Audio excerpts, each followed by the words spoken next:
to let you know. Do. What's up, my dudes? Happy freaking Friday. Do a little World Cup prediction today. All right.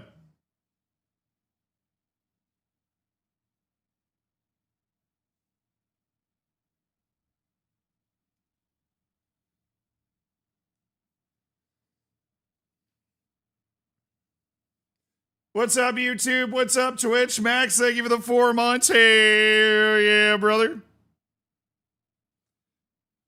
Yeah, we're doing our predictions with Nim. He texted me the other day. He was like, yo, you want to do predictions? I was like, yeah, I do.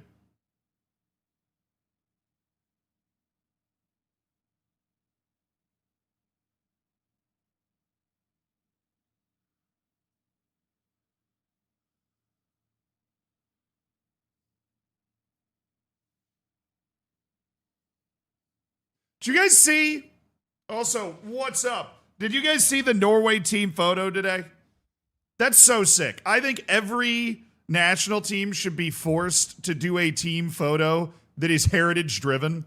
I think it would be completely awesome. I've been brainstorming all morning. I've settled on what the U.S. team photo should be. Hear me out, okay? The U.S. team photo should be like this. Like, get them all saddled up. You know what I mean? Get them all saddled up. Black and white Western photo. That should be the U.S. like team heritage photo. Black and white Western photo in front of some cows.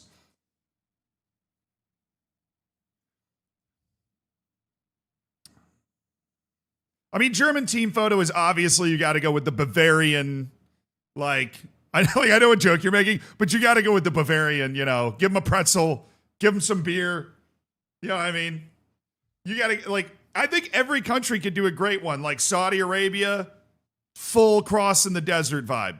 You know what I mean? You can go awesome with every single one of them.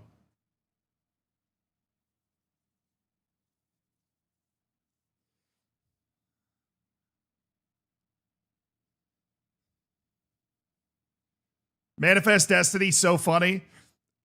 It's not fun to hate on everything, man. Cowboys just drove the cattle to the different rail yards, dude. They weren't making macro decisions.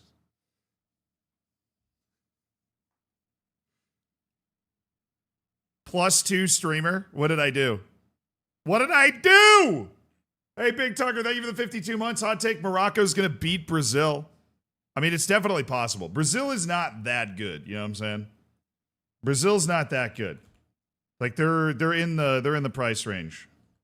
They're in the price range of an upset. I'm not going to give it to Haiti, but like I think Scotland and Morocco have got a shot at a shot at it. They have a shot at it.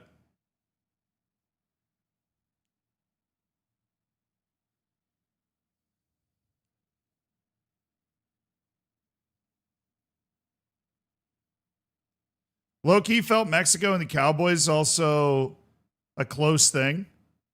Oh yeah, there's also Cowboys in Argentina. They get no credit for this. There were Cowboys in Patagonia as well. But I think what's important to remember is that a lot of the American West was part of Mexico for a long time. And so the overlap between Mexico and the United States in a lot of the territories that are considered traditionally cowboyish is massive. It's really significant. Much the same way that like Canadian, American, and Mexican history is all intertwined, dude. Massively, consistently all intertwined. They've all fought each other at one point, you know? So yeah. Now Argentina had Patagonia, which is like a big kind of, you know, Western Plains kind of vibe. And they're cowboys that were down in Patagonia as well. Very similar. They're not necessarily the exact same thing culturally, but very similar. What would Curaçao's team picture be? I don't know if I know enough about Curaçao to be able to make that estimation. But I think every country could come up with a really cool, like, cultural picture of their team. The way that Norway did. Did Zealand say the U.S. is going to beat Australia? I'm going to say that. Yeah. Pirates of the Caribbean pick? Like some swashbuckling Caribbean stuff? That'd be pretty sick. The Italian team photo would be the Romans if they'd made it. Yeah. England would be the redcoats in their team picture. Dude, that would get half the world PTSD.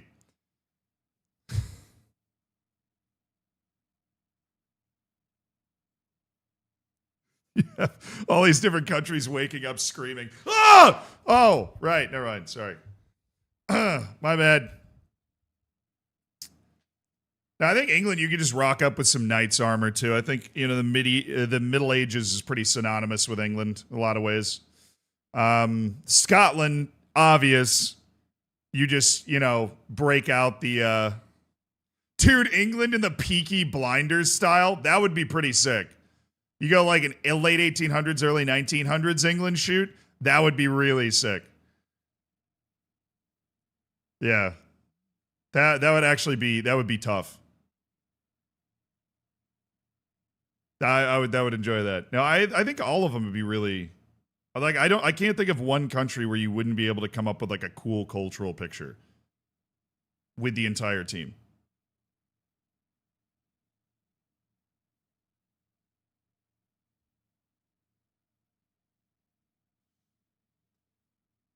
I mean, the US, dude, like one argument that I will never support is that the United States does not have culture. Okay, I already shared my idea for the US picture. It's that. Take a black and white Western picture with them all saddled up as cowboys, dude. Maybe like a wagon in the back. Like the idea that the US has no culture is incredibly overplayed and I think really incorrect. What would Saudi Arabia? Dude, Saudi Arabia's got a very distinct culture. Right, they're like the Arabian desert is in the middle of their country, and they managed to live in that area for an incredibly long amount of time. So, like, I mean, you just do like put them on same way that we're putting them on horses, right? You just throw them on a couple of camels, and you're like desert, like a desert caravan vibe. It'd be so sick.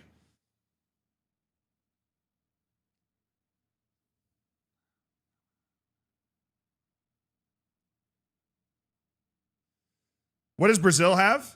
Now, I think Brazil's got a lot of culture.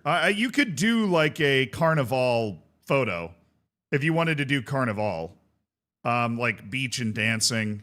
I think the beach football culture is like definitely a thing. And so you could just do that, right? Saudi is the name of the ruling family. It is the House of Saud. But Saudi Arabia is a real country with a history, W hot chair. Alexa's hitting on the chair again. Great.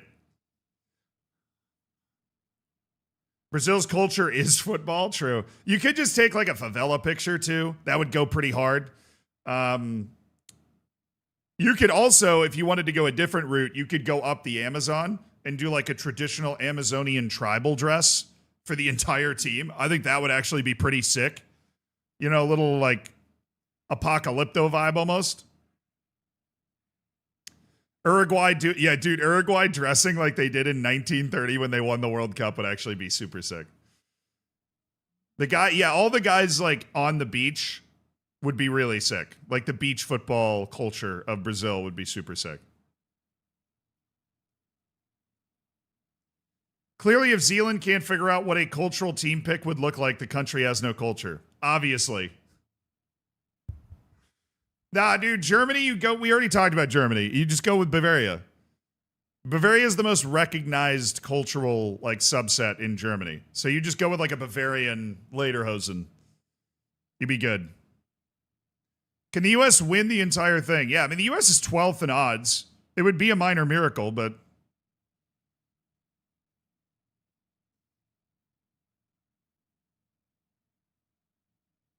did I see Iraq's goal against Spain? Dude, Iraq drew Spain. Ivory Coast beat France. I think we're in for an incredibly wild World Cup with a lot of upsets. A lot of the rest of Germany don't like the Bavarian culture. I know that because Germany's technically a way newer country than the United States is. And is a bunch of really entrenched subsets. But If you're going to take a cultural team picture in Germany, that feels like the best option.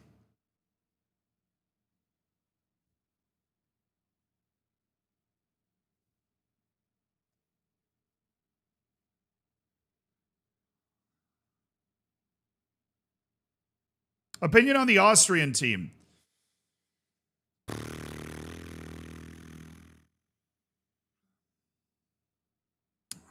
What did Zealandism say in his preview about the Austrian team? They're big. I think they're pretty similar to Switzerland. And like, I don't know if they have the firepower with 37-year-old Arnautovic up there. I don't know if they have the firepower to like actually win the entire tournament. I'm not going to give them a chance to do that, but I would be surprised if they went out early. Yeah, I mean, they have like 3 forwards and all of them are huge. Or sorry, 2 of them are huge and one is Arnautovic, who's like a literal human pit bull. You know what I mean? Say you, thank you for the 50 bits, dude. I appreciate you. And Frogino with the 200 bits. What did Zealand Live say about Cabo Verde? They're better than Curacao. They beat Cameroon to get to the World Cup. So, I mean, Cape Verde is, I think, I would be surprised if they ended up with 0 points, but I don't know exactly who they're going to take that point off of.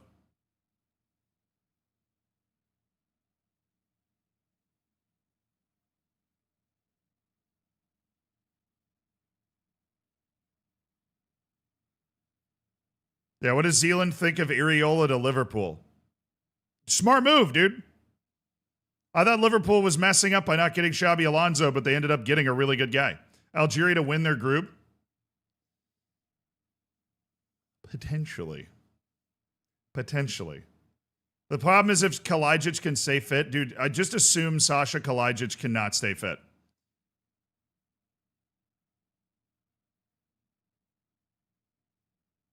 Opinion on the Real Madrid transfer drama? It's hilarious. It's absolutely hilarious. Wins predictions? Nim's just wrapping something up, and then we're going to do that. What would be the coolest cultural picture outside of Norway? Out of all... Dude, Japan.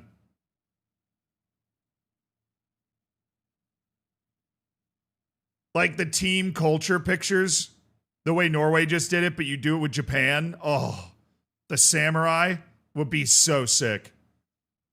Scotland and kilts would be really sick too, yeah. But I think this like samurai in front of Mount Fuji would be absolutely that would be so sick. Yeah. Dress the entire Japanese team up as anime girls. Now hold on. We're on to something. Let's sit with that. Let's marinate on that. We are on to something. Oh, Egypt. Guys, we were missing a sleeping giant the whole time. Egypt would be amazing. You get like throwing it back to King Tut this fine Friday. Egypt could do an absolute aura farm of a like cultural picture. Iran is Xerxes, true. They just dress as the what was the name of that military unit? The not the Invincibles, not the Invisibles. What was the elite military unit for the Persians? I'm Googling it. The Immortals. The Immortals. They dress as the Immortals. Except that the Immortals were faceless, so that doesn't really work. Uzbekistan, true. I mean, the Uzbekistan on the horse they would all be like, your horseback kind of dudes would be pretty nice. The Swiss as Pope guards. New Zealand with the Maori culture. That's true. New Zealand with the Maori culture would be incredibly sick. I would love to see Chris Wood in a Maori outfit. That would be awesome. There's a lot. I think it should be mandated by FIFA that everybody takes one.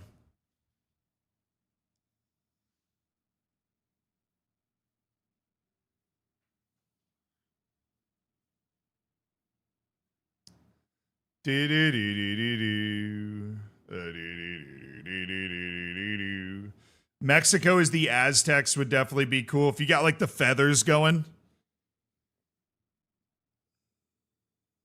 I think I didn't think about Mexico as the Aztecs. And in that vein, you could do like, well, the west side of South America didn't really do very well. Ecuador could get an Incan vibe going too.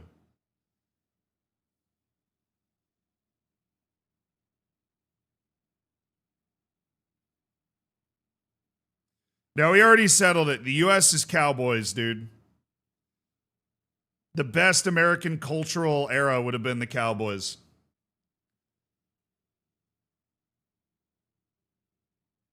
England players topless, sunburnt with a can of Stella.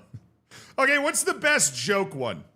Because my joke one for the U.S. was like all the boys at Chili's getting dollar margaritas. Everybody in McDonald's. I think you could do like the French one, but they're all mimes.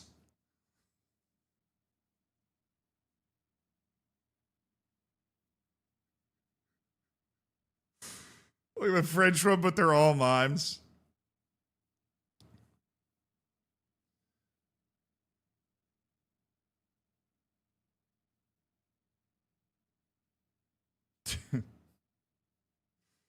Australia running away from emus is incredible. Was that New Zealand or was that Australia? Dude, wait, now the funniest one is all the Australians in handcuffs because it was a penal colony. Like all of them being thrown out of England.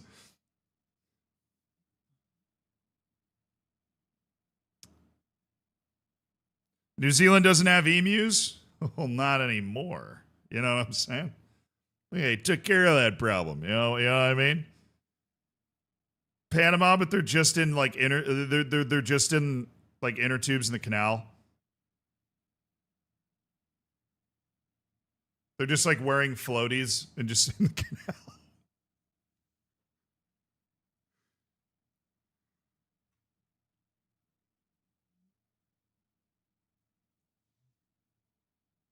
Now, I think the best meme picture would definitely be the Japanese team dressed as anime girls.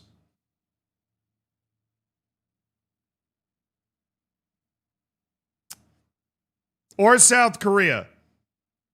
South Korea, but as a women's K-pop group. Or we just take all of South Korea and they dress up as BTS.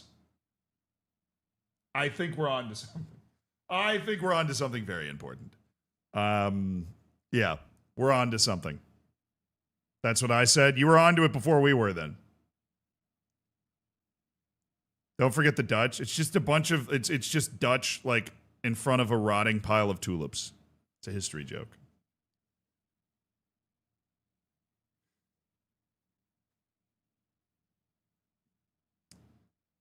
Now, JY, we're literally just coming up with like joke cultural pictures. We came up with the cool, serious cultural pictures earlier. You know, I don't necessarily think Applebee's is like representative of American culture, but I do think it would be hilarious to have all the boys ordering dollaritas.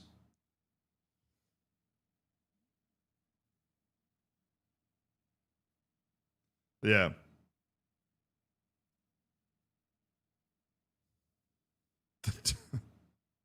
The Dutch dressed up like the red light district. Welcome to Amsterdam, boys.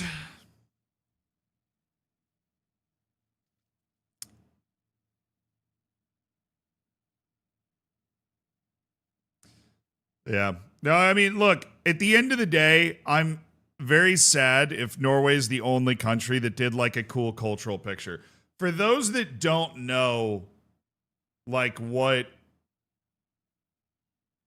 I'm reacting to, by the way, this is the picture that Norway dropped like before they went to the World Cup. This is the Norwegian national team right here.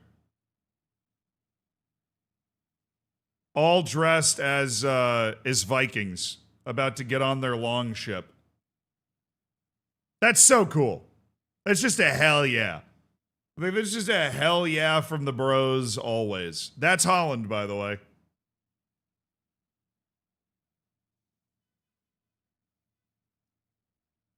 No, we were talking about the coolest. I'm dead serious. I think it's Japan or Egypt. I think Japan and Egypt could aura farm. I think Saudi Arabia's would be really underrated. I think Saudi Arabia's would be cool. I would love to see like Senegal throw it back to Mansa Musa. I think that would be super sick. I think there's options in play there. I think South Africa's got some really cool cultural directions it could go. I would love the U.S. Cowboy one. All right, Nim's calling. Nim is calling. Hello? Hello? Hi. Yeah, what's up? You sound beautiful. Thank you. You do too. I reset my audio thing recently, but it seems like you're coming through fine, so life is good. What does that mean? You reset your audio thing? I did a hard factory reset of my Rodecaster, and it has been ruining my life for like 3 weeks straight because every day I discover something that was a setting I forgot to change. But damn, I used to say more. I have the Duo, and Yaba has it as well, and she has an interesting problem where whenever someone subscribes to her channel, it just goes like that, pure white noise. Oh, what is this World Cup thing you have up? I just pulled up your stream. Oh.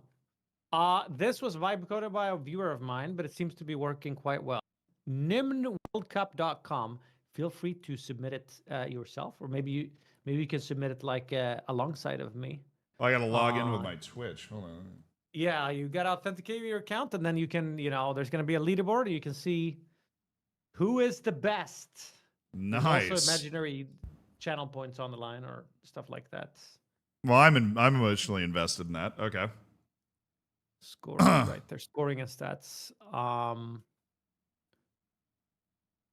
There's just some random channel point prices, but maybe we'll add something else. But of course, there's the everlasting glory.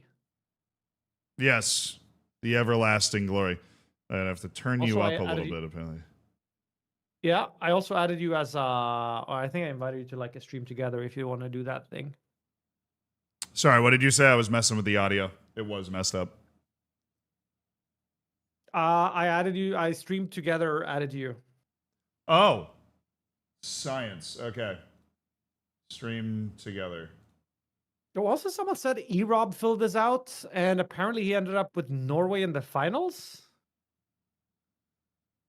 Well, now we know it's not going to happen, so that's good.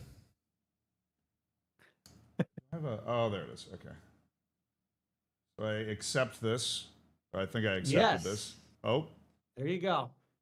Zealand, everybody. For anyone in my channel who doesn't know who Zealand is, he's basically Mr. Football on Twitch, okay? He is the football list of football knowers. Yeah. Right. I'm Big Z. They've seen Big me Z. Before. Yeah, they know you. They're familiar with me. Yeah. Well, what's your biggest credential? I don't know if that's the word I'm looking for. In terms of football, what's your biggest like claim of authority? My biggest claim to authority? My biggest claim to authority in the world of football is the fact that I have managed to overcome my Americanness, my crippling Americanness, to have a bunch of people listen to my opinions about soccer or football. If that isn't proof enough. How are you feeling about the U.S. hosting? I don't know if that's happened. It's definitely happened before. Was that in the 90s? I mean, it happened in 94. I think it's awkward because the U.S. is already kind of an easy place to dump on, particularly easy now. And like, anytime you host a major tournament, a lot of that stuff's going to be like kind of pushed towards you. So I'm trying to just roll with it and handle it with a smile, but it is definitely a little strange to, because the United States, when it comes to this stuff, is usually just like a weird outsider. So now we're all of a sudden in the spotlight. My favorite thing so far is that FIFA decided to host a halftime show and the United States is getting blamed for it. Like we were somehow responsible. Oh my God. I was just going to bring that up. Yeah. The American fight it. I know. I I think FIFA is basically like, oh, wait, we can do a bunch of stuff, and then they're just going to blame the US for it. We're just going to do it. And then we won't get blamed for it because it's in the US. It's pretty smart from them, honestly. I think it's like a good idea. So how's that actually going to work? Is the halftime going to be the same length as a regular No, game? Or no, it's going to be longer. Yeah, it's going to be longer. Now, I think it's going to be 10 minutes longer, which is similar to things like the Super Bowl. But it's definitely going to be a bit of a different challenge. Like players are going to be able to recover more. There's going to be bigger tactical changes that can happen. And you got to worry about the condition of the field always, because they're going to come out and do like a whole concert on it. And then you have to come back out and play afterwards. So, yeah. So potentially, let's say a team with an intense press should benefit from this. Yes. Is that a exactly valid assessment? So yeah, like the like Austria, for example, if they happen to make the final, they're gegenpressing to the moon. They would probably be in a better spot. But it's just the one game. It's the final. What is kind of crazy is that for the entire tournament, they're doing water breaks midway through each half for every game, no matter what the temperature is. Huh. They used to do it like if it was over a certain temperature, but I think that they just wanted to create an extra ad break, and so they just kind of put in a water break. Like there's basically quarters. We're playing quarters at the World Cup. That's what's happening. Yeah. All right. Okay. Well, I think we should jump into it, unless you have something else you want to bring up before we do. I do want to. How do you feel about Sweden making it in on a technicality? When you say technicality, you mean the just the Nations League type of? Or are you talking about a specific in a match? Yeah, you finished last in your group, Nim. How'd you end up here? It's pretty awkward. It's pretty silly. I mean, I know there's better countries than Sweden that are not in it, but I can't not be excited about it. But I'm also pretty nervous. Sweden's not been great in the qualifiers, and I think right now I'm just hoping Sweden's not going to make. I'm hoping we're not going to be, dead last with 0 goals scored. You also have the Nim. I just realized this somehow. You have the Nim Bowl in this World Cup. The Nim. You have the Nim Bowl. You're playing. Sweden plays Tunisia. Oh. It's the Nim Bowl. Oh yeah. It's the first match as well. Oh, that's incredible. Yeah, it's a bit bad for me. It's like I always root for Sweden first, but Sweden inevitably gets kicked out, and then I switch over to Frogginho, thank you for the 10 gifted subs, you beauty. Because that's where my dad's from. But we'll see how that's gonna go. Otherwise, I'll always just follow up with my fiance's country, I guess, Norway. They're looking strong. So, and True. You've got a lot of options. You have like 4 options for something good happening. I have 1, and so if they go out, then I guess I just give up. I don't know. All right, how do we do this? How do we do this on this website? You just like click which team you think is going to finish first, or do I have to click next? I think you can. Wait, Fabi, why can't I drag this? Oh, start over. Try that. You're supposed to be able to drag. First, you're on the group stage, right? So you just sort them. Oh, like where they're going to finish? Yes. Oh, and then you hit next to go to the knockouts at that point. Okay. So let's just go group by group, I guess, starting with Group A. I should have done more research ahead of this, but shit got in the way. So I don't really know that much about these countries. I'll let you get started. Yeah, I'm not going to lie. This is kind of, if there are any people that are familiar with March Madness in either of these chats, this is very similar to March Madness in the sense that it's like, the more research that you do, the worse you're going to do trying to pick the tournament. So like, cause one of the, like, it's so important to remember it's 3 games and stuff that nobody can predict happens all the time. Like Costa Rica going to the quarterfinal, just know. Or for example, last World Cup, Japan was in a group with Germany and Spain and beat both of them, but lost to Costa Rica. That was their 3 matches. Oh, I remember that. And so you're like, nobody in their right mind would have picked that. You would have gotten the 1,000-to-1 odds on that.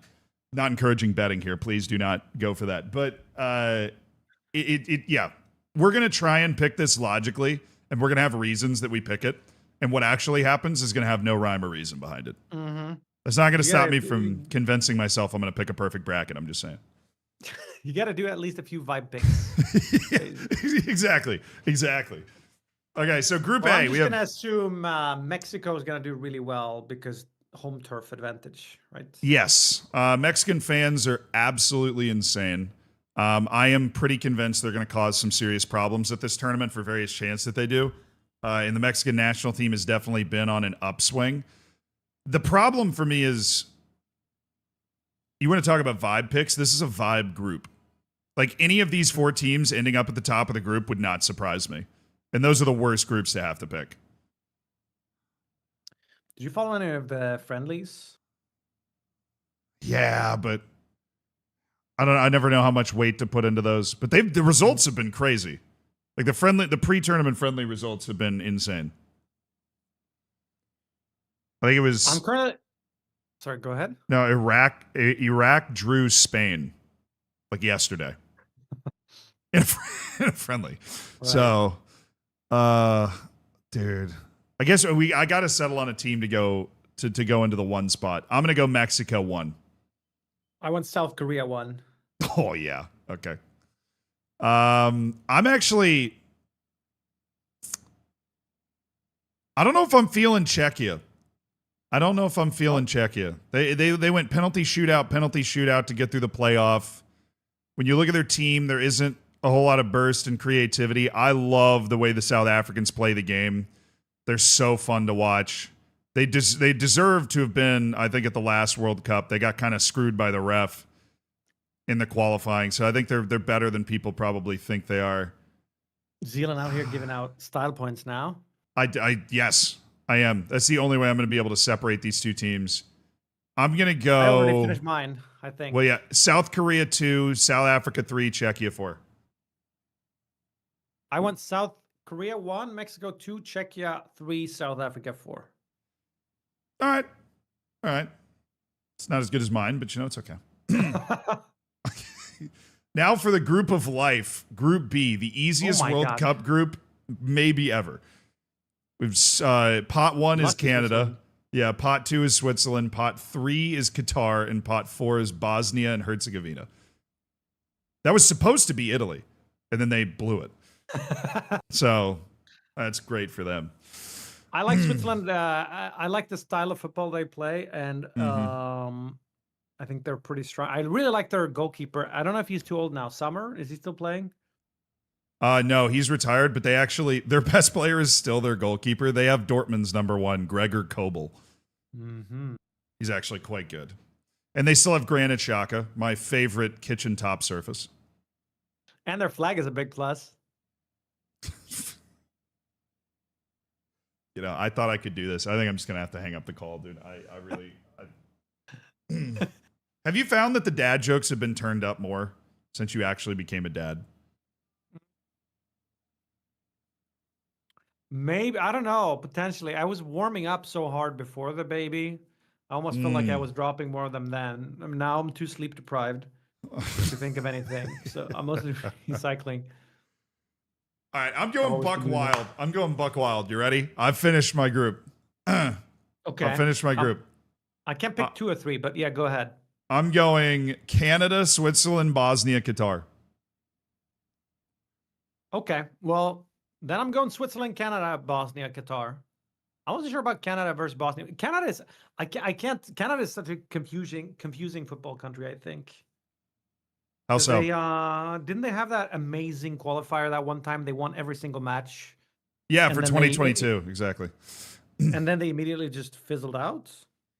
They did. Well, the problem is the fact that their defense was old and slow got exposed by actually good teams.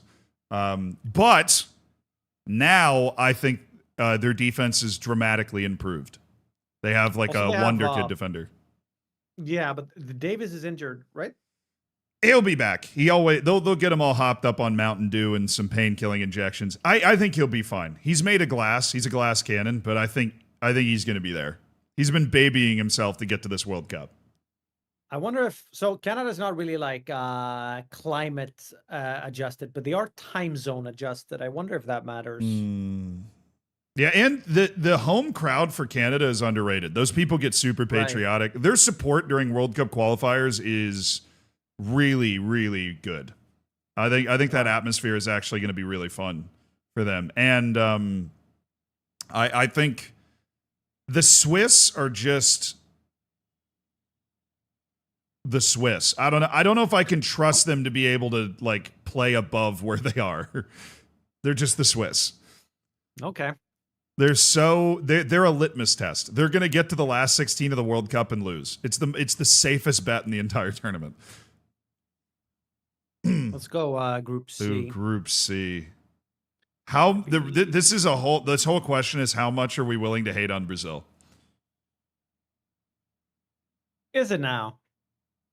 I think so. Don't you just automatically put them in the first spot? Isn't that just how it works? They're kind of booty right now. Okay. They were 5th in South American qualifying. 5th. But they have Carlo Ancelotti as their coach, the human eyebrow. Yeah. How long has it been in charge now? Oh, like less than a year. I think they brought him over, or actually no, about a year. They brought him over last summer. And then you have Morocco, who are the African courtroom champions, and yeah, very strong. Scotland, the vibes are always high, but the Scotland feels like a team that could bottle it to me. You think Haiti will break? How do you pronounce that country? In Haiti. Proper American. Haiti? Yeah. If you want to pronounce it like a Haitian, it's Haiti.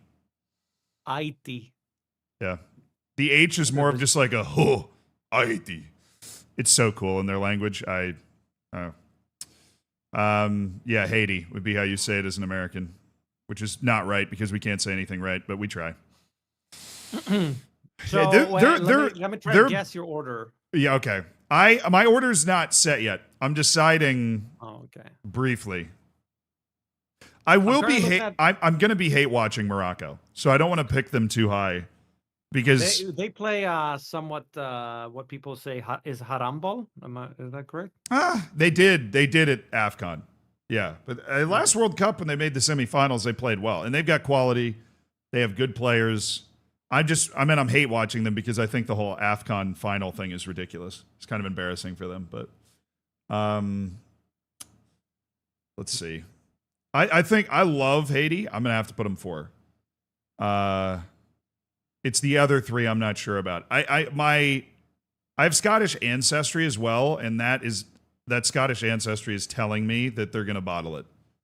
It's like a call back from the grave. Like they're just not going to do well. No, I thought you were going with that. No, that's exactly where I'm going with it. That's what that does. Oh boy, dude. What do you have? You go first. I'm struggling. Brazil, Morocco, Scotland, Haiti. Oh, that's a safe bet. Yeah, I know. It's kind of the boring one, but I guess if I'm gonna go vibey, this didn't feel like the group. Potentially, I can definitely see Morocco above Brazil. I can totally see that happening. But other than that, I'm pretty happy. All right, I think Brazil gets first, but I think they do it with like 5 points. Like they only beat Haiti and then draw Scotland and Morocco. I think this group is a mess. I'm gonna go Brazil, Scotland, Morocco, Haiti. Okay. Yeah, that's the final. Oh, Group D, easy group, easy group, easy group. Right. Let's see if Zealand can defeat his own bias. No, my group's already done. Really? My group's already done. I know exactly where I'm putting this. I don't really know how good Paraguay is. It's confusing because I know Uruguay is very good. Yes, true. Or used to be at least. Paraguay is, I think this is an unlucky group for them because I think Paraguay in a different group would have been more dangerous than they are in this group. Paraguay needed teams that were going to come out and try to beat them, where I think every team Paraguay is going to play in this group is also going to be haraming to some extent. So this is just going to be like Turkey harams the hell. Turkey is really talented and doesn't use it at all. They're the most talented team in this group for sure. They don't use it at all. When you watch them play, you want to gouge your eyes out with a spoon. Australia's like what the U.S. national team was 15 years ago, where they play so much better than the talent level of their team. And then Paraguay is just like a bunch of axe murdering defenders with like a couple old attackers.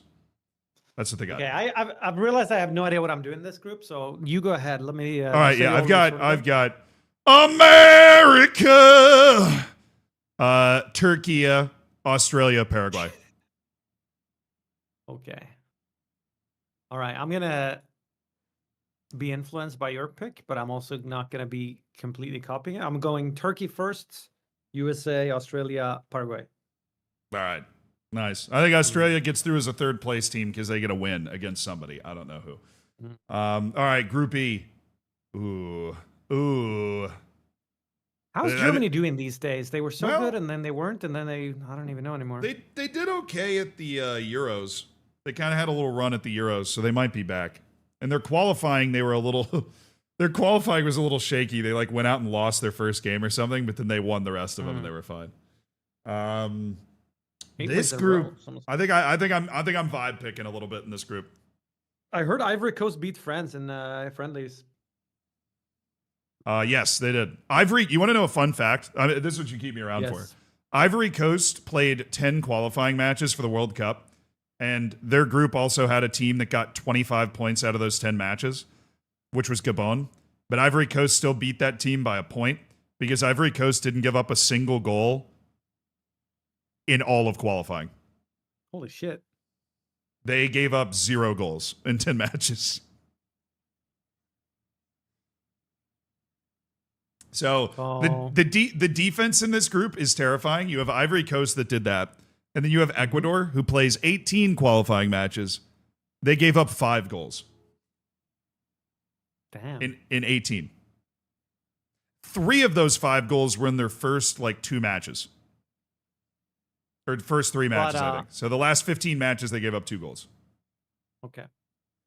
Their defense had multiple guys playing in the Champions League final. Like Ecuador's defense is elite, world class. So this group is tough. Well, Curacao on the bottom, right? Yes, has to be. If Curacao doesn't finish bottom of this group, I think it is the biggest surprise of the World Cup. Because Curacao, they earned their spot at the World Cup, obviously, but they did it by basically forcing teams that are way better than them to bottle. Curacao was not necessarily out there, dominating the teams in qualifying. They were parking the bus and surviving against, Jamaica and Trinidad and Tobago. But I sort of want to drop, man, what if Germany's third? Why am I thinking? No. I'll tell you mine. Yeah. Actually, no, we should alternate. You're up. You got to go first. I'm done, though. Okay. Well, currently... Shit. Hang on. Okay. Do I want to lock this in? Okay, my current order is Germany, Ivory Coast, Ecuador, Curacao. But something is telling me Germany is actually not going to win this group. And now I'm thinking about if I put them second or third instead. But I'll stick to it. I'll stick to it. Okay. Okay.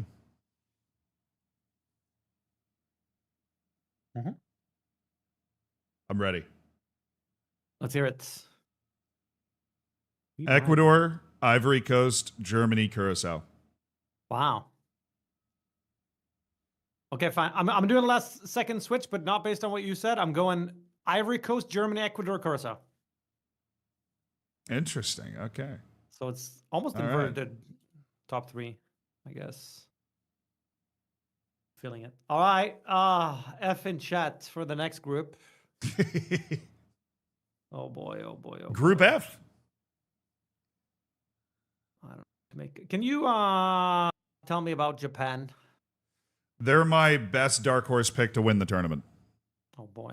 The Japanese national team, the results that they've been getting recently, how dominant they were in Asian qualifying. I think Japan is the best team, not from South America or Europe. So if you combine Africa, CONCACAF, if you combine North America, Africa, and Asia, I think Japan's the best team out of all 3 of those. Oh, we're so cooked. But they're missing Mitoma. They're missing one of their better players. which hurts them. Yes, he's injured. Okay, I'm done. Okay. I'm done. I mean, I just can't pick my own country to not qualify, even though or to not get through, even though I have to admit it can be very likely. I don't have much faith in Sweden right now. I put U.S. first. There's nothing wrong with it. Even though like Potter is maybe managing to do some magic. Anyway, Netherlands, Japan, Sweden, Tunisia. Okay, we're close. I have Japan, Netherlands, Sweden, Tunisia. Okay. That's I got. Yes. I got Sweden getting through as a third place team. We'll see. Mm-hmm. Yeah, you're gonna get to pick that after this phase. I see it at the top. That's the real business end. All right, now to the next group of life, Group G: Belgium, Iran, Egypt, New Zealand. Okay, nice. Feels like it would be. Wait, is Iran even attending? They're not, right? They are. Oh, they are. They are playing their games in the U.S. while holding their camp in Mexico.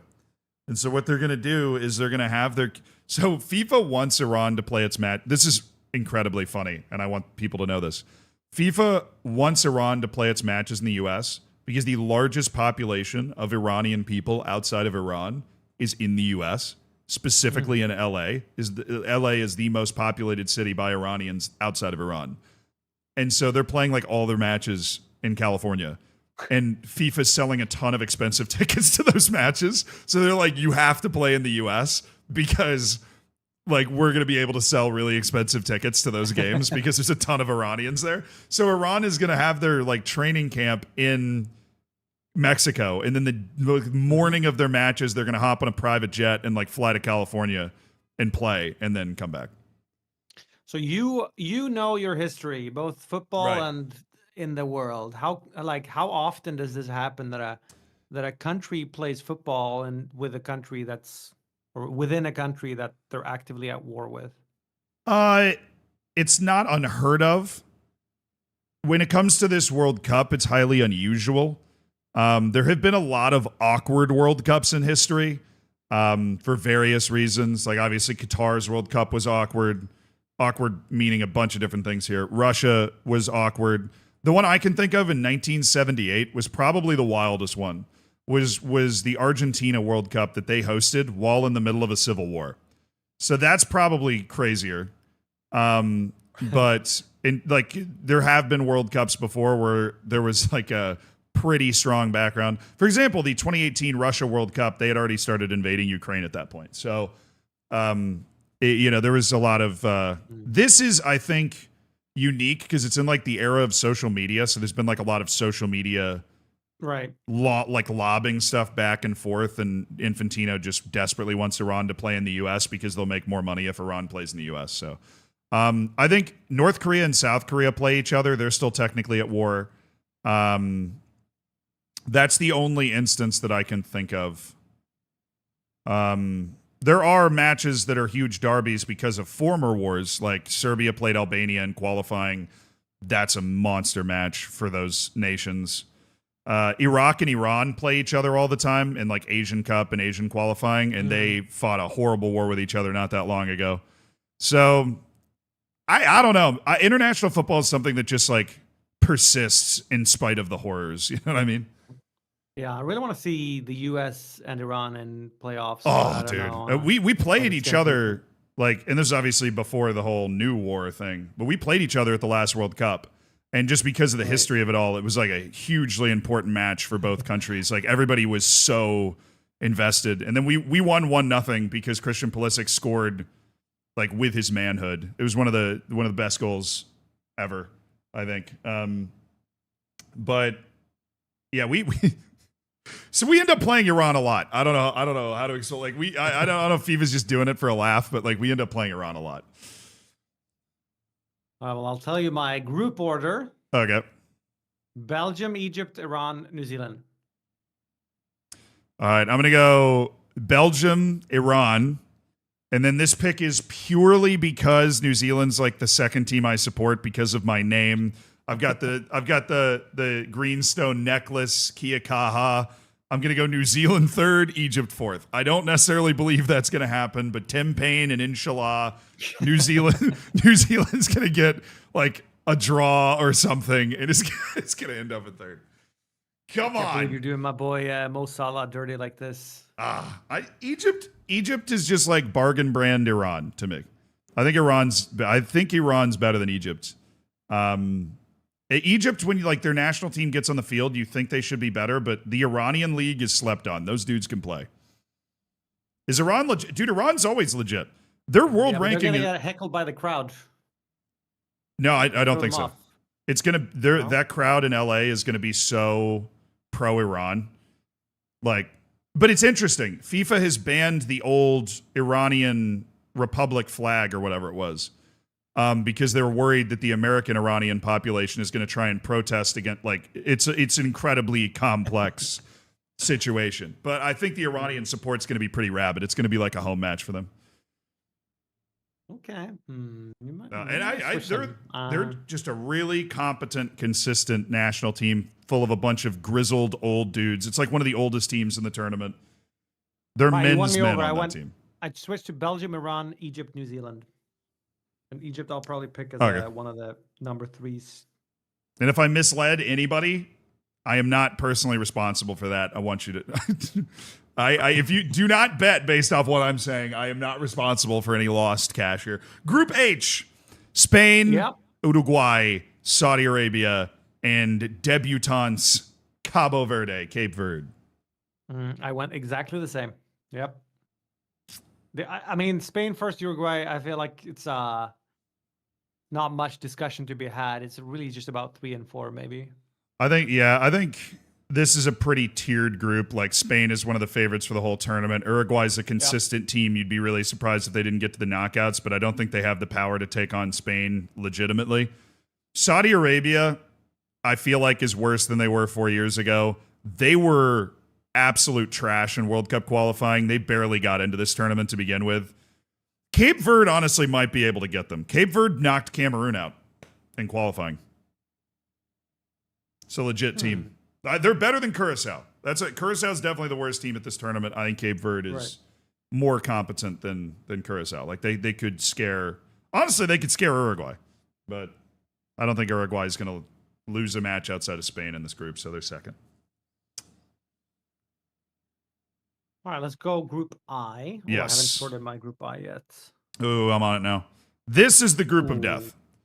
This is like, maybe best team in the world, African champions, Erling Haaland. And then Iraq, who just drew Spain. So that could be fun. What do I even do with this? All right. Yep, I think. Yep,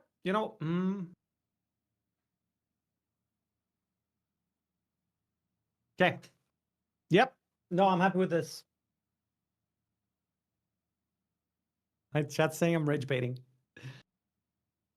I might be rage baiting too. I don't know. I haven't decided, chat. Chat's making fun of me. I'm testing out a theory, chat. I'm testing out a theory. This is not rage bait. I'm just testing it.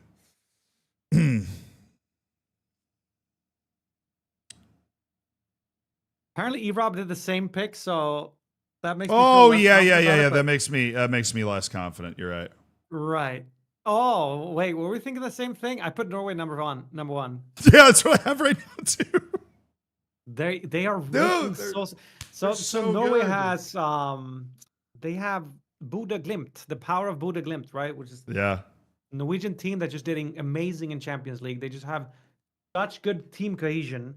On top of that, they've got a Premier League winner, and they've got one of the best goal scorers in current times, if not the greatest goal scorer right now. And I don't know, man, France. I don't think France, no matter what, I don't think France is finishing first. I don't know why. I just can sniff it. I think they might be complacent a little bit. I still think France is a threat to win the entire thing. They're one of my two favorites, but Norway beat Italy like a drum in qualifying. They beat them by a combined score of 7-1. I know Italy is not the Roman Empire of old, but like it's still Italy. And Norway just embarrassed them in both matches. And also, Norway played, what was it, 8? They played like 6 matches. They ended up with like 27 goals. Well, it was something ridiculous. Yeah. It's not. People are saying like Holland's not going to get service. He's overrated. Whatever. So I watched Sweden play Norway in the friendlies leading up to this, and Holland was not even playing because of Champions League rest, I suppose. And they were still immensely strong. And if you don't have Holland on the pitch, you have Strand Larsen, who is also just a very prolific striker. And end Sorloth, like they have 3 legit strikers on this team. Or not Champions League. What was he playing? Why wasn't he playing? I don't know. Sorloth's at Atletico Madrid. He's like Holland, but worse. Like everybody. No, they scored 37 goals in 8 matches. I looked it up. That's crazy. Holy shit. But I think France comes in here, struggles a little bit. I think Norway is playing free. The problem, I hate putting Senegal third because I think they're really good. Yep. But they're also... can at least put them best third, I guess. Yeah, so I'll stick it. I'm going to go Norway, France, Senegal, Iraq. Exactly the same, yep. All right, Group J. We've got pot 1 was Argentina, pot 2 is Austria, pot 3 is Algeria, and pot 4 is the debutantes, Jordan. Yeah, I think I know how to sort this. I think it's already sorted. Playing? Messi is still playing, yeah. Messi will be there, and he's still good. He's like lighting up MLS this year. Whatever your opinion of MLS is, he's like one of the best players still in the league, so. Yeah, I'll tell you my order. I think potentially we have the same one, though. So people in my chat are rating Austria very highly, but I went Argentina, Austria, Algeria, Jordan. I think Algeria's starting 11 is like really good. They're one of the teams that when... Zealandism's obviously not me, but like when I was helping Zealandism research the Algerian team, that their starting 11 was a lot better than I thought it was. Like they're not super deep, but the guys they can put on the field, it's like, oh, they're actually really good. I think Austria draws Argentina, but I still have Argentina, Algeria, Austria, and Jordan. I think Austria might get 3 points and just draw every game. Because I'm back in Jordan to get a point. Jordan's a weird team, dude. How so? Normally for these types of teams, you expect there to be like a lot of expats and people from other countries. The entire Jordanian national team was just developed in Jordan. Like they built a bunch of academies in Jordan and just trained all of these guys domestically. So they're just a bunch of good players that nobody really knows because they play in like Iraq and Iran and stuff.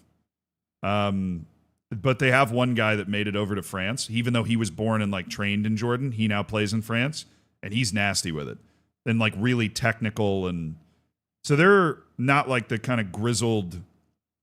They're not what I would think of as like the Iranian team, where they're just like a bunch of tough guys that just beat the hell out of you and find a way to win. Like they're actually pretty technical. They all grew up in these academies in Jordan. And they made the Asian Cup final. They got further in the Asian Championship than Japan, South Korea, Iran, Australia. Like they got it. They finished higher than all of them. Why you got to make this harder for me? I'm just saying, I think they're going to get a point. I'm still picking them fourth.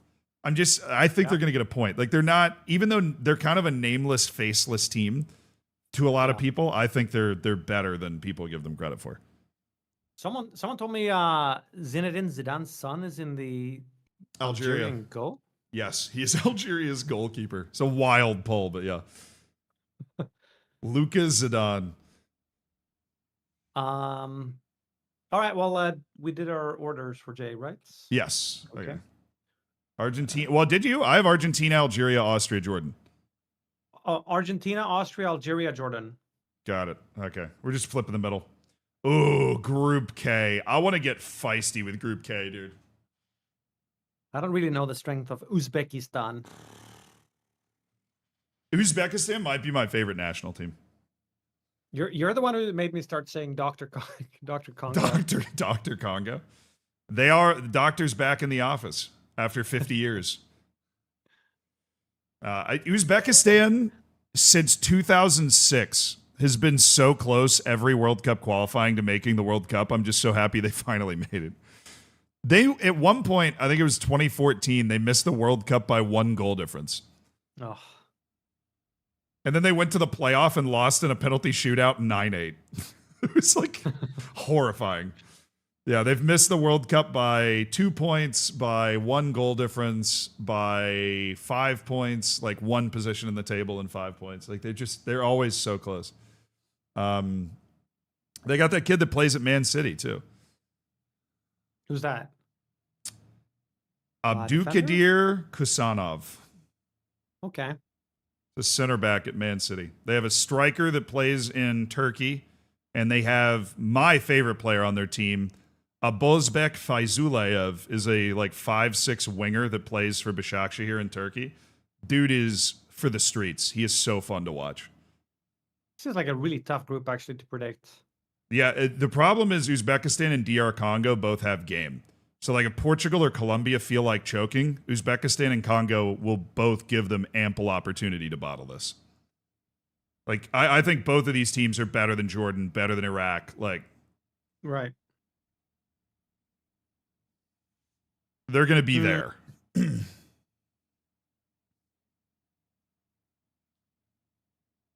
Okay, you go first. Somebody in my chat said Portugal's playing with 10 players and an elderly celebrity. All right, I'm going to do it. I'm going to do it. No. Okay. I'm tempted to put Colombia last. Wow. Yeah, I know. Colombia is one of the teams I'm like really low on going into this tournament. But it could totally come back to it could come back to bite me. I'm tempted. I don't think I'm going to do it. At least Portugal, even people like to joke about Ronaldo, but Premier League Man of the Season also plays in Portugal. He's on fire right now. Bruno Fernandes. Yeah. It's Portugal's midfield, bro. It's probably the best midfield in the world. I've got them first. Right, they Silva have as well. Yeah, they have Bernardo Silva. Then they have the 2 midfielders at PSG that are like the 2 key midfielders on the best team in the world. They have Neves, Jean Neves, and Vitinha with Bruno Fernandes and Bernardo Silva. It's nasty. I'm Portugal, Uzbekistan, Colombia, Congo. I'll lock it. Locked. Portugal, Colombia, Uzbekistan, Congo. Yours is more daring, I think, than mine, but I must stick to my guns, so there's a difference. If I'm low on Colombia, I got to stick to it. I got to put Congo or Uzbekistan above them, and I just love the White Wolves so much. I don't know what the odds of that actually happening are, but I'm going to stick that pick and act like a genius if I nailed it. All right, Group L. Pot 1 is England. Pot 2 is Croatia. Pot 3 is, I believe, Panama, and Pot 4 is Ghana. Really? Yeah, Ghana's world ranking is absolute booty cheeks because they were the one time they missed the World Cup. They also got like grouped in AFCON a couple times. Like their world ranking is like 74 or something. It's terrible. Well, Panama is just. They look so much like Senegal that I just assumed that they're good. It is just invert the lines, I guess. Now Panama is like top 40 in the world, but nobody knows any Panamanian players, so they like don't count. They also have somewhat of a home turf, I guess, Panama. Yeah, but Panama is one of those countries that sneakily has less people in it than you think. So where like Colombia is going to be playing home games in the U.S. 100%. Like Panama doesn't have as much of a lot of the Latin American presence in the United States is Colombia, Ecuador, Mexico, Honduras, Guatemala, Nicaragua. There's like less Panamanians than you think there are. Now, that being said, they will all be at the game. Like, they're obsessed with football. They will be there. They don't make the World Cup every time. They're on an absolute heater right now, like back-to-back World Cups. I think. Maybe 2 out of the last 3. Croatia's better than England. Hasn't Croatia been somewhat disappointing lately? Croatia's weird because it's like the same 4 guys every time. Right. They have some newer guys, but yeah, Modric is still there. Perisic is still there. Let me pull up their roster. They have like the same 4 guys. Yeah, Modric is 40. Goalkeeper's the same, Slovakovic. Modric retiring after World Cup, says Mr. Costa. England's attack is dog water. I mean, you mean their actual collective attack? Because they've got some. I mean, they've got Harry Kane, man. He's probably, I mean, outside of Holland, I think he's the best striker in the world. That's like, England's really easy to hate on, but they're still really good.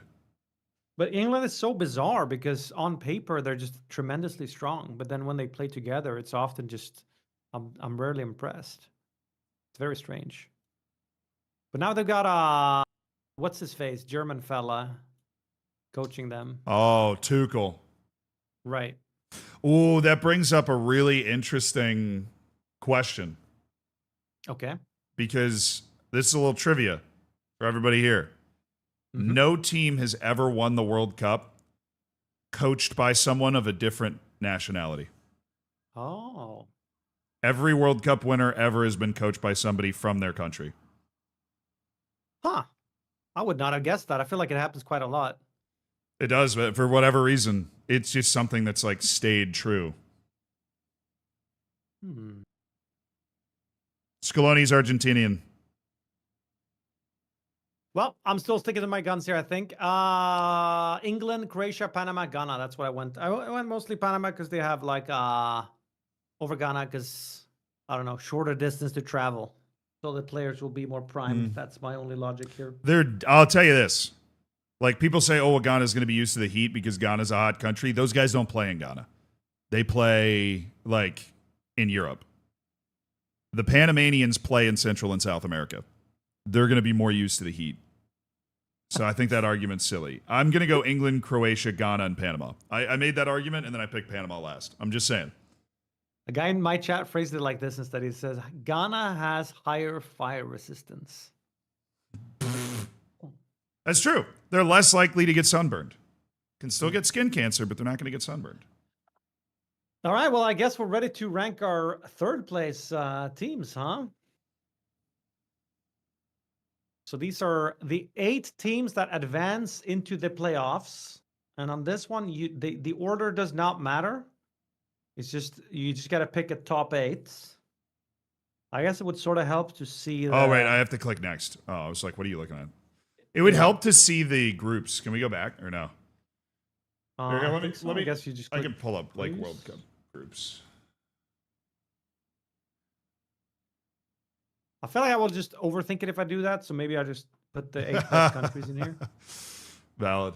Now I'm gonna have the groups up. So who do I think is so in simulations you need basically like 3 points to go through. So you need to be able to beat somebody. Or draw every match. Maybe one team goes through on 2 points or something, like they're able to get a couple of draws, but that's it. First of all, I'm going to put New Zealand at the bottom. I think that could be a group where it's just 2 teams on like 1 point that draw each other. Because I have freaking New Zealand here. Why do I have New Zealand here? What is South Africa going to do? Yeah, I'm just going to look at the groups and then write a list, I think.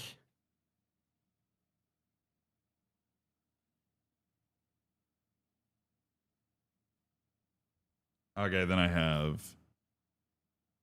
Yeah, I'm going to mute up for this part, and then we can compare at the end, because I got to do a lot of considerations. Okay. All right, chat.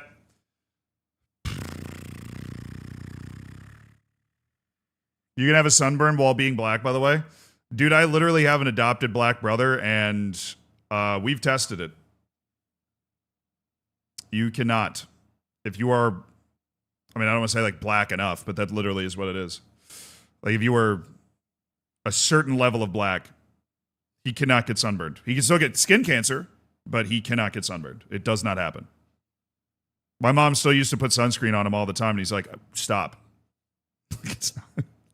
I'm not going to get sunburned. So I have like firsthand experience of this. This is not like me projecting or guessing. Bosnia and Herzegovina, I think they beat Qatar, so I'm gonna have them up there. All right, who's my next third place team? I have Morocco. I definitely think Morocco is going to have at least 3 points. So I'm going to have them just ahead of Bosnia and Herzegovina.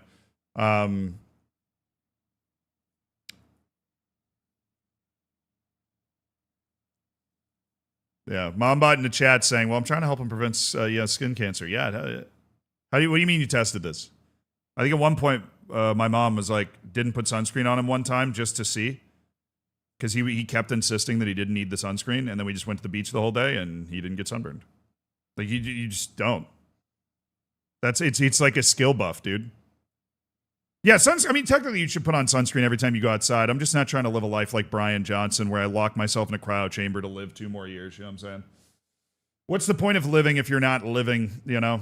But he should probably wear sunscreen if he's going to be outside all day just to avoid skin cancer. I'm all done. Nice to have him around. Oh.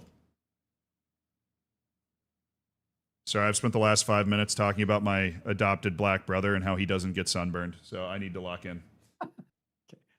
Yeah, I may or may not have gotten distracted.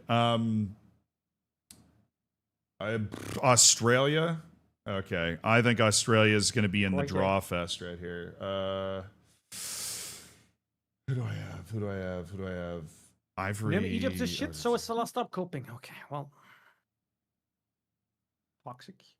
And Germany's there. Sweden. Ooh. Do I think Sweden beats I think Sweden's going to be right on the line, man.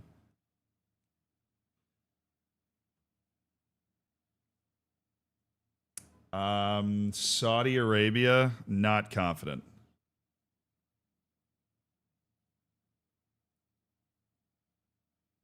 Okay. Senegal.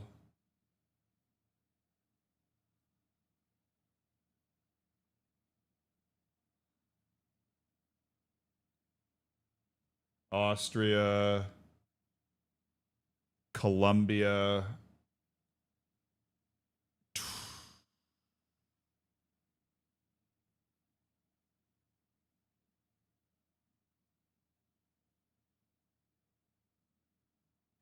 I have Sweden right on the line right now. You go ahead and read yours. Go ahead and read yours. What do you have? Yeah, I did some last minute changes, but I think I'm happy. Okay, so the order doesn't matter, once again, just to reiterate. But anyway, Saudi Arabia, Algeria, Uzbekistan, Sweden, Ecuador, Bosnia, Senegal, and Czechia. So I'm eliminating Scotland, Australia, Egypt, and Panama. Okay.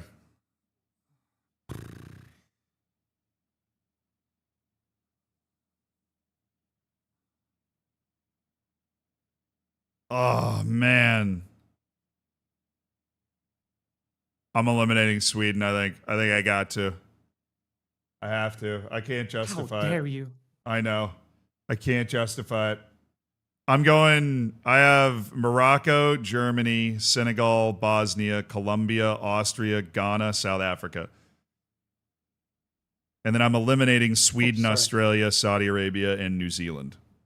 So we were the same on Australia and I think Saudi Arabia as well. We both see them going out. I think I just think Ghana's going to beat Panama. I think Sweden's better than a couple of teams I have above them, but I'm overthinking it. I'm looking at the stupid groups, dude. I'm totally overthinking. I'm looking at the groups and like, let's go playoffs. Yeah, I'm looking at the groups. Now I guess we're gonna differ a lot. Starting top left, I have Ivory Coast, Sweden. That's interesting. Ooh, Ivory Coast, Sweden. I have Ecuador, South Africa. Oh, completely. You different. Well, the Sweden Classic. So the Sweden Classic is to somehow narrowly make it through into the playoffs and then instantly get eliminated. So I think that's, as much as I'd like to see Sweden advance, that's what I'm gonna go with here. I'm just gonna get rid of Sweden at this point. All right. I'm going Ecuador over South Africa, Ecuador into the last 16. I think that's a straightforward 1-0 Ecuador. Easy. Next one for me is Norway, Saudi Arabia. I mean, I don't have to think about this one twice. Norway. I have Norway, Morocco, which I got to think about a little more. Because that Morocco team's pretty good. That's a tasty first round knockout match right there. I also love the fact that there is a round of 32. Like, we're getting 16 more knockout matches. Do you know how much drama that's going to create? It's insane. It more than doubles the number of knockout matches at the World Cup. Like the number of penalties and last second goals and just like crazy moments we're going to get from that. are unreal. People don't even. I mean, I feel like there's a lot of people that don't even realize that that's coming yet. What's your plan on watch parties for this World Cup? Well, I find out tomorrow. So I've been gunning for this. The U.S. broadcaster they're putting somebody in a box in Times Square to watch every match. Oh, damn. In a box in Times Square. We find out who gets it tomorrow. I'm hoping that I get it, so that would be so sick. Wow. Fingers crossed. That's awesome. If I don't have that, then I have some like other really cool plans, which is what I was going to do before I decided to go for it. Okay, Norway, Morocco. This is an incredibly tough pick for me, but I'm just going to have to call it. I am going to go with Morocco. I think Morocco pulls an upset there. Takes out Norway. After Norway gets a little complacent after their great performance in the first round. All right. I'm not sure that's what I would have picked, but we'll continue. I have Mexico, Canada next. Ooh, Mexico, Canada. An all CONCACAF? Oh, baby. Mm-hmm. I'm feeling Mexico. I have South Korea, Switzerland. I'm going to take the Swiss. I said they have to get to the round of 16. That's what they're going to do. Ooh. My next one's Japan, Scotland. No, our brackets are completely different. I have Netherlands, Morocco. That's a good one, though. I'm taking Japan over Scotland. I got Japan, Switzerland, and one of those teams is finally going to get past the last 16. I think I'm going to go Morocco here. See, Morocco's a good knockout team. Hmm. And they've got, a couple of world-class players. Oh, I have Uzbekistan, Croatia. This is an all-name game right here. Colombia, Croatia. Ooh. Probably going Croatia. I'm going to go Croatia as well, yeah. Hard to count those guys out the way they play. Spain, Austria will be a Spain from me. I have Spain, Algeria. Mm. I got to go Spain. I got to go Spain. I think Algeria's got a shot at it, but that's a brutal draw for them in the first round. Yeah. I have U.S. Yeah, U.S. USA, Bosnia Herzegovina, easy dub. Mine is Turkey, Bosnia Herzegovina, which I'll go Turkey. Nice. Followed by Belgium, Czechia. Belgium pretty strong. Belgium, Senegal for me. All right, yeah. Belgium's they got Jeremy Doku. They got that like next generation coming through. They have Charles de Ketelaere, who's good. Problem is Senegal is also good. This is two teams that probably should be in the round of 16, but they're playing each other. Your bracket seems like harder than mine so far. I'm kidding. I can't wait to see the other side. It's going to be like Iran against the local YMCA is what I have on the other side of my bracket. Wait, did you pick someone? I'm going to go Senegal. All right. I have a really juicy one here on the other side of my bracket. Oh, did you? Oh my goodness. Oh no. This... Okay, top right. Oh my God, when I got it. All right, I'm not going to get ahead of myself. Okay, start from the top. Yeah, top right. Oh man. Brazil, Japan. I have Brazil, Netherlands. This is a spot on the bracket right here. Yeah.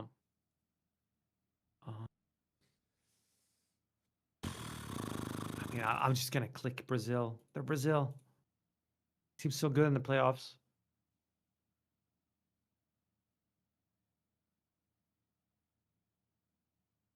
Chat, I don't know. Oh, swap sides. Yeah, I should. Brazil or Netherlands? The way Brazil's playing.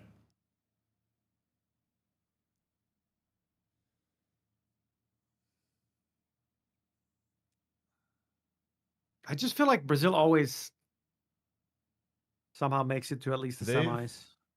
So they're actually on a weird streak. Let me see if I can pull this up. I remember when I was looking at it earlier during the preview stuff.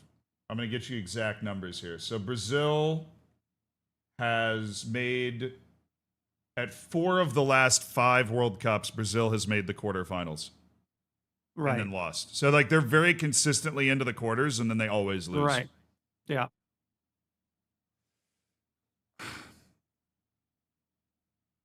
The Dutch just lost to, who did they lose to? Algeria in a friendly?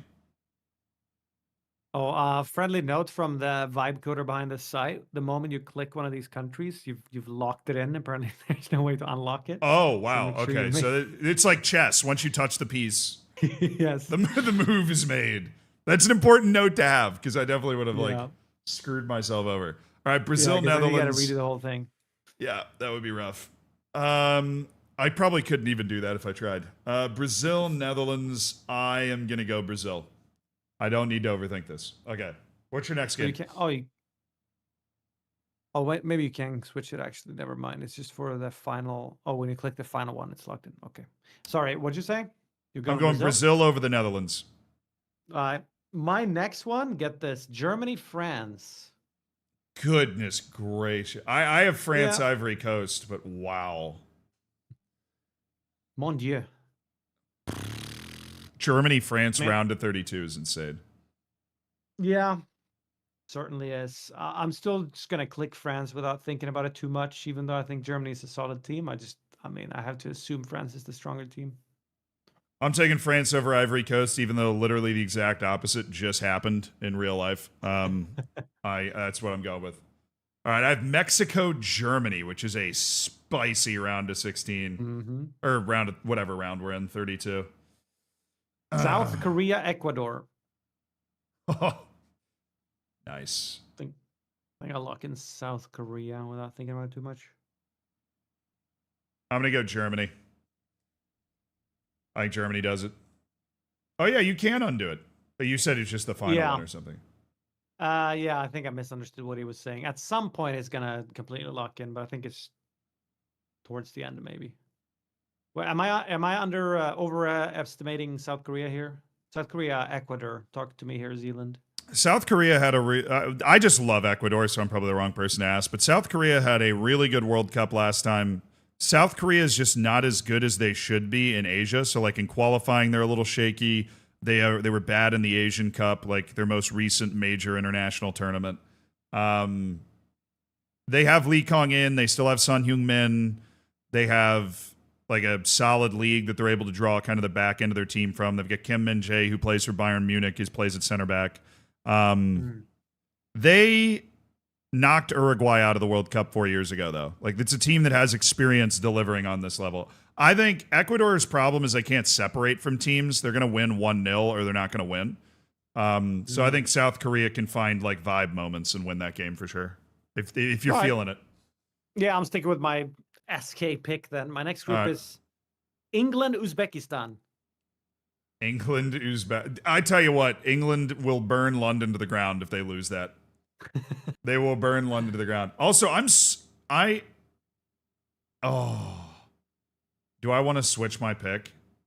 No, I don't. I'm taking Germany over Mexico. I have England and Colombia, which is a tasty match. It's going to be a raucous Colombia crowd because U.S. Do you believe in the English? I mean, I always I only really got very interested in football a few years back, and I mostly follow the Premier League. So every Euros or World Cup, I always think to myself, "Wow, England looks so strong. Look at them." And I consistently overestimate them because they get far though. They do, right? Didn't they make the finals last time in the Euros? Yeah. Or what am I thinking? Yeah. Yeah, they did. Yeah, they've like back-to-back finalists Euros, which their first two ever finals in the Euros. They made the semis in the 2018 quarterfinals of the World Cup 4 years ago. They rarely do it convincingly. Never convincingly. Always super sweaty. I'm taking England, though. I'm going to go England over Colombia, which gives us a vintage England-Germany in the last 16 for me. Oh my God. My next group is Argentina, Uruguay. That's the first time we have the exact same. Oh. That's my game too. Okay. What are your thoughts on that then? I'm going Argentina. I just think the familiarity helps here too because they play Uruguay all the time, and I just think they're better than them. Ditto. I think it matters. You're not going to believe my next matchup. Can't wait. Oh, I know exactly what it's going to be. U.S. Yeah. Iran for sure. Yes, sir. Yeah, Uh, if we both finish second in our group, we play each other in the knockouts. I know that. I have Turkey Iran, which is another incredibly spicy match. yeah. I'm gonna take Turkey. Oh, the scenes if the U.S. lose. That would be I that would suck. That would be brutal. feel like Iran is the. To me, my impression is Iran is the better team, but I think the U.S. will just pull this win still with home turf advantage. Oh, well, we I don't just know beat if Senegal in our last friendly. You know. well,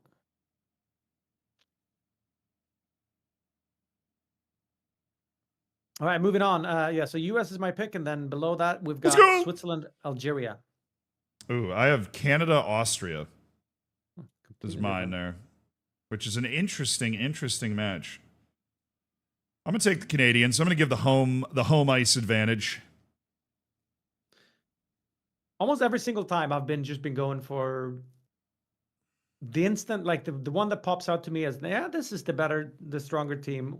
For me here, that's Switzerland normally, but throughout the course of this conversation and reading chats, I've now decided to go Algeria here instead. I'm feeling it. Ooh, all Yep, this is right, where Switzerland falls. all right. And then my Hmm. last round of 32 matchup: Portugal and Ghana. Yeah, Portugal and Senegal, two of the Gulls. And yeah, I see Portugal. I'm just gonna click them. Yeah, I'm not that high on Ghana. I don't necessarily think they're that good. So Portugal as well. 16 teams left. Mm-hmm. Are we jumping back to the left? Yeah, let's go top left. God, I'm starting to do an E-Rob here. I keep sending Norway forward. It's Norway Ivory Coast, and I really want to click Norway. I love the corner of the draw that I've created. It's Ecuador, Morocco, Switzerland, and Japan. I think this is like one of those four teams has to go to the semifinals for me, and I love that. I have Ecuador, Morocco. I'm gonna go ahead and lock in an Ecuador to the quarters. I locked in Norway. Fuck it. You and E-Rob are always more similar than you wanted to admit, you know? Yeah. Sadly, All you're right. correct. I have Switzerland, Japan is my pick here. Mexico, Morocco. Oh, oh, that's a good one. It is. I'm feeling Morocco here. I believe in Morocco. I know you said you dislike them, but I believe in their strength. No, they're good. Switzerland or Japan. This is such a tough pick for me, dude. I'm gonna go Japan. Japan, Ecuador quarterfinal. Huh. All right. Next setting, I have Spain and Croatia. Same. Exactly same. It's got to be Spain, right? I clicked Spain about as fast as you could. I think Croatia just doesn't have the firepower to knock off the top teams they used to. Agreed. They're My like next one is Europe's pretty Uruguay. They're good, but they're not great. good comparison. Yeah, my next one's Turkey and Belgium, which I really look forward to seeing that match if it happens. I think I'm flicking Belgium though. I like Belgium a lot. Of USA Senegal, we just beat them in a friendly. I'm taking USA to the quarterfinals. Hell yeah, brother. Hell yeah. America. Okay, jumping across the pond. Oh my goodness. Good. This section that I have is diabolical. You want me to read all four teams? Brazil, Sure. France, Germany, England. Yeah, I'm very close. I'm Brazil, France, South Korea, England. Yours is even trickier than mine. This is a diabolical section that I've picked right here. It's gonna be France, England for me. Yeah, I'm going France over Brazil for sure. I think France goes to the quarterfinal. France England would be a quarterfinal rematch from the last World Cup. Right. Yeah.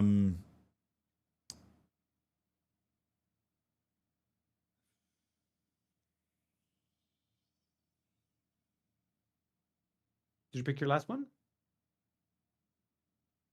I'm wincing and staring at it. I'm wincing and looking at it.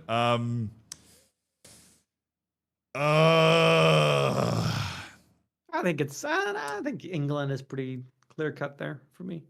I don't know. I haven't been that impressed by Germany. England's got this. They got Tuchel. True. Somebody's going to get upset, though. Tuchel's a sleeper agent for Germany. I'm taking Germany. Okay.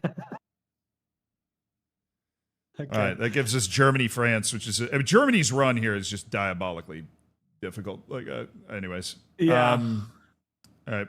My final section is Argentina, Turkey, Canada, Portugal. Argentina, USA, Algeria, Portugal. I'm sorry, Zealand. This is where you fall. Yeah. Argentina, US is not a favorable looking matchup for us.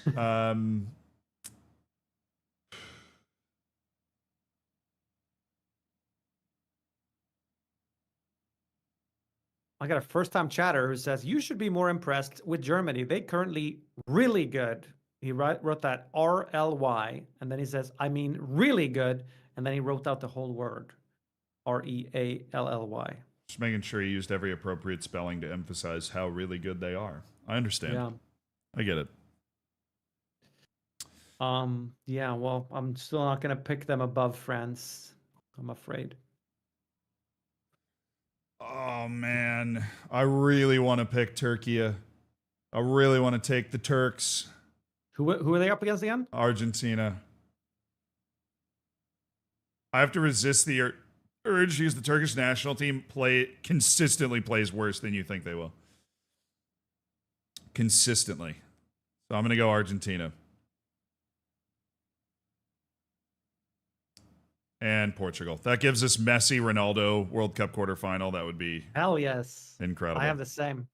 Okay. I have Ecuador, Japan in one quarterfinal. That's my top left.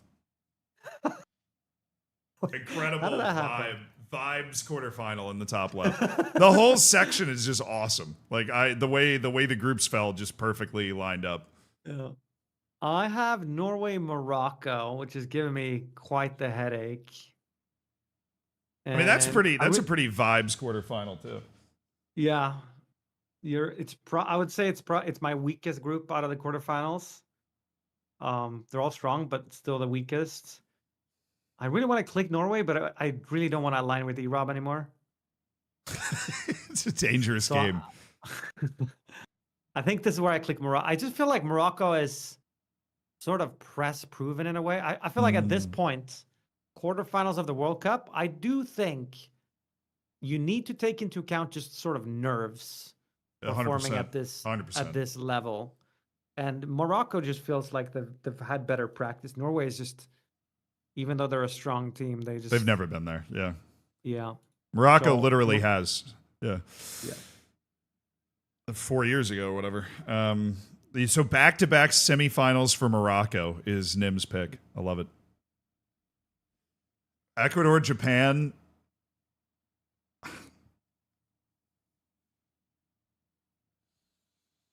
Oh boy.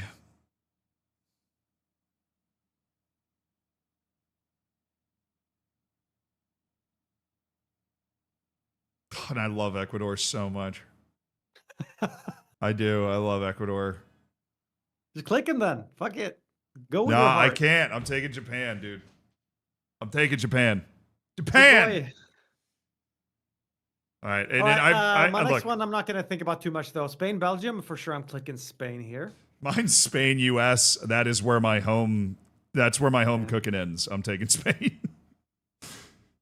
Quarterfinals not bad, though. Spain. Good job, America.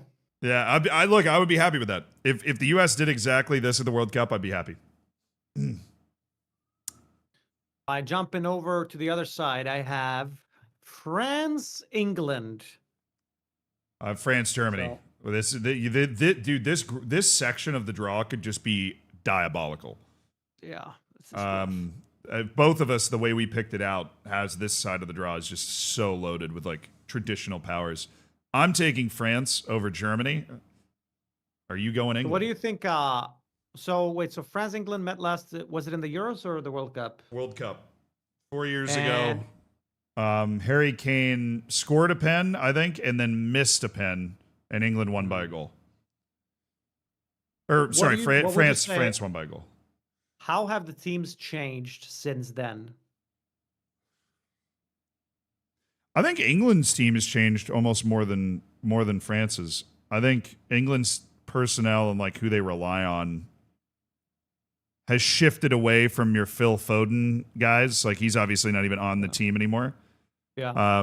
The focal point of the offense is still going to be Harry Kane, but I think there is a bit of a new guard there for them. Well, France, France, I think has gotten better. They've got guys like Desiree Doué now that weren't available to them for that 4 years ago. How many? I don't know much about PSG other than the fact that they're really good. How many of the PSG players play in the France national team? So they're two of the three like superstar wingers on PSG are French. One's Dembele, who I think compared to 4 years ago, he's now won a Ballon d'Or and a couple of Champions Leagues and is like a completely new player. And then there's Desiree Doué, who I'm really high on. I think he's a stud. I think their starting three, like France also has a guy named Michael Olise, who 4 years ago I don't even think was on the team. He might have been. But he's certainly way better now than he was. Like France's attack is just the best in the world. They have Mbappe, they have Elise, they have Dembele, they have Doué, they have Bradley Barcola, who's also on PSG. I think France's team is really good everywhere, but that front is just terrifying. Oh, and Rayon Cherki from Man City, true. Somebody said that. Okay, all of that is helping me convince me to pick France, but I'm picking France. The main reason I'm picking France here is because England does not have Maguire. Big fuck up by Tuchel. There you go. Yep. They do not have Harold Maguire. All right. I have Messi Ronaldo quarterfinal here, which you have too. Same. Absolutely breaks the internet here. That is a juicer, Mackie Gooser. I really I want to go with my boy Messi, but I think I have to go with Portugal here. It's my pick. New Zealand's quiet. I know. This is a monumental pick. Just for the fate of the internet hangs in the balance. Like which ridiculously aggressive group of fans is going to be fan serviced by this match. I'm going to take Portugal too. I think Portugal wins, gets to the semifinal. That midfield's too good. I think they're fresh after two kind of easier games that they're going to have. And that gives me kind of what I've been looking at the entire time. Japan, Spain, France, Portugal. That's what I have. Morocco, Spain, France, Portugal. Wow. Okay. It's like the same, almost the same. And I suspect we might end up with the same final. I'm not sure, but I'm clicking Spain. Yep. France, Portugal is very tough. Very tough. I feel like I have to click France.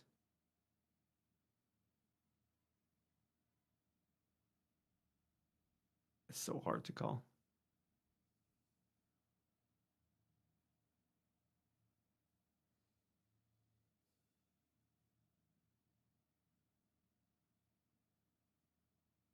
If anything, I think Ronaldo is just going to drag them down. They might end up getting what Sweden had sort of this issue with Zlatan Ibrahimovic in the last few years, that whenever he was on the pitch, the entire gameplay revolved around him, and usually not to our advantage.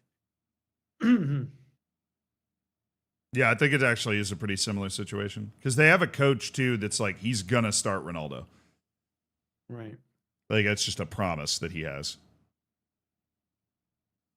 I think I have to click France here. I'm going France. So I have Spain, France in my finals. We have the same final. All right. Spain, France. That's what I went to. Yeah. This is where Japan, if they want to win a World Cup, has to start pulling big upsets, and I think it could happen, but I'm not gonna pick it. All right, Zealand, let's hear your final analysis then. We both landed on the same finals. France versus Spain. It's convenient they ended up on opposite sides of the bracket because I think these are the two best teams in the world. These are the two teams that I make favorites for the World Cup. I think France, I've already talked about it. I think France's offense is like unholy levels of good. It's just an embarrassment of riches. France, good goalkeeper. Defense, really good. I think the French midfield can get a little weird, a little squirrely at times. We got like Adrien Rabiot out there. But Spain's midfield's outrageous. They have, obviously, Pedri from Barcelona. They've got Rodri, who won a literal Ballon d'Or, even though he's been coming back from that knee thing. They have Lamine Yamal, who's going to rest the first couple of group stage matches so that he's fit, and he's got a chance to try and stake out best player in the world territory here. I think Spain's got maybe the best goalkeeper room in the world too. They've got some really good goalkeepers.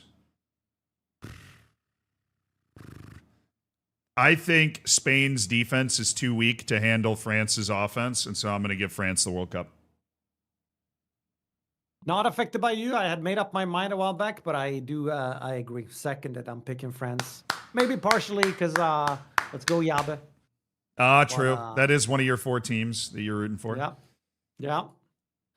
Pretty sure I had them for my last World Cup as well. No, actually, I can't remember. No, wait, I had like Argentina.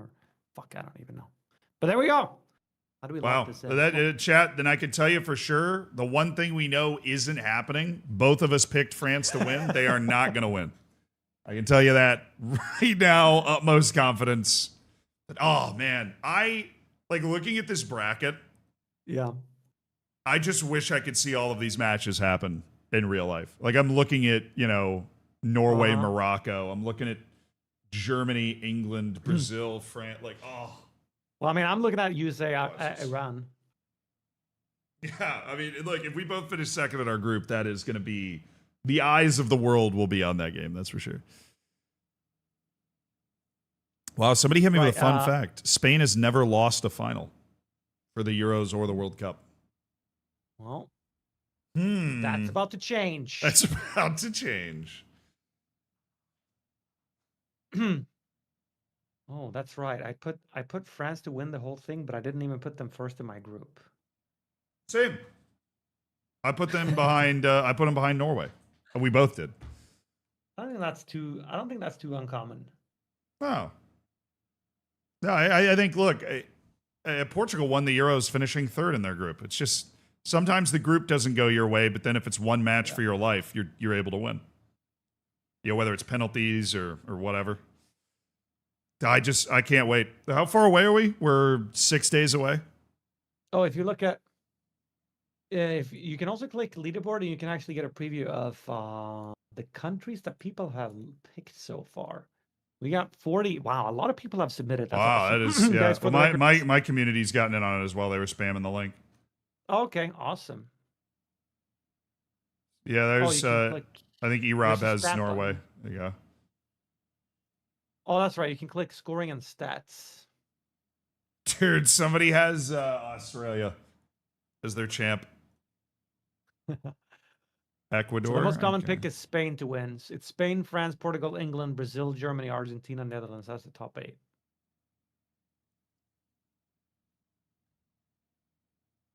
All right. I have to run. Nice. But Zealand, my friend, it's been an absolute pleasure.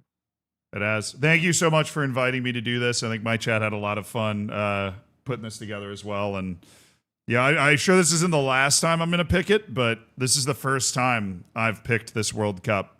Oh. So very fun to see it all come together and see the knockouts all come together and everything. Have a great rest of your day and get some sleep, Nim. Thank you. Yeah, I was up at 6 a.m. Switching diapers. Not on me. I was gonna ask just to be sure. Well. All right. Have a good weekend, Zealand, and I'll talk to you soon. Yeah, man. Catch up soon. See you later. Right. Bye-bye. We always love Nim. Great individual. A man with ball knowledge. We picked the exact same final. What is the thing you disagree with me on the most? What do you disagree with me on the most, chat? Off of my predictions. When I come back, I'll read them. I'm going to go to the bathroom. Gotta pee.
What's up, dudes? What's up, my dudes? Let's get into some UD Melilla, shall we? Olivia Rodrigo, who hurt you, Zealand? Nobody. I just appreciate good music. Okay. Now we're shuffling my like songs, so we can skip to the next one. Oh, I love this one. It's a little UD Melilla time, and we got some transfer decisions that we got to make, dude. We got some transfer decisions that we got to make. So we made Europa League. Yes, we are Europa League, even though we should be Champions League. The European positions in La Liga are just broken in the game. Spain got a top 2 spot, but it did not shift down to 5th. It is what it is. We didn't earn it, you know. We didn't earn it. We certainly didn't contribute to the coefficient either. We got grouped in the Champions League last time. So now, the transfer decisions that we are making. We have 2 offers accepted. $42.5 million release clause for Luis Miguel Navas. $22.5 million release clause for Alisson Lopez Teixeira. All right, we have to open the notepad of goodness, and we can look at our striker situation. We have, right here at the bottom, Yuri Urbanic. We have Ali Yuste, Palafox, who we're looking to loan, but to a Spanish team. We have Daniel with the B team, Joao Aguiar, part of the team, and then we have a sell loan on Gigo, a loan sell on Delman Villamil. We're selling Pargueñas for $3 million, so he's moving. And then Abdu Oto'o is part of the B team. That's every 1.5-star striker and up that's a part of our squad right now. Both of these guys would be considered strikers. So there are like roster positions open. I like the fact that Luis Miguel Navas is black now. That's really neat how he just changes depending on when you load in. Also, while we were doing all that, you guys subbed, donated, and everything. I want to go through and thank you guys all the way. Thank you so much for another month of membership on the YouTube. First live in a while. Don't sign either striker. Sign Traore from Nantes and the central midfielder from Ajax when you have a title-chasing 11. I like it. You're putting together a bold transfer strategy. Thank you for the $5 donation, Froginhos, a Portugal inside a Caravel dressed as navigators. Dude, that would have been sick. IMS, thank you so much for the 20 months of the Prime. When do you find out about the World Cup job? Tomorrow, dude. Tomorrow. Yo, Nim just raided in. Welcome in, Nammers. It's your boy, Big Z. We're playing a little Football Manager, which Nim obviously is. We met over Football Manager. He DM'd me asking me a question about Football Manager, and we've become great friends since then. Hume, thank you for the 20 months. Kempy, thank you for the 64 months. Hey, Delicious, thank you for the 16 months as well. Very Thick Hog, nice. Thank you for the 2 months. Darmouse, thank you so much for the tier 1. Dark Heist, thank you for the 63 freaking months over 5 years. Jay Wilco, thank you for the 5 months. Hutch, thank you so much for the 6 months. Excited for the World Cup. Hope the national team doesn't embarrass us. Yeah, I know. How do you feel about the game against Senegal? I mean, I'm happy we won, dude. We beat Senegal in a friendly. That's sick. DJ, thank you for the 8 months. You're almost at your Twitch child. Congratulations. 1 more month. Damien, thank you for the 23 months. Closing in on that 2 years. What's good, brother? And Ryder, thank you for the 5 months as well. I appreciate you guys supporting the stream. Yeah, we're playing a little Football Manager with our save where we are a team in North Africa that plays in the Spanish leagues called UD Melilla. We're trying to decide which of these 2 guys to sign that we're looking at right now. And the debate is hot. Some people are saying you want to sign both of them. You want Luis Miguel Navas. High composure, skillful player, right? Good athleticism, 42 snickerdoodles, fairly consistent, absolutely mammoth potential. But then there's Alisson Lopez Teixeira. He's just a banger, big physical guy, foreign player, unfortunately, so it'll take him 2 years to get Spanish nationality, and we're just going to have to live for those 2 years. Yeah. Both and Shabazz. Somebody said go get that striker that's on Nantes. Let me go at least show that guy to you. All right.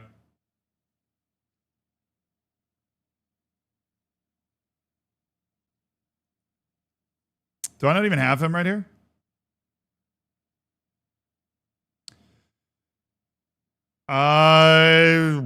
He might not even be on this list.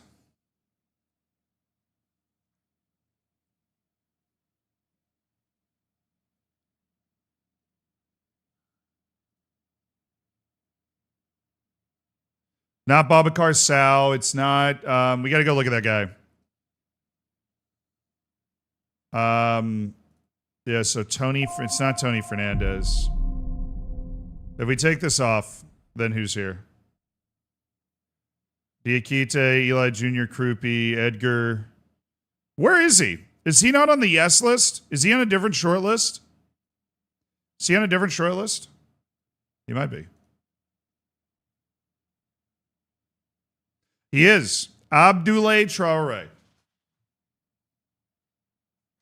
So they want me to sign this guy. Star player at Nantes, Abdoulaye Traore.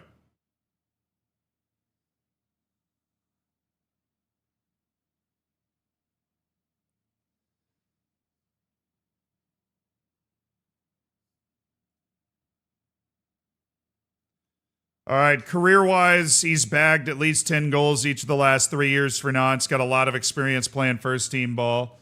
Traore is also flagged as being able to improve significantly, perhaps. Still, asking price is above market value according to my scouting team, but he loves a big match. He is short, but he's not weak. This dude hits the weight room, you know? He gets in the weight room. Clarky, thank you for the 15 months, my dude. He's in that weight room, you know? He's beefy. He's got a little beef to him. I don't think you'd get him. I mean, 45 million. Well, I mean, none of these clubs are like liver. What is it? What body part? What organ? Oh, they're not even in the active interest section. That's ridiculous. Dortmund, never even heard of them. Monaco, not even a real place. Liverpool, certainly not real. One of those fake clubs they just put in the game, you know?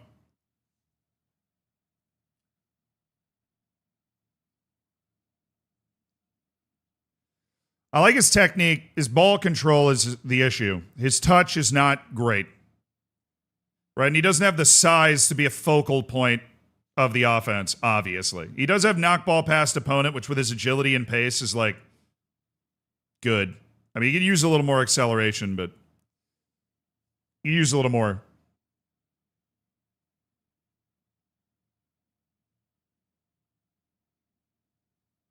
The Flamengo guy needs to sign. He's currently our starter if he comes. The other Brazilian, if he keeps his potential, is a world future star, and it can be the future. Traore seems to be the best of the three, with Havakote behind him. Being small is fine. That's true. We have the Flying Dutchmans of Iro Havakote, right? Like, he's going to be plugged in behind. You know, we do have a focal point in the box as long as Havakote's on the field. We don't have to worry about it. And it is a signing that I think really improves the first team right now. Right, if you get Abdoulaye Traore into the team. I'll tell you what, let me try and negotiate. Let me negotiate. Listen to me. Let me get in the lab, let me get in the factory, and let me figure this out. Let me get in the lab. Let me see what deal we can cook.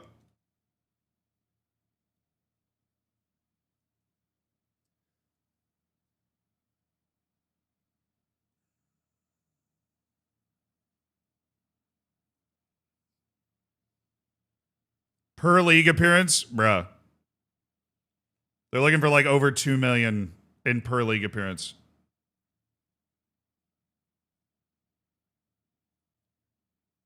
I prefer 12 monthly installments. We're going to take that out to 3 and then put that up at 19 million.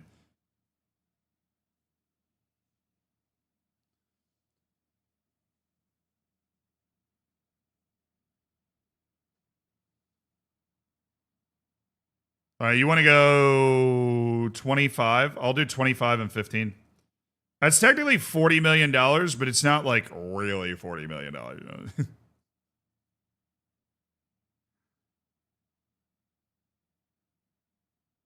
They've declined to give an immediate answer.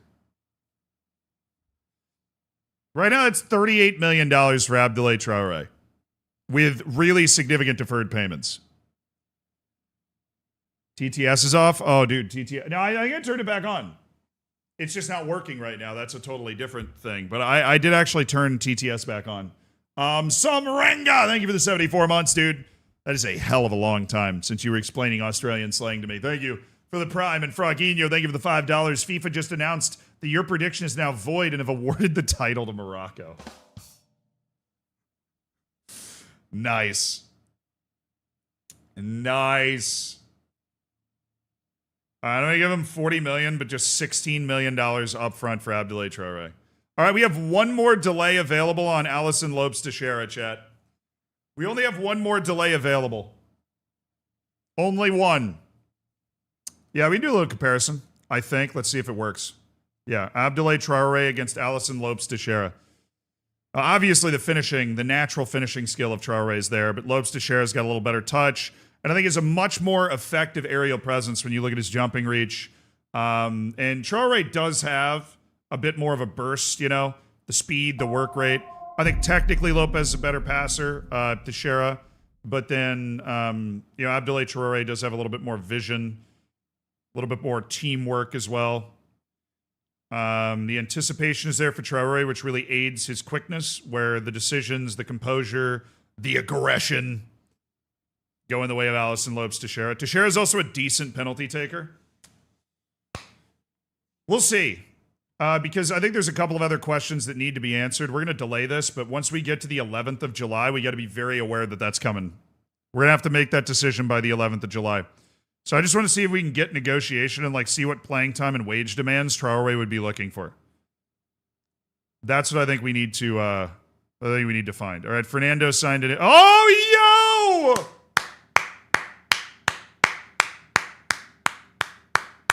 We're taking the stadium from 15,000 to 20,000. It'll be completed by November of 2035. The construction work will begin at the end of the season and is scheduled to be completed. Okay, so they're just going to start it in the offseason and be done by November next year. So we've planned a $7 million investment to expand Tingus Pingus Park to 20,000. It's a pretty good deal right there. Pretty good deal.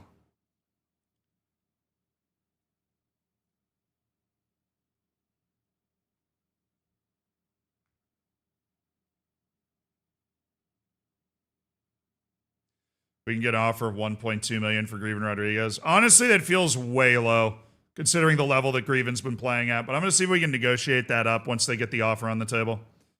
Al Jazeera have offered for... Oh, my... Why? Why are they putting actual money on the... Remember, if you were here for the last stream that we talked about this guy, came in the first youth intake of the save. We loaned him out 1, 2, 3, 4, 5, 6, 7... 8 times. He has played, including the B team, for 9 different clubs, 252 matches. He has never made an appearance for the top team of UD Melilla. He is now 24 years old. It is time for him to move. It is time for him to start his career out from under the umbrella of this club. $1.2 million deal to go play at Al Jazeera. Solid news organization and a club in the UAE, so good opportunity there. All right. Azir Silva. At long last, his journey with us is coming to an end at the age of 24. Oh, boy. All right. Marlucio facing tough times. A loan offer for Sean Gigo to go play second Bundesliga. Would that be better than going to play for Antwerp? Maybe. Maybe it is. Can we negotiate in a loan to buy option? Like future fee after 5 matches played is just 8.5 million. They said no. They said no.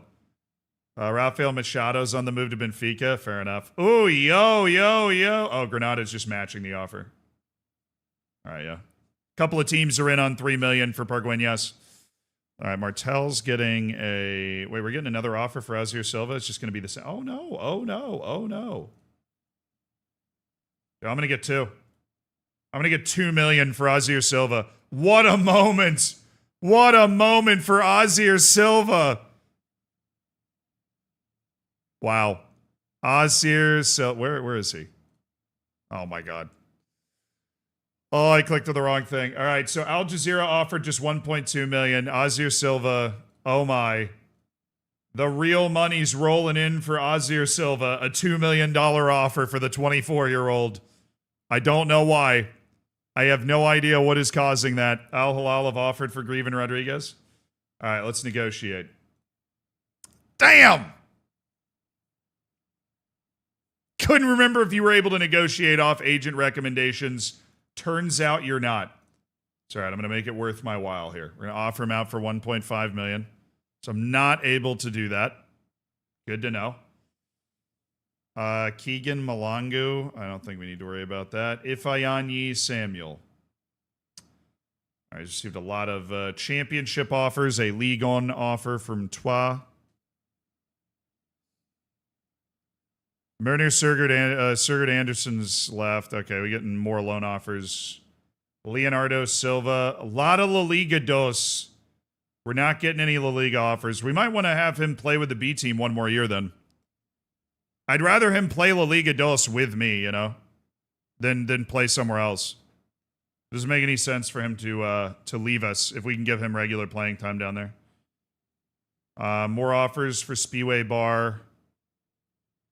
Ligue 1, Serie A, La Liga with Ibar. I think this might actually be exactly what we're looking for. Hold on. Where's Ibar? Why are they able to put it on squad player? I'm going to negotiate it. That's the offer. Reject everything else. We can have this guy play La Liga ball. That is exactly what we want. He's going to go be a regular starter at Ibar. $2 million for Ozir Silva there.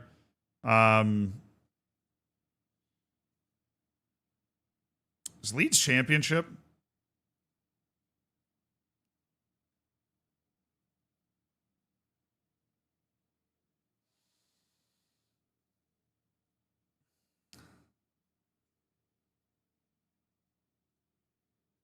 Oh, dude. Marcos Perez got a regular... Oh, yes.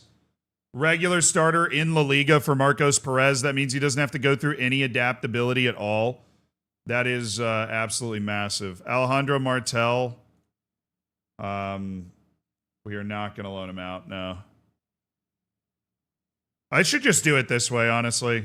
Cadiz just got promoted. Cadiz just got... they're going to be. Cadiz just got promoted. This is a La Liga offer for Wamura. That is an incredibly good loan offer for Arahiro Wamura. That's regular starter with a team that is headed up to the top league. That's actually a great offer. Shigehiro and Yande both have offers from Leeds. I mean, he speaks English. Zambia is an English-speaking country, so this is not like a tough adaptability thing for him. He's going to be able to speak English fluently, have a good time there. I think I send Abel Yande there. I don't know about Shigehiro.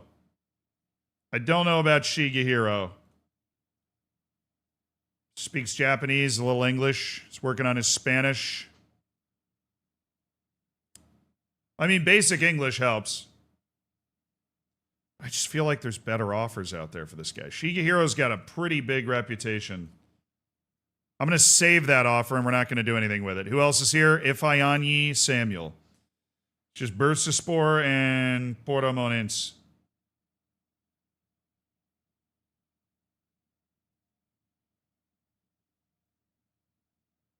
I don't love a loan to Turkey. I don't know why. Portimonense. Liga Portugal. I think we take that.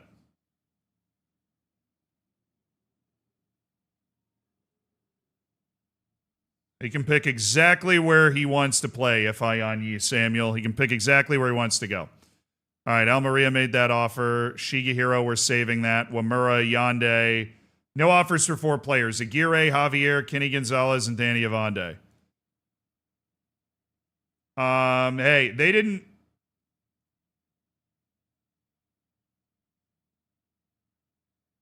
No, that's too much.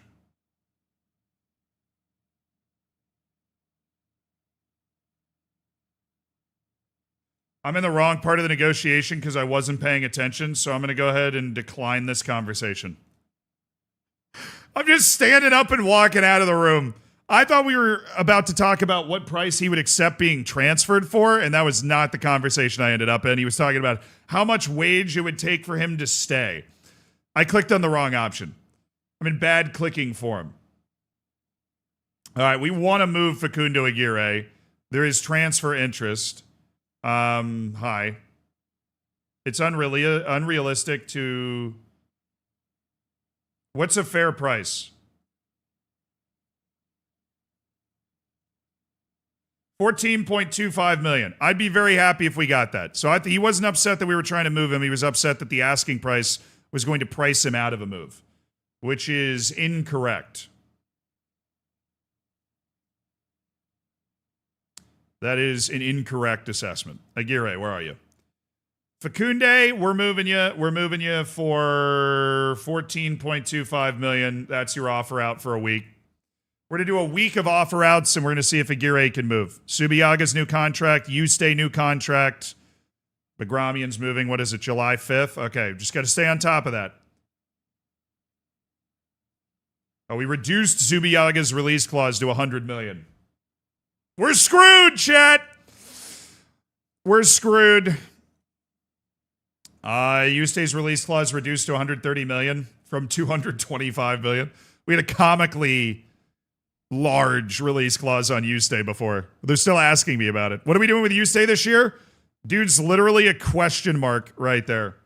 Oh, I didn't do... Oh, my God, the negotiation. Oh, that was half a day. Hold on. Where's the negotiation? Abdoulaye Traore. What did they come back with? 33? Nah, fam.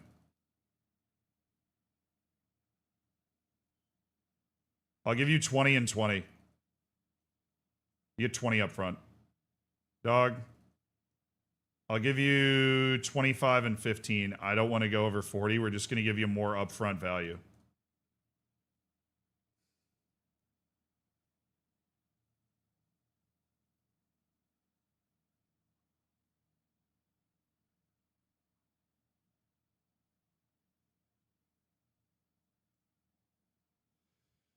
That's 29 up front. I don't want to go too crazy past that, man.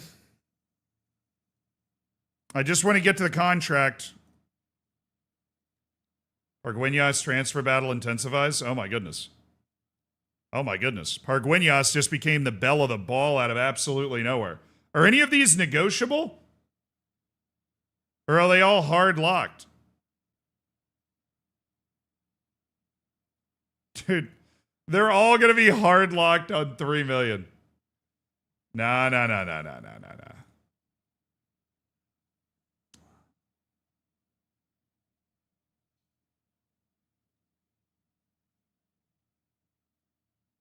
I'll tell you what. I'm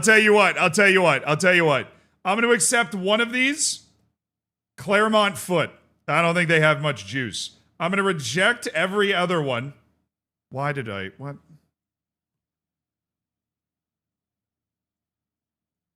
I'm going to reject every other one. And then we are going to show up and offer him out for more.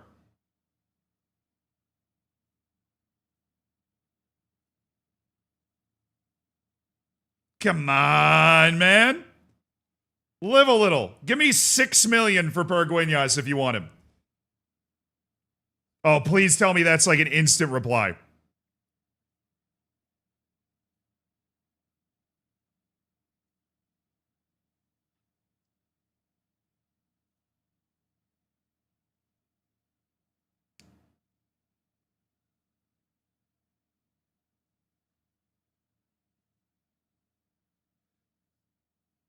Negotiable 3.4 million. Oh, his release, dude, it's above his release clause, bro. His release clause is 4.9. Pay it. All right, 4.4. His release clause is 4.9. I didn't even notice. Okay. You certainly will pay his release clause. Sorry, I got, we're getting a couple extra million. Gives you a nice hit of dopamine, you know what I'm saying? It just broke. So that's cool. It just broke. I think they accepted it, and it'll just go through. So we definitely can get rid of the Claremont foot offer. Deportivo La Coruña. Okay, it breaks when they accept the release clause. It just kind of visually looks a little strange. So we'll come back and reject the Tenerife offer. Elche and Deportivo La Coruña are triggering Pargueñas' release clause. Absolutely what that man deserves.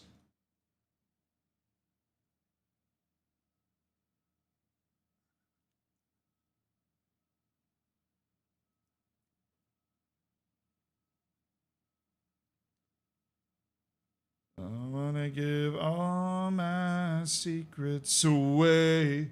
All right, we're going to send Palafox to Granada in the second division. Dude's a model citizen. He's 18 years old. This is his 19th season. We just need him to play in Spain. I wanted La Liga, but I don't think we're going to get it. Pedro Rodriguez. We have Naval Carnero. No, it's a French player. Just get out of here. Get out of here. All right, Inter make an offer for Gil Fernandez. Only 17 million up front? Really? Really? All right.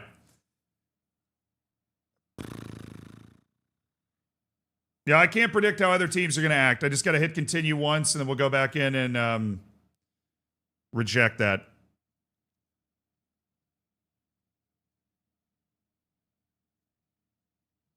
Got to go reject the $4.4 million offer. That'll save me $500,000. No, Tenerife. And then Elche and Coruña, I cannot reject those. Dude, Coruña went down. That would be third division, but they're paying $5 million. They're desperate to get themselves back up. Absolutely desperate. All right, I'm still waiting. Still waiting for Nance to accept this. Still waiting. All right, Delmon Villamil. Getting a solid little loan fee for this as well. He's going to play for Nacional. We've already given up on trying to get Villamil his nationality in Spain, so Villamil's going to go to Portugal. All right, we're on our second delay with Navas as well.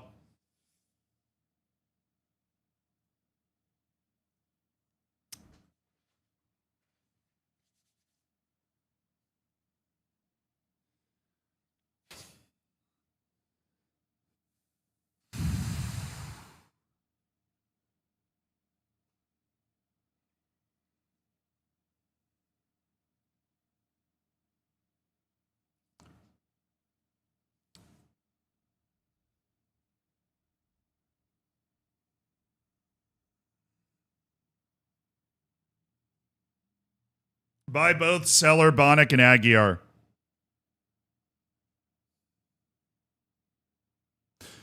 His potential has gone down pretty significantly. That changes the math for me. Obviously, he's still in the could improve a lot category, but he is no longer 4.5 gold. He is 4 gold with not a full star past it. So on the rescout, Luis Miguel Navas does not quite have the potential. I mean, 4 gold is still incredibly reasonable. It's really, really, really, really, really good, especially for a guy that has a ton of ability that'll be able to play on the first team right now anyways. It's really just the upfront price of 42 million is a boatload of money, man.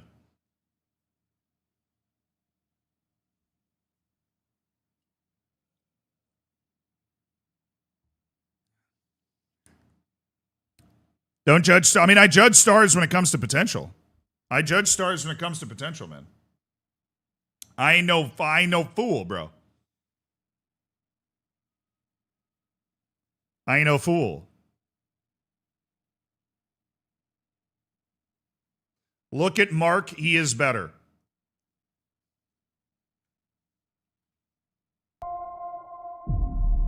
Why did I think that was going to work? Isn't he on Wonder Kids?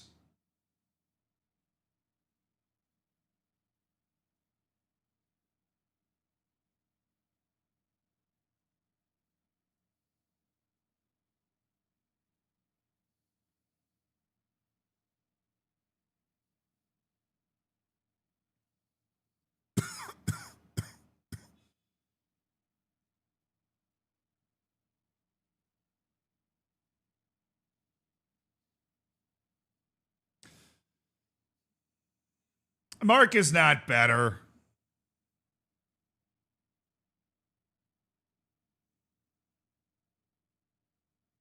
He's 24, close to his full potential, more expensive.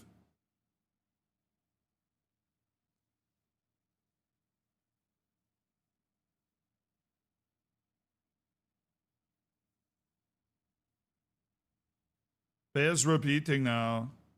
Do. Do.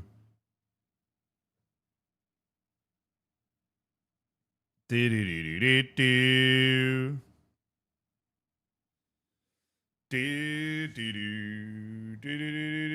do do do do.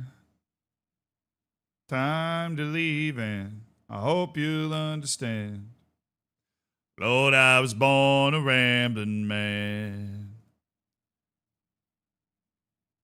But down in Georgia, on the end of a gun. Oh my God. You seeing this? The intermediary just said he could get an $18 million offer. I'm currently waiting on a $10 million offer for Yasir Mahdi. Literally just $8 million just sitting low-hanging fruit. What the hell is that? That is one of the wildest things I've ever seen. All right, Seeley Peterson. Maybe there's something crazy here. No.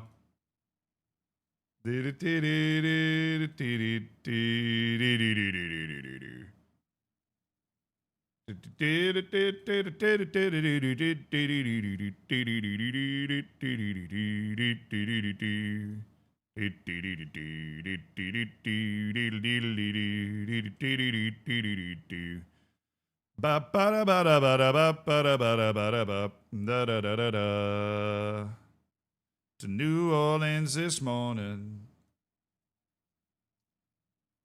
Nashville, Tennessee. And we got max money for Pargueñas. We got his release clause. Pretty sick. Not a whole lot you can do with that. All right, we're delaying. We're going to do a second delay here. On the 11th of July is when we're toast. All right. Yasir Mahdi, we're just able to get a much bigger offer instantly of $18 million for Monaco. That just made me $8 million or $7 million, even if you factor in a big chunk out for the intermediary. Like an actually very legitimate amount of money. Yasir Mahdi is now negotiating an $18 million transfer to Monaco. He signed that dude for free last year. He played 5 matches. People love Yasir Mahdi. The people love Yasir Mahdi. Do I have over 20 million for the guy that we thought could be a center back but never really learned the position after an entire year of training there? Come on, people. No way. Is that 21?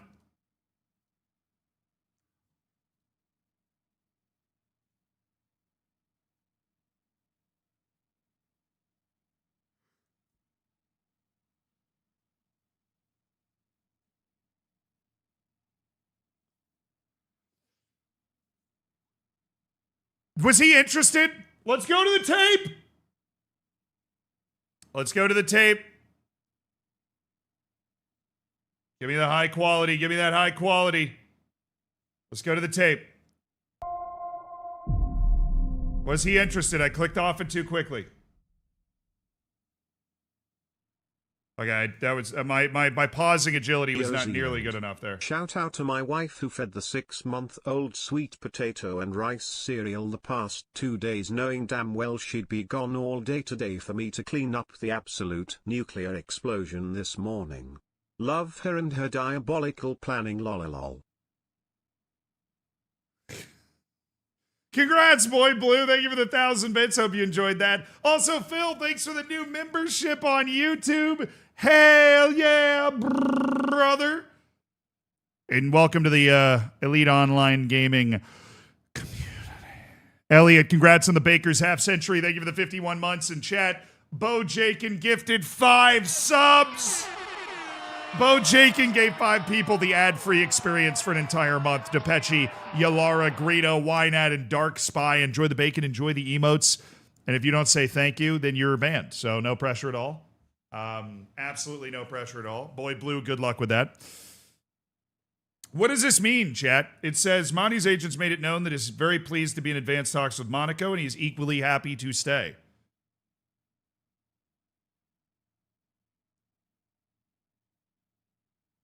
It doesn't necessarily mean that he loves this deal with I think he wants to go. Okay. All right. Wow. How the mighty have fallen. Look at Rodrigo Lira, dude.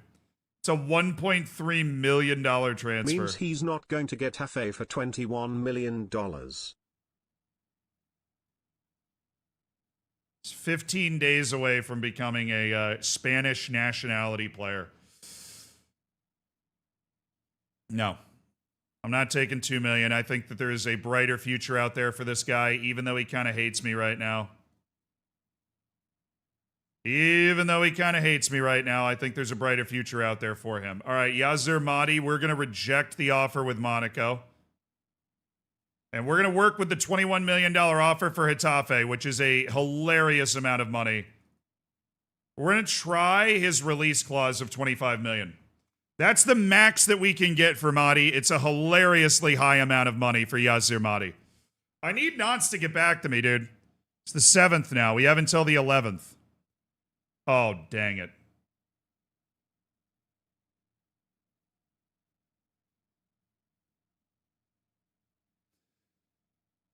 Well, that sucks. Inter's come in with an absolute bag for Bike and Shabazz.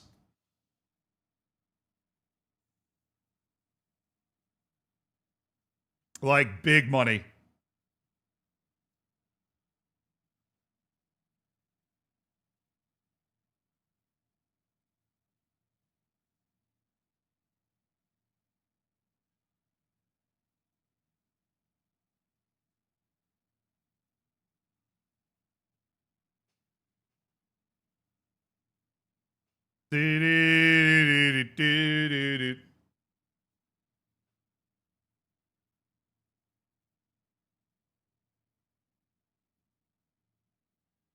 Snooze, you lose. It's July 7th.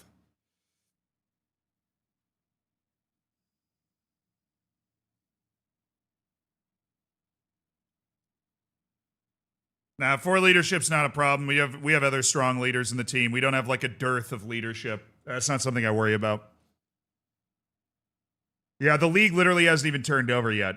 I don't know about snooze, you lose. This Inter team's just got to be really good. They buy a lot of guys that I'm looking at. They buy a lot of guys that I'm looking at.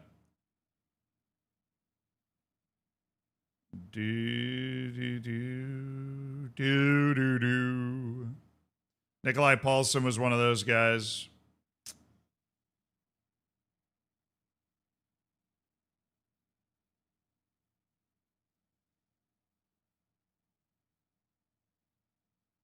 Gundo Gonzalez was one of those guys. Have they been winning the league every year or what? No, friggin' Napoli's been winning it every year. Inter has not won it in the last 5 years. They're just signing dudes for the hell of it.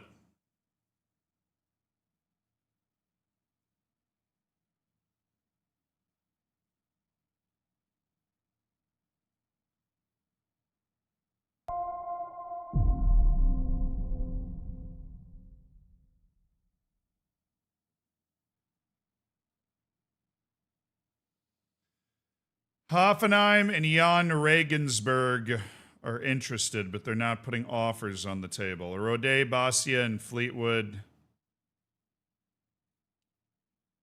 Rode and Bastia are rejected. Fleetwood, based off our principles, is accepted. Ifeanyi Samuel is then offered out on loan. Regular starter. See if we can bait any of those Bundesliga teams into making an offer, because that would be the best loan for him. All right.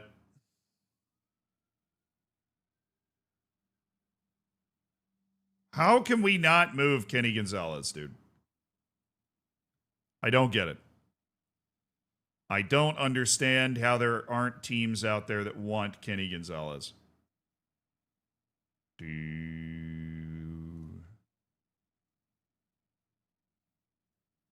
We'll take Jaime Gutierrez off the loan list. Shigehiro's got deals. Palafox has a deal we're okay with. Yonde has a deal we're okay with. We're just going to see if we can get somebody else outside of Leeds to come in for him. Yazir Mahdi's on the move. Alexi Gallardo is... I don't know, B team up? Oh, there you go. Danny Avande has interest. Leipzig is sniffing around at 90 million. Would strengthen the team's starting 11. Brother, it is time.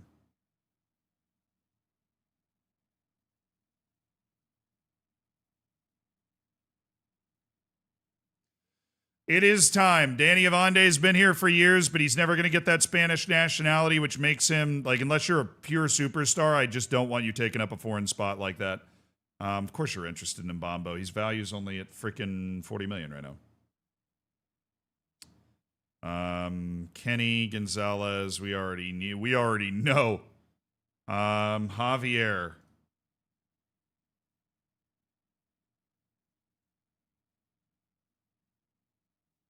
Once again, we are exploring offers for the mighty Javier. Once again. Yeah, we're not looking to loan him. We are very much looking to move Aguirre, and it looks like there's some teams at that level that are interested for sure. I think we might want to look to see if Bruce Zulu can do like a top level loan. He might be able to. What do we have? What do we have old Bruce on over here?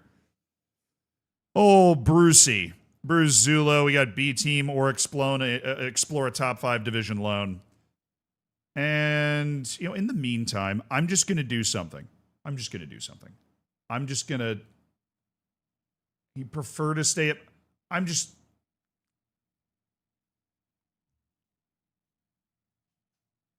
going to do something. I'm just going to do something.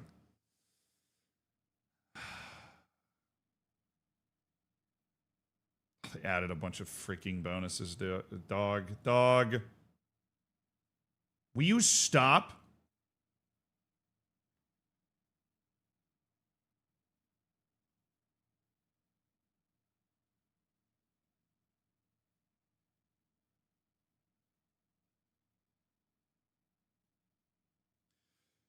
Honestly, sure. Shigehiro, really? Rodriguez, dog.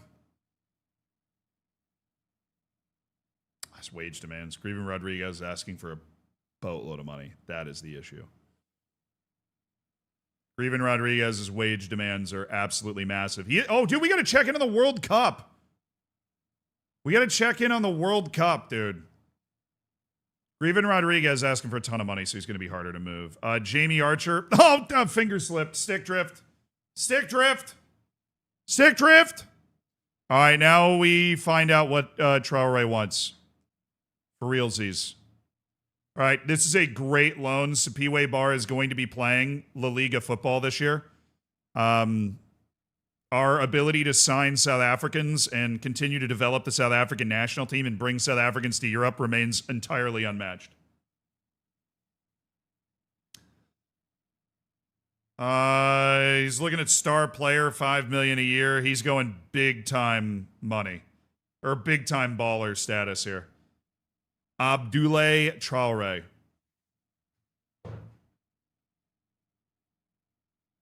I think the way he plays, he actually could totally play as the Havakote role as well. Attacking midfielder. Except he'd shadow striker completely. I'd say, yeah, it's a lot of playing time, a lot of money. Ugh. Would you rather get Teixeira or Traore? Now that we know they're asking for, like, similar amount of money.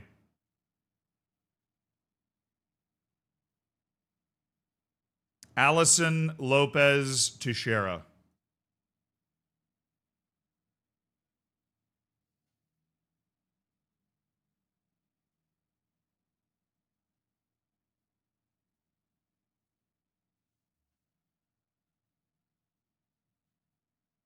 I mean, Lopez Teixeira, I think with his strength and jumping reach and heading, is a more influential aerial presence. He's more of a bruiser. Abdoulaye Traore does have a little separation ability. Dude. Obviously, he's a natural finisher as well. Putting Traore in front of the goal. Similar wage demands, similar playing time demands.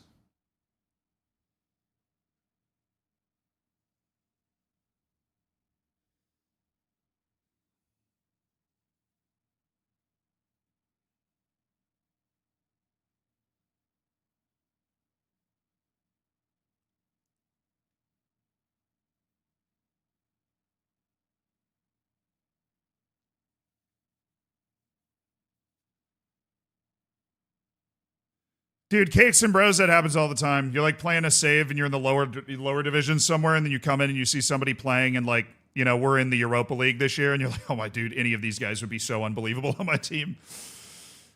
Yeah, we do cross the ball a ton, and being influential in the air, whether it's Hirado or Havakote, like the amount that we cross the ball, it's always been so important the way they influence the game. I think Traore is also valuable. Well, here, let me look at the reports. I think he's consistent. So, like, obviously they both like big matches, but Abdoulaye Traore loves big matches. Loves big matches. Loves them.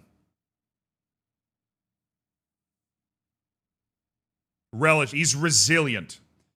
His personality is resilient, which is just so sick.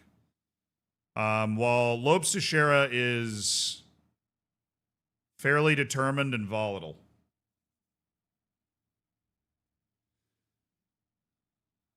But he does like big matches. He handles pressure well.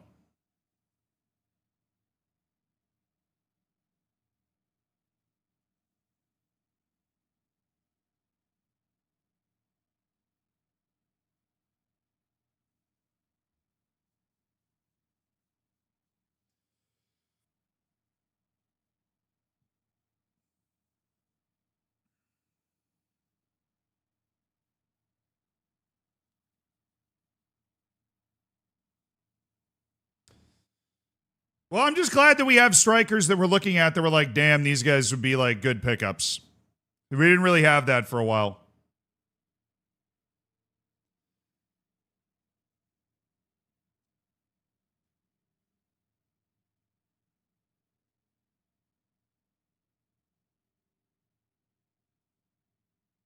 Check poll results. Wow, you guys really love Teixeira.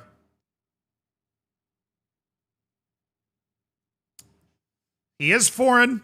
Chat, remember that. He takes up a foreign spot for 2 years.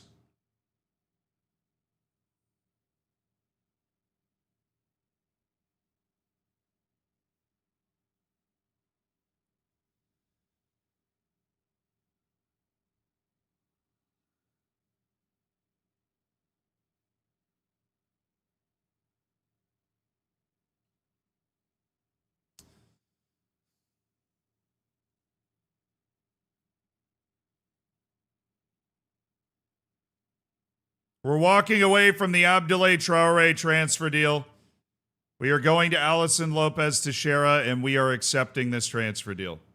Asking for confirmation, and we are bringing him in.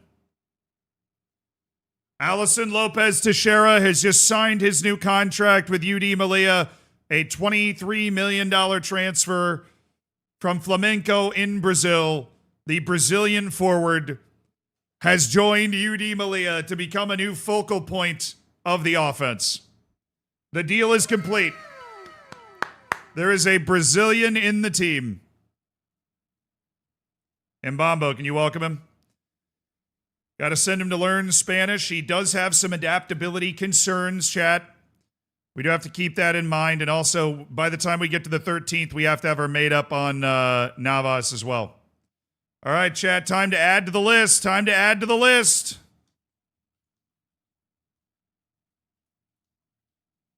Alisson Lopez Teixeira. Alisson Lopez Teixeira. Let's go look at the World Cup. I think it's been like a week and a half at least since we went and looked at what was going on in the World Cup. So, how are they doing over there at the World Cup? Okay, so that was maybe the last day that we didn't look at. Where was the UAE match? There it was. Oh, yeah, Uruguay beat Uzbekistan. The Gambia was doing well. All right, then we had Group I, Colombia and Greece. The U.S. beat Iran! Come on, America. Morocco and Slovenia 2-2, and then Croatia beats Panama 1-0. Cian Nai Koren continues to be a baller for Slovenia. A 2-goal comeback for them. Then on June 27th, Group K and Group L, bro, New Zealand beat Ivory Coast.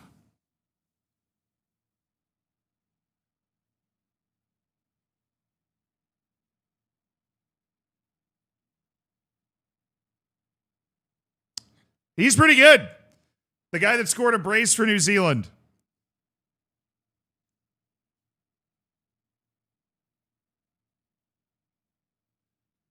And Netherlands just absolutely handling Saudi Arabia.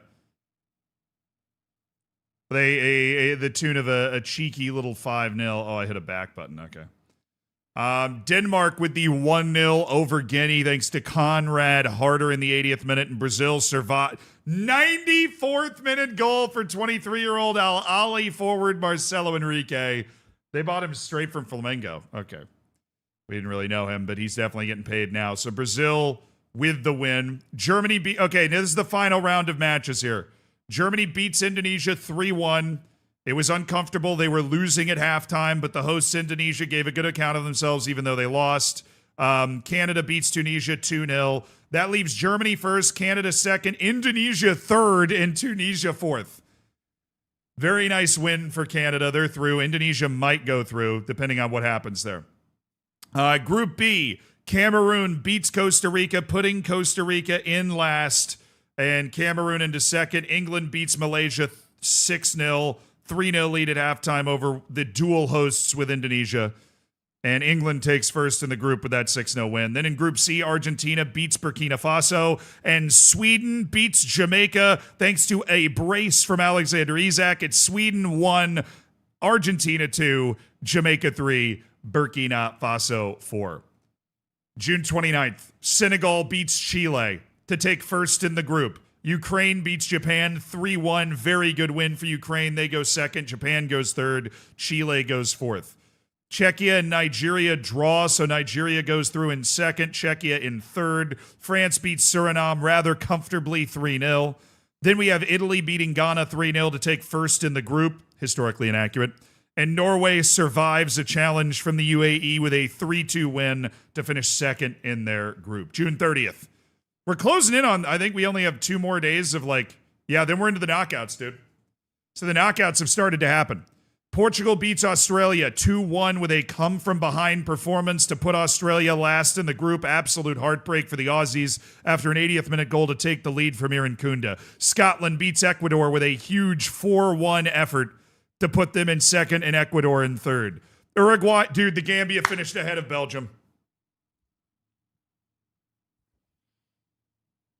Uruguay and Gambia draw 0-0. The Gambia goes through in second, Belgium in third, thanks to an 82nd minute goal from Uzbekistan, but that's not enough. They still finish in fourth. The Gambia delivering the cinema.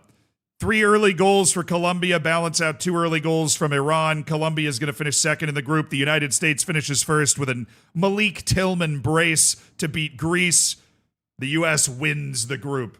And then in the final group stage day of the World Cup, Croatia beats Slovenia in an all-Yugoslavia matchup 3-0. Morocco beats Panama 4-0. Very comfortable performance from the Moroccans. Then in Group K, Brazil beats Guinea 4-2.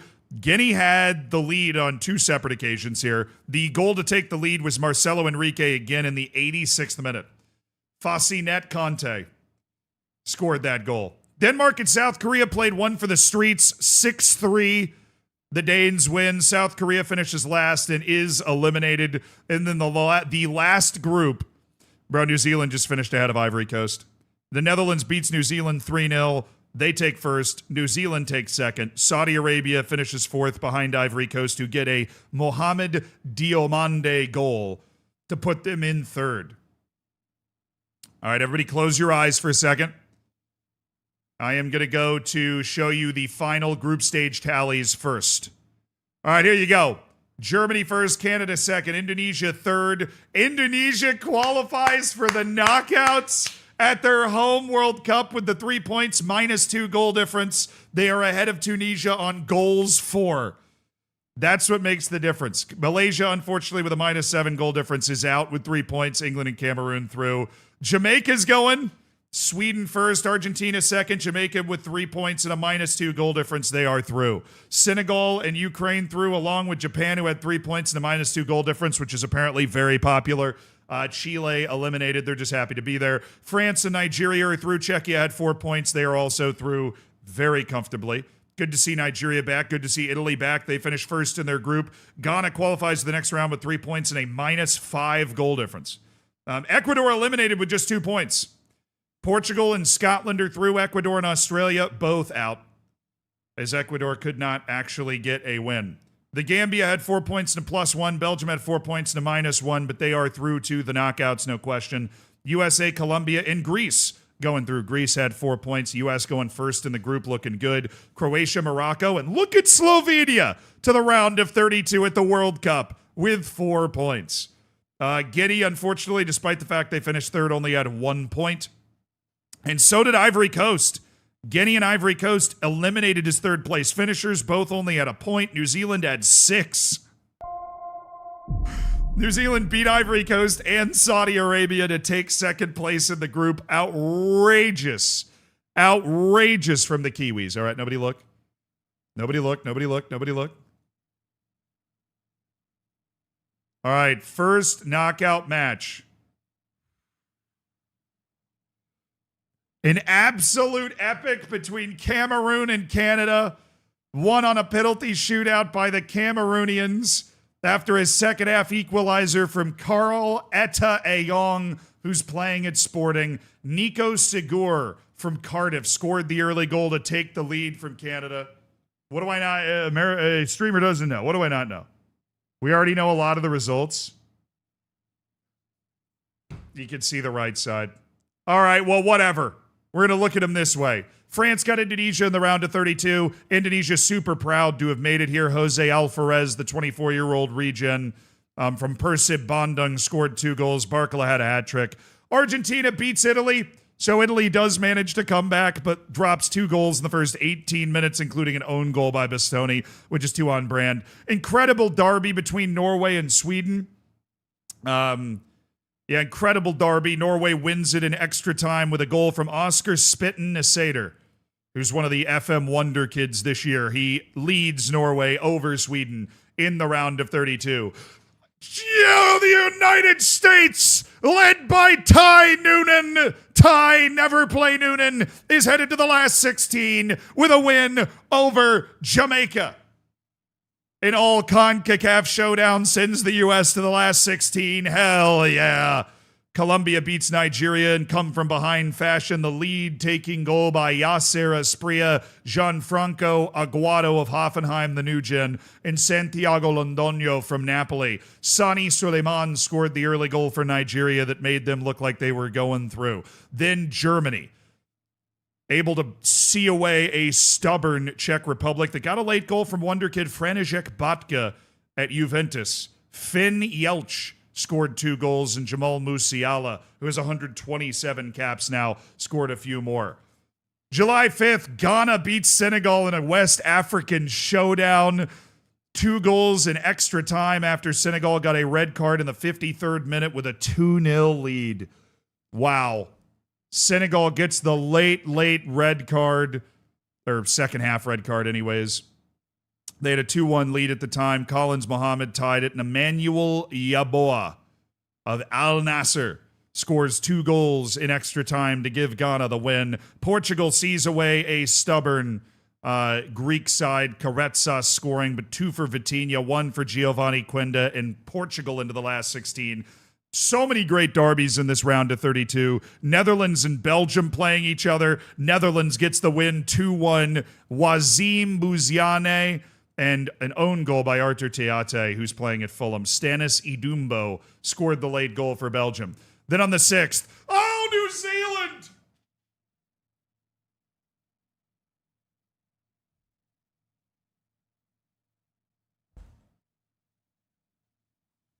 to penalties with Denmark for the Kiwis, and they fall thanks to misses from Harvey Young and wonder kid Bayern player Joe Everett.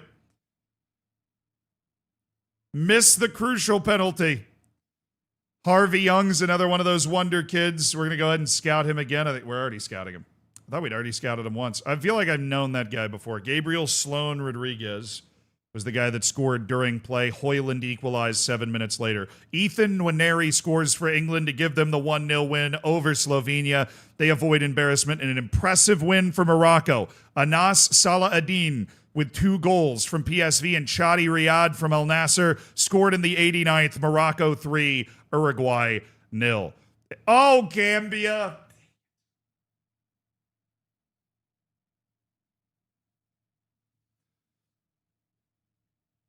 Croatia to the last 16. Bruno Durdov with a second half brace to see away an incredible Gambian side. But what an effort from the Gambia to get to the playoffs, the knockouts of the World Cup. Brazil, Japan, Ukraine, Scotland. Oh, the U.S. plays France. Great. Cameroon plays Argentina. Norway plays Colombia. Germany plays the Netherlands. Denmark, Morocco, Ghana, Portugal. Some great matchups here. Brazil, Japan, Ukraine, Scotland is what we have this evening.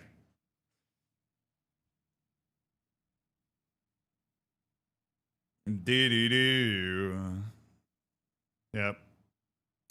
Now to the U19 European Championships kick off on the 14th. Oh yeah, Baikan Shabazz. Do we want to spend $50 million for him?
The money y'all live on trees, bills to pay.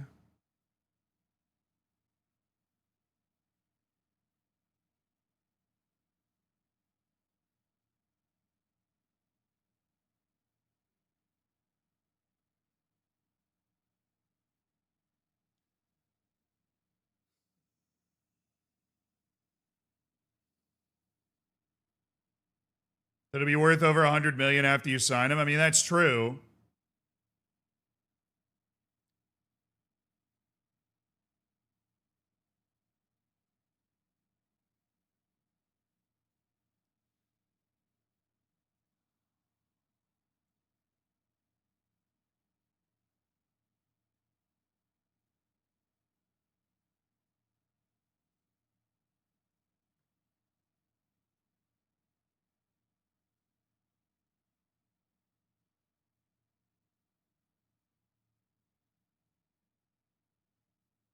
I don't think we got any answer to this. I can't believe the intermediary was like, hey, you can get a lot more money for this guy, by the way.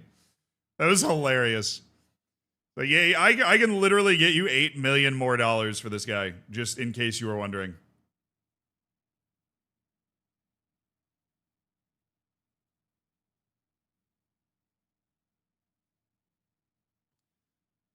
All right, Sorencio Nunnally has moved to Napoli.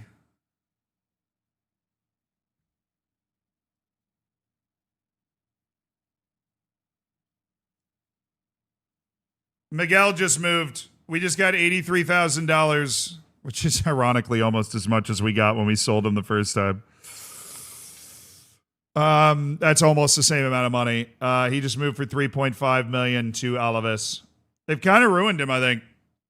We'll see.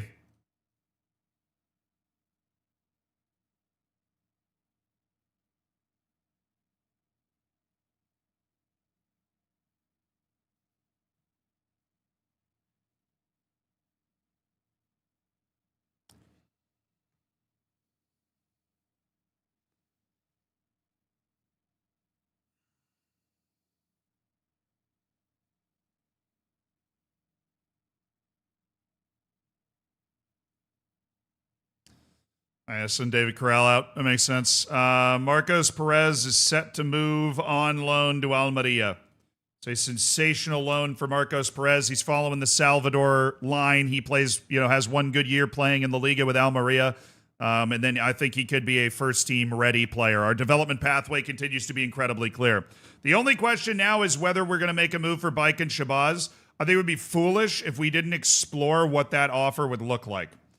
I think it would be really foolish if we didn't explore what that offer would look like.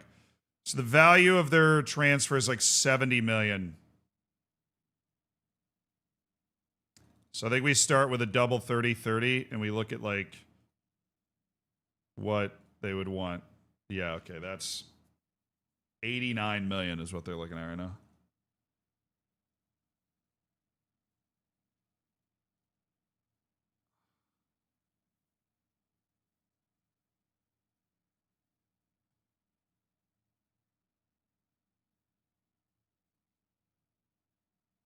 That's 80. That's 75. I'm just gonna we're gonna get involved in the conversation. We're gonna get involved in the conversation. I know the inner offer is 59 up front, but total value is like 70. So we're just looking for something in a similar total value ballpark. Giancarlo Farfan has been sold for $500,000. Guy's potential dropped like a stone when he got here. Really had no chance to be a decent player. I'm happy we were just able to find a move where he's able to go somewhere and we technically made money on the total transfer interaction. All right, there's our small reputation boost right there.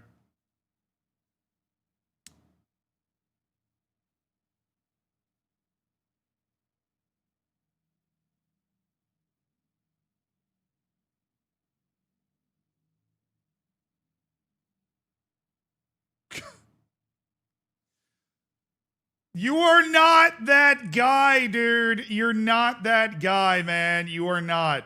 Unbelievable. Who's telling him that he is? Who's telling him that he is, first choice goalkeeper material, that he just has to be? Now, he's a distressed asset. The transfer value is not good.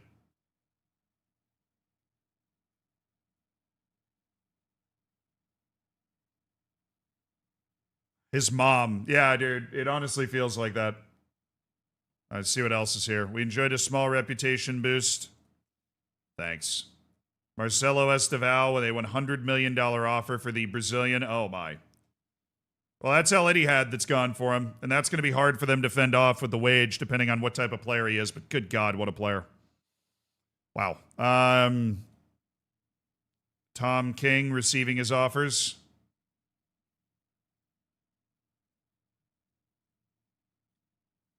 Jean Mateo Bahoya.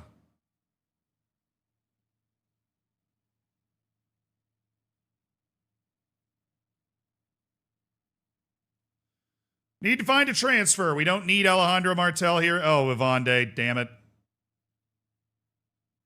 I didn't mean to unsettle him, bro. All right, Mallorca and La Liga are looking at Bruce Zulu. That would be my preferred destination, obviously. And Cadiz.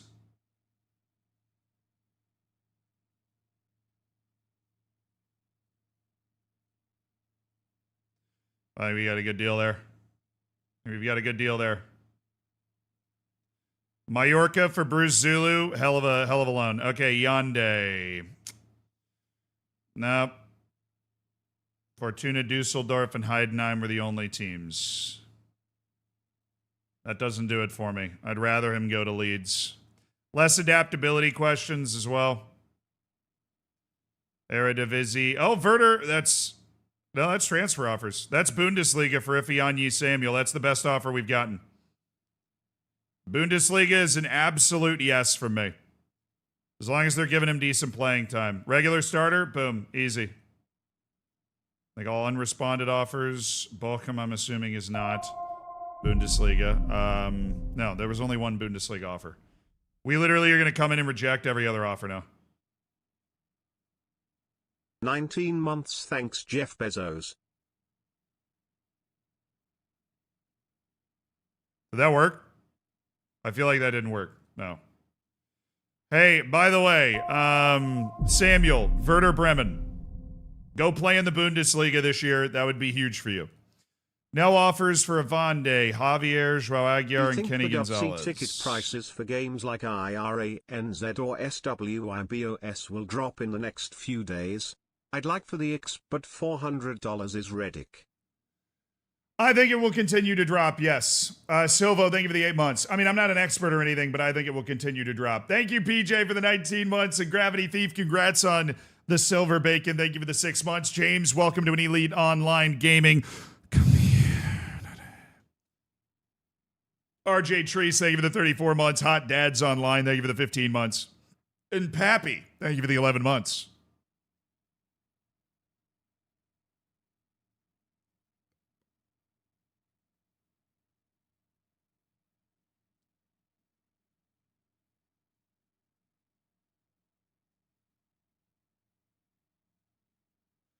All right, no more offering out Danny Avande. We nearly upset him. Fortunately, we were able to back out of it, and that has saved us to some extent, but we do not also want to anger highly influential Danny Avande. We failed to get offers for Aguiar, so there was no immediate interest in Joao Aguiar. There is transfer interest in freaking Javier. Like, Man City and Chelsea are lurking around right now. They're in the active side.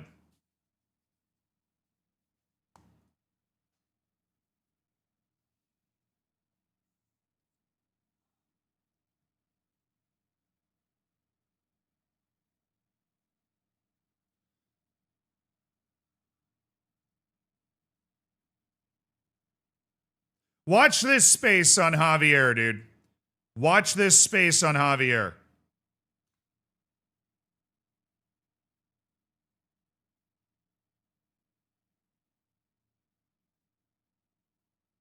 Yeah! New backup goalkeeper with the Blades, Ovi Ejahiri. 31-year-old English keeper who's been Michelin's goalkeeper for a very, very, very, very, very long time. After coming up at Arsenal originally, Ovi Ejahiri is now set to be our backup. He's a better shot stopper than Teodor Pizarro. Also loves a big match, brings consistent performances, and I think it could be a really relied upon, backup goalkeeper in a way that we haven't had before. So a nice free pickup of Ovi Ejahiri. He's committed. Baikan Shabazz.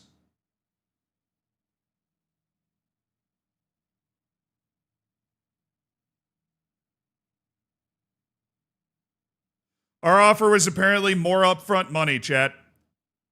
Our offer for Baikan Shabazz was apparently more money upfront. They have rejected Inter's offer, and they have accepted ours.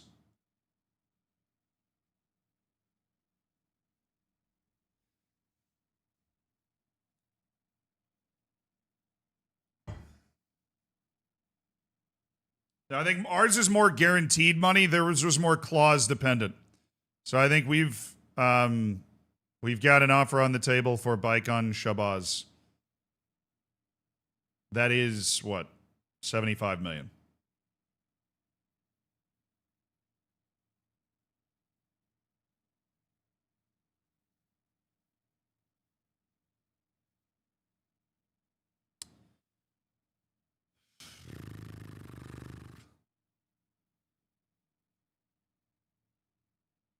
He's not a French player. He played 27 matches for him last year. All right, let's see what he... oh, no. What annoys me is this.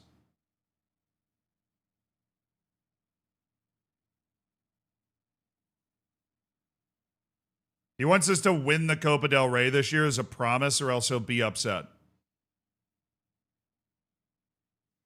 What is that?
The loan guys came back.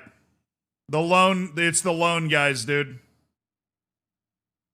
It's the loan guys. The loan guys came back. The loan guys.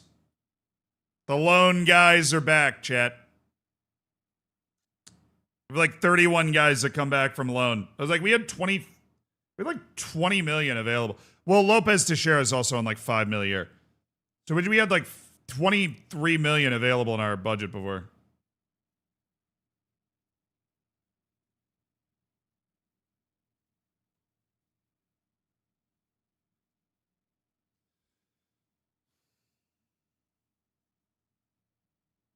Entirely reasonable contract.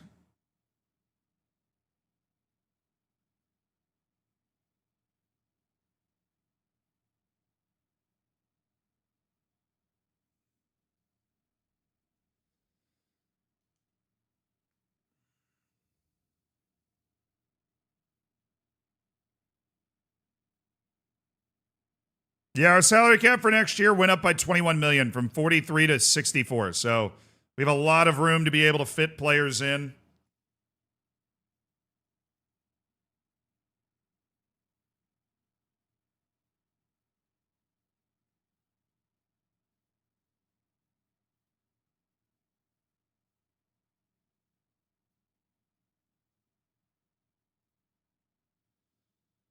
It's a really good contract. It's an expensive transfer, but we managed to defer it pretty significantly.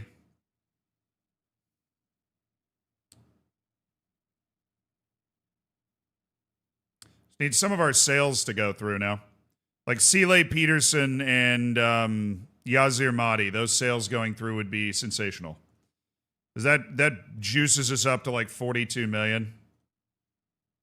So that adds, like 42 million back to the pile. Sile's taken a really long time to accept his deal to go to Al Ahly. Yasser Mahdi just rejected Itafe right as I said that.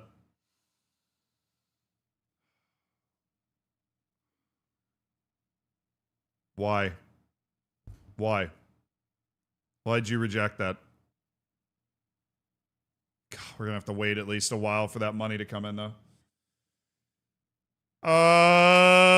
Brother, we need Sile Peterson to accept his deal to Al Ahly basically immediately. Great.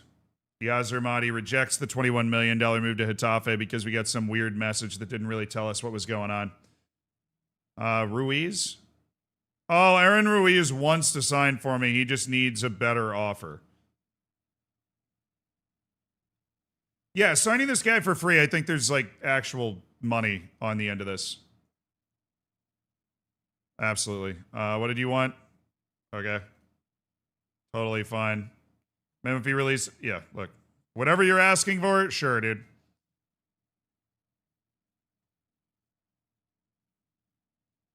But I'm ready to leave. Let's get right to it. Got it, boss.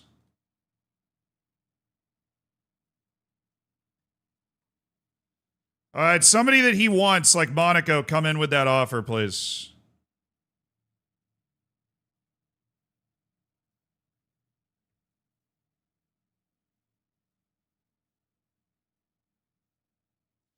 All right, the agent can get an offer for $1.2 million for Grieven Rodriguez. I think we're gonna have to take that. His wage demands are too high.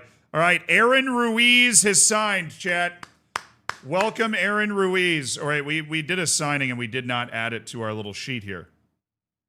Who is the goalkeeper that we signed?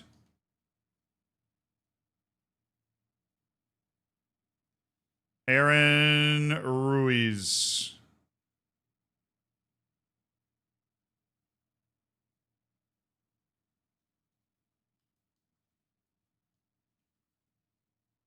This guy already wanted a loan. He talked about wanting a loan. We could try to play him in the B team, but we promised him a loan, so hopefully we can find just another second division team that wants Aaron to go play there. Holy value on Ruiz. Oh, yes. He's the Yasser Mahdi of next year. Just sell him a year later for a ton of money. I mean, it's just a quality player that we're looking at and we're like, damn. Also, Pablo Revert, you're not on the loan list anymore. Stop flirting with other teams. You're in the first team now, dude. You got to take it seriously. You gotta take it seriously. Okay. Kenny Gonzalez, still not getting any offers. Yasser Mahdi's all of a sudden become a little weird because we had an $18 million offer from Monaco that we turned down for the $21 million at Hitafe. We figured it would be fine. We didn't really get any information about whether it would be fine or not. Okay. We put Allison Lopes Teixeira in there. I just need to go to general info, sort by goalkeepers. Ovia Jahiri.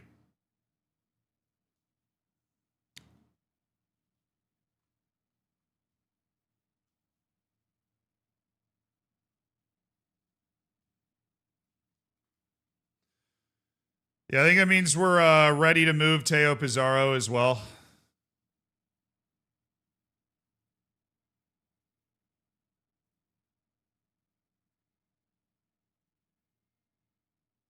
$25% of his next transfer fee. That's not profit, right? That's just overall.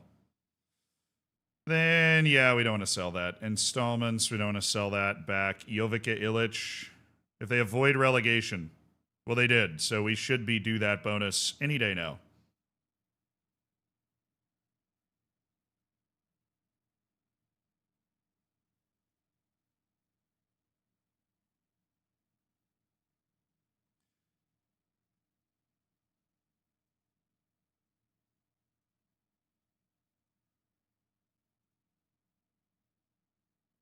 Alrighty.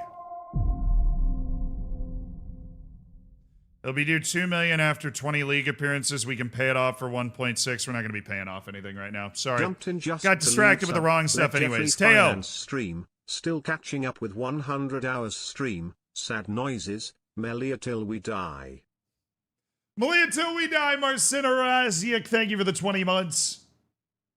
You know you can watch the episodes as well. They can at least help you catch up faster and tell the more recent ones.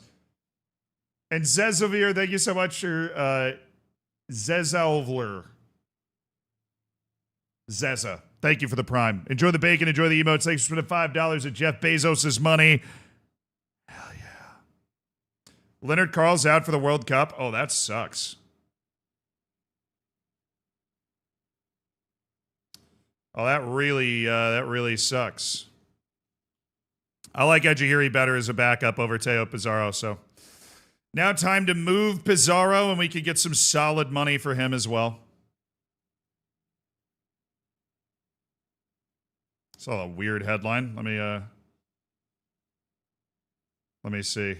Rule change for La Liga. I would imagine it's just all of the dates changing. Wait.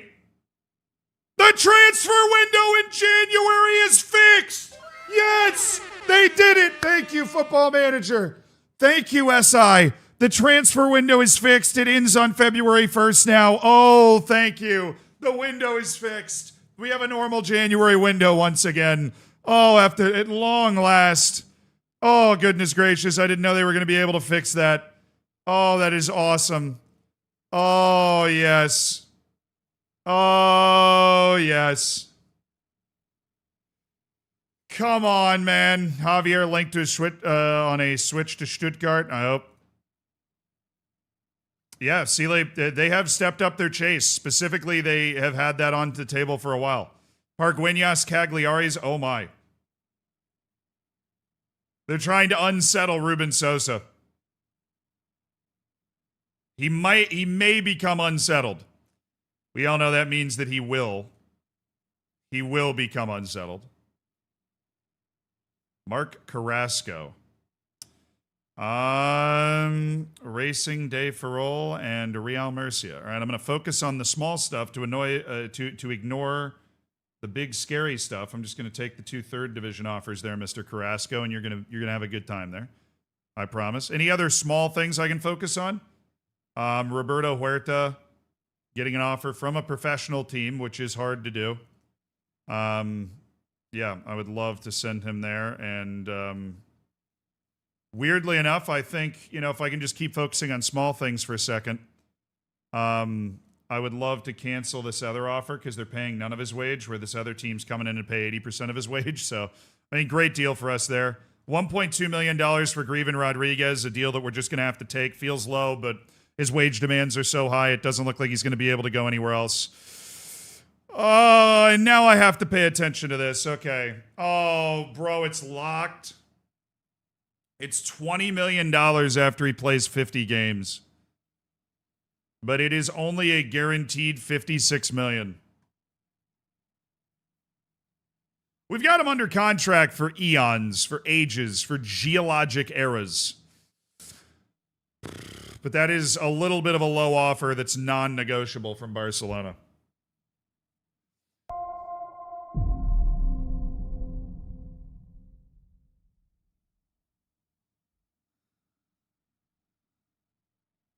I'm back after the baby nuke. First off, how is Melilla looking going into the next season so far? Oh, Also, happy. FC Dallas opinion question. We're happy right now. Should we double Peter Musa's salary, currently $2 million a year, or sell him for 18 to 20 mil after he gets back from the World Cup with Croatia? I think you take that money. I mean, $18 to $20 million transfer fee when you're in MLS is just, it's big time. I think you take that money. I always think riding the World Cup wave of value and like players that feature at the World Cups, I think Musa will, so I would take that. Values of the fee is $77 million, but $20 million of it is tied up in after 50 league appearances, which makes this offer very not sexy. It says he may become unsettled if he's not allowed to speak to Barcelona. We're going to reject it. We have him under contract for a very long time, so we're going to see what he says. Our new backup goalkeeper, Ovi Ejahiri, is now watching this with a grin on his face. Okay. Otero. No. That would have been sick. Okay. Irritable. I think I need to play for a bigger club at this stage of my career.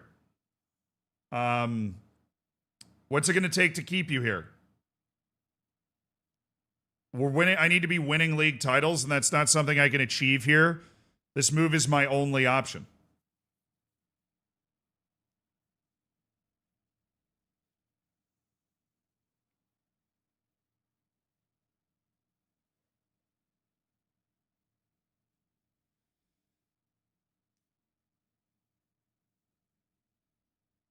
I can promise we'll be thereabouts, but not actually win the league. I urge you to show the same faith in our youngsters that I have. We're bringing kids through that can help that. I can't let you go. Give your best effort now, and I'll let you join Barca at the end of the season. You have a release clause. If Barcelona want you enough, they'll have to activate it, and you'll be free to join them. I think that's something that would be reasonable. And I mean, it's good to use the release clause to kind of weaponize it against Sosa. And then, because there's nothing we can do about that regardless. So, I mean, if Barcelona is going to pay $77 million for him, that's an incredible amount of money for us. in a lump sum.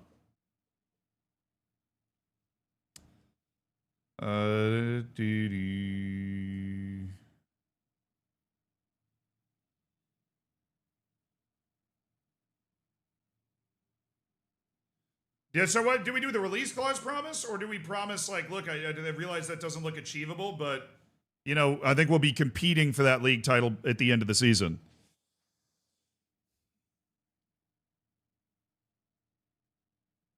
We do the release clause promise? All right, that's what I was thinking too.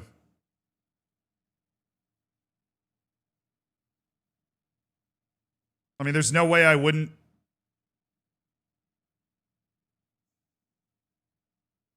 Okay, whatever. Yeah, you have your release clause. If we get 77 million, then there's nothing we can do. Who's getting salary raises? Gonzalez, Gutierrez, Beltran, Gigo. We gave Gigo a salary rate. Dude, why does Javier's contract keep going up? Damn it. Who negotiated this freaking thing that goes up 10% every year? Friggity frick, man. Who did that? Who did that? Who the hell negotiated that contract?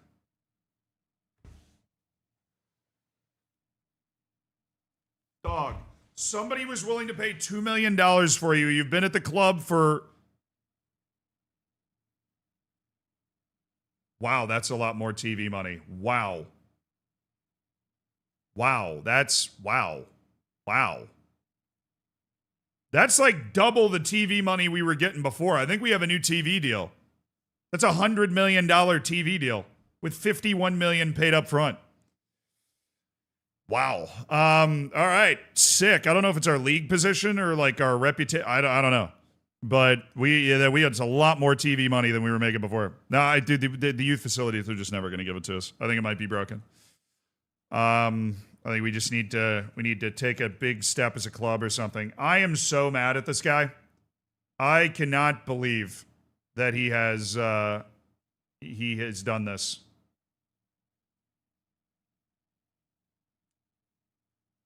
Why, Ozzy Silva, you've got to leave, man. All right, Pedro Rodriguez is going on loan to Naval Carnero. All right, look, man, you have a very small chance of being a first-team player.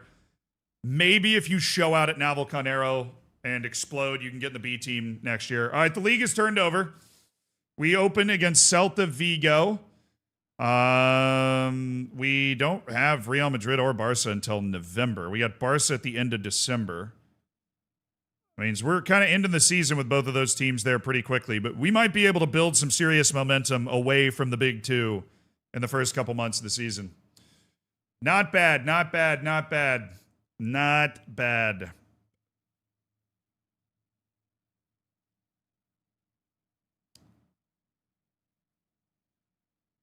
Take you away.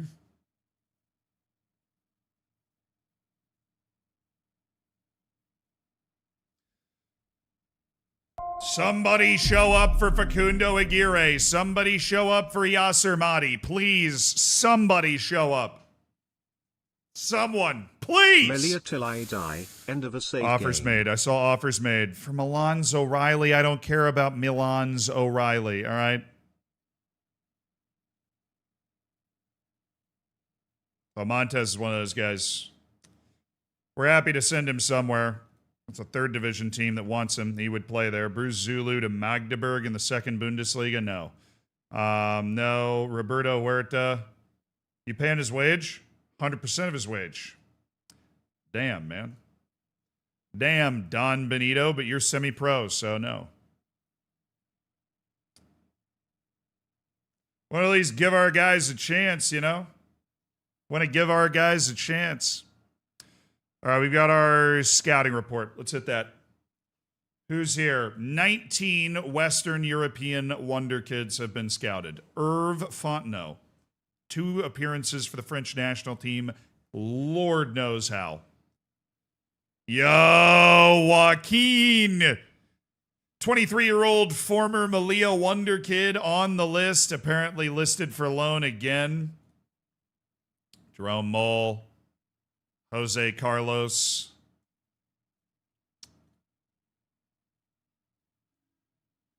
Pascal Filippini.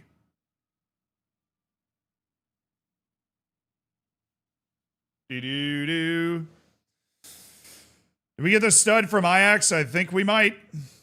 I think we might get the stud from Ajax. Ludovic Munch. Luke Baboom. I have long loved Luke Baboom, and it has nothing to do with how good of a player he is. Bertrand Keita. Arnaud Jiquel. Facundo Ponce. All right. Bo Talon. Yeah, all right, we know. Alexander Vasiliev. Omar Yahia. I don't like him that much. Carl Nicole. Abdoulaye Traore. Yeah, we we're familiar with Abdoulaye Traore. We may or may not be familiar with Abdoulaye Traore. Iker Valencia. He's got a long way to go. Hopefully, for their sake, they nail the development of him, CSKA Moscow's Sergei Yermakov. There we go. We did not know about Sergei Yermakov. He's not tall, but he's actually kind of good. Perfectionist as well. All right. Shout out Northeast Europe Scouting Quadrant. Actually found somebody. Highly recommended player Tom King. Yeah, I noticed. I've been getting a lot of emails about him. 6 agent offers. Romulo. So this Romulo guy who we're waiting into contract, they might be looking to move him before. It seems like they're looking to move him before. Omar Dedic. That's just too much money. Marco Carnesecchi. I mean, if we end up losing our goalkeeper, it's not a bad guy to know. Wilfred Singo. I like Wilfred Singo. I think an end of contract would be a wise spot for him. Melvin Bard from Nice. Ruben of Manchester City. All right, agent offers done. That means we have our 46 requested reports, including guys from the World Cup. Saeed El Safari. Kevin Caballero, Murad Baja, Sufyan El Haddad, the absolutely ridiculously talented Moroccan player, only valued at a cool $250 million. Cool, $250 mil. Yo, Yulia, thank you for the baker's dozen. Melilla till I die, end of save game. It's a long way away. Nah, I don't need to worry about that. Max Wayan, U.S. national team midfielder, Bayern Munich second team. Weirdly outstanding finishing. Frode Sordal, Norway national team backup striker, big time size. Alfred Pavez Munoz, Universidad de Chile, 23 years old, just not a guy we'd ever end up with. Shunta Harada, Aziz Ba, Aime Kone, Gilberto Solorzano, Abdelkadir Suidi, Ahmed Putra, Masi Vinogradsky.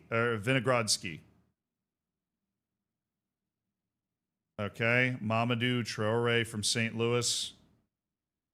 It's actually pretty good. The Ghanaian, the white Ghanaian center back with the size, strength, speed, and technical defensive ability. That's all very good. Relishes big matches. Very consistent performer. I think he's one of the top center backs that we can have in our shortlist system right there.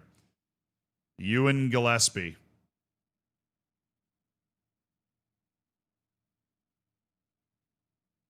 Michael Evans, Manchester City defender. Ryan Penthouse, no. Abdul Conde.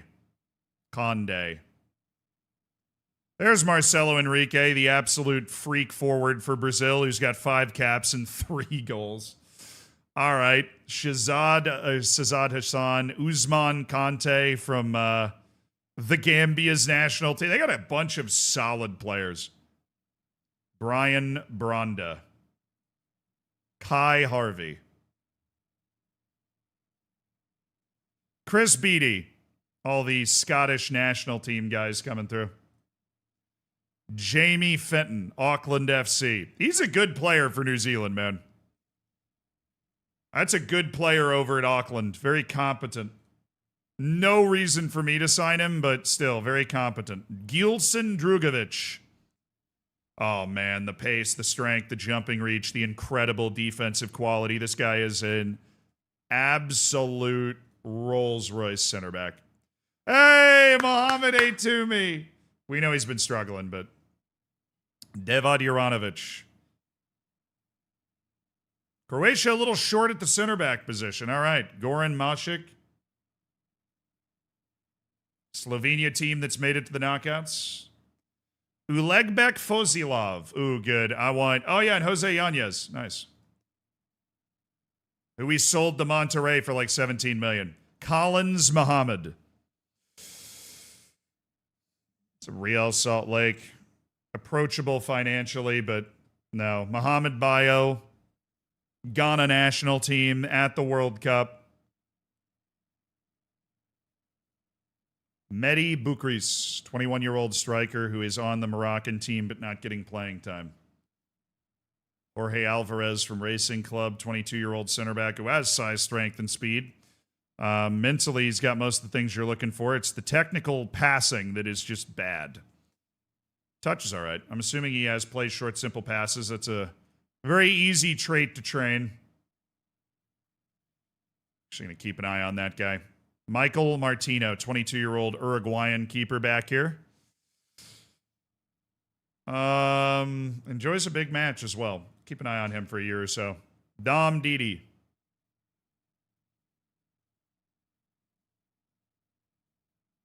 Cosmos Kumando is available on a free. He's just not that good.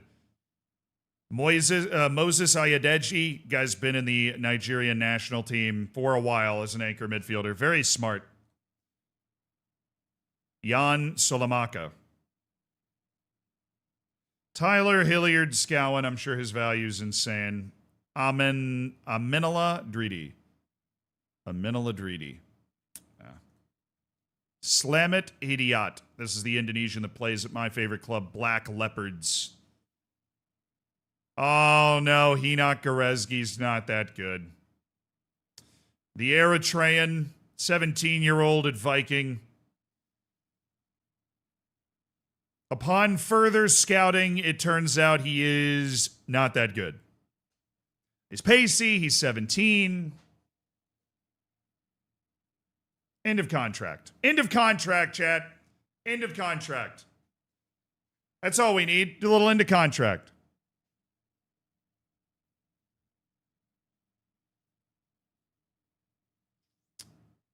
Yeah, Pargueñas absolutely has the freedom to leave here.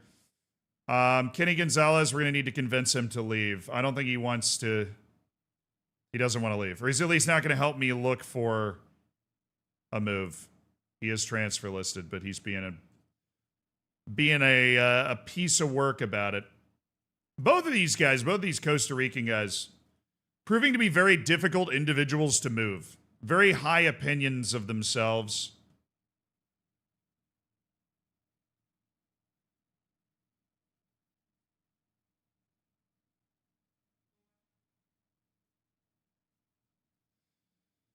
Martel does not want to get involved in finding his new destination. Brother, you should. Yay! We got a deal done. We got a deal done, chat. This is big right here. We got a deal done. We needed a little injection of cash with the big deals that we're looking at making. And it's another tremendous move for a South African player. We signed Sile Peterson. He spent half a year with our B team. We loaned him to Le Havre. To get top 5 league experience, and now we're selling him for $21.5 million. Our ability to sign and turn South Africans is unbelievable. The South African pipeline, we're just funneling South African players through our team and directly into Europe. And we continue to grow and develop and provide the best opportunities possible for the South African national team to flourish, you know? We are the African gateway into Europe. We are the African team playing in a European league. Sile Peterson of South Africa makes his move to Al Ahly for $21.5 million. It's an incredibly good deal. Yasir Mahdi continues to frustrate here. Yasir Mahdi continues to frustrate. Proceed. He just said he could get a $22 million offer. I am no longer frustrated, dude. No longer frustrated.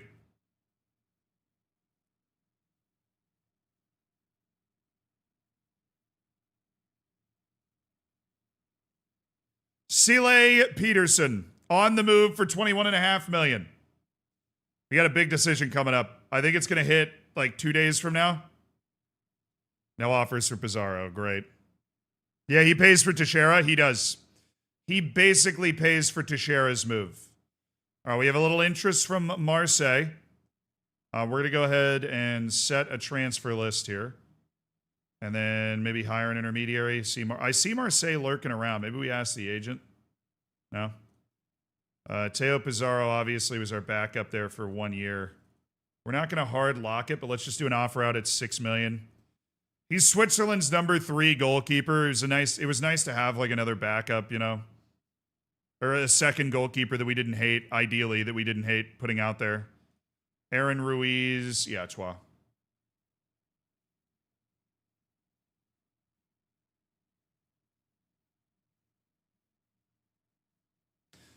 We'll send him as a regular starter to Ligue 1. Please and thank you. All right. Tomoyuki Shigehiro. Leeds offer. Not the worst offer in the world. I'm going to take it.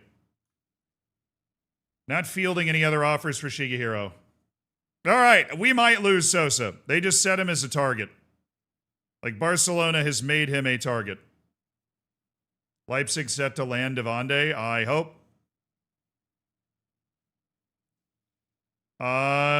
Please be negotiable. Thank you.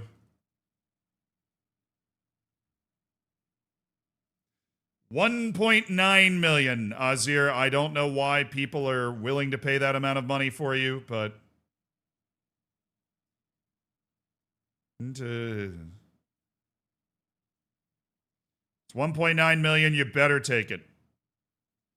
We're not doing this multiple times. Oh my goodness.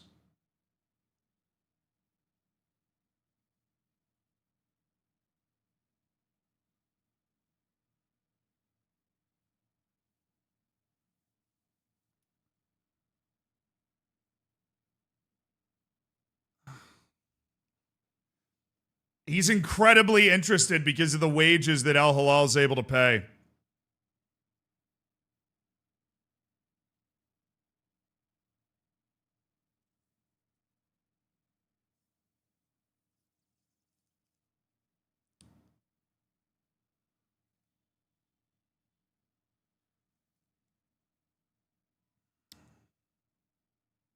This might be out of my hands, chat.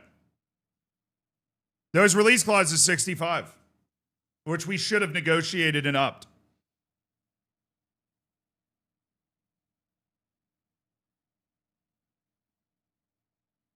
If I re-offer 65, I think they'll take it.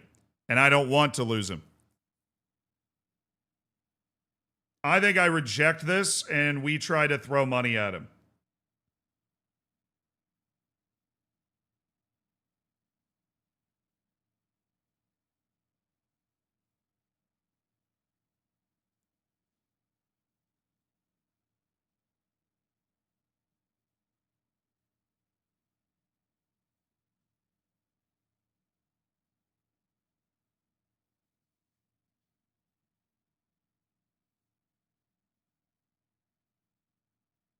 No, the issue, Chats, he's incredibly interested. That's the problem. Because the wage they're able to pay. Obviously, I would love to like reject, offer new contract. It won't be that easy. But I don't really see a downside to trying to see what we can do with that. They're going loan to buy at Newcastle as well. All right, Martel for 6.25. Louise is somebody we do want to move that actually has a chance at first team. Salamanca is a professional team in the 4th division that's giving him regular starters, so we're going to take that. And Jesus Montez already set for the 3rd division, so we're going to reject that. Wow, I did not see that coming, chat. Oh my goodness. I just got 9 offers at 21.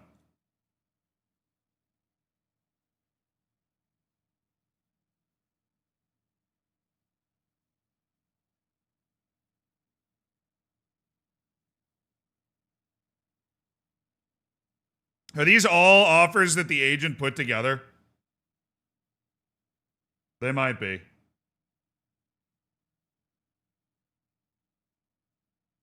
I think these are all offers that the agent fielded. I didn't know if it was my offer out or the agent. We'll come back to that. I accepted that. Audrey's training report. No offers for Ali Upsalo. His value has dropped monstrously.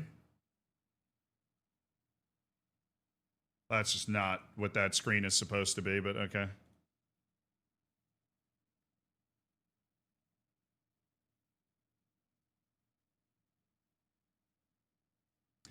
Sergert Anderson, I think we should just do a continuous offer out unspecified for like 2 weeks.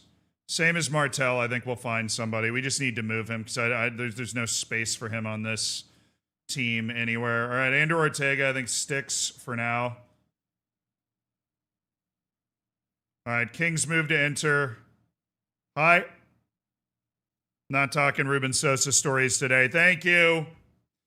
All right, we sold Bezzy Runofsson for 1.4 million to a Polish team. So it's the second time we've sold to Poland. Signed him from Valor Reykjavik for 325,000. Gave him a chance to play B team for that half a year, and then sent him on loan to Serie A for the year. You know, he never really took the leap that he needed to be able to be a first team player, but you know, still a successful turn. No, I didn't offer Hapsalo out for that valuation. We were looking for like 15 million. Oh my goodness. England beat Japan 7-1. Like an absolute murder.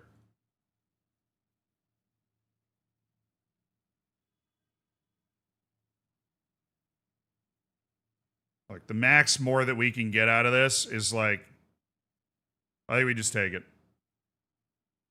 Like these are the offers he was able to court.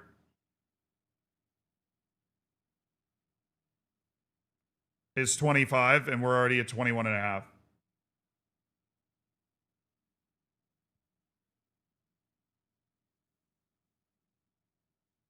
Maybe just take it. So, right, there's Mustapic. Gigo's loan to Antwerp is set. All right, buddy, you better develop a little bit. You haven't developed at all the entire time you've been at this club. I want to see something, Sean Gigo. I want to see something. Hi. Cañete, you're an incredible leader. Damn. Newcastle's the one you were upset about?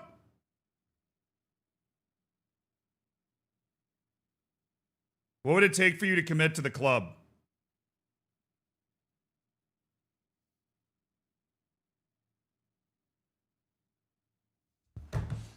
It's a realistic negotiation. If we make Silvio Mustapic a star player, he will stay.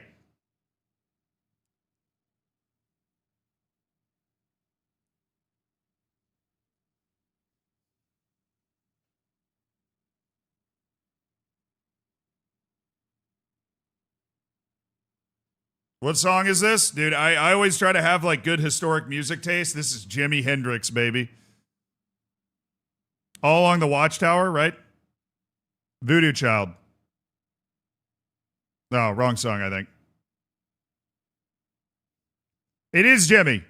I have 3 Jimi Hendrix songs in my like songs. He bangs, exactly.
Hey, where are you? We accepted it. We accepted it. We accepted it. We think there's not enough people in his way that makes sense for us. Where are you? Where are you? Where are you? Where are you? Where are you? Where are you? Where'd you go? Where'd you go? Where'd you go?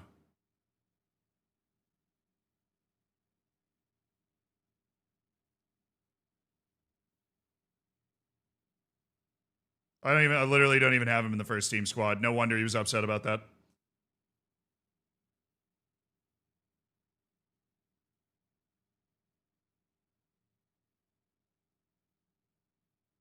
Silvio, what are you doing, dog? You still don't want to negotiate with me? Maybe if I hit continue once. Maybe if I hit continue once.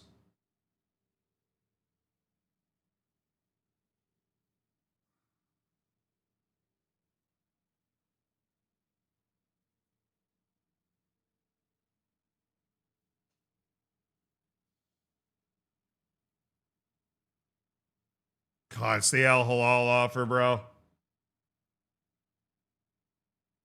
Why is he on fringe player?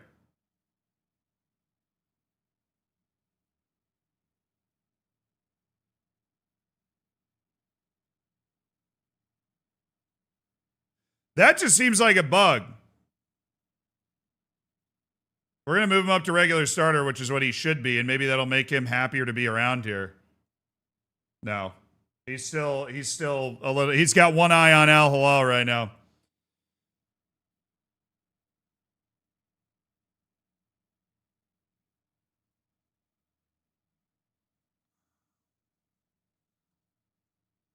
All right, Ifeanyi Samuel's deal to go play at Werder Bremen in the Bundesliga is set.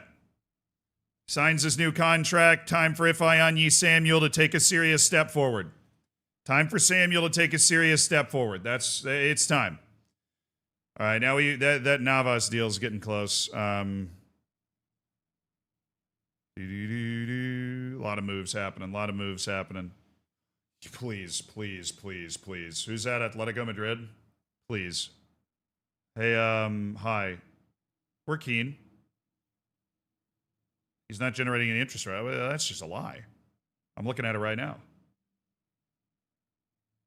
He'd be open to talking to other clubs. Beautiful. We're going to offer him out once. We're just going to see. We're just going to see. I'm just looking, man. I'm just looking. Ain't no crime. Ain't no crime to just, take a little look-see, take a little peek around the corner. Nebojša Miletic. I like Miletic. Don't like him that much. Juventus, they're going after Marcarella Gua for $41 million. I'm not going to pay that. God!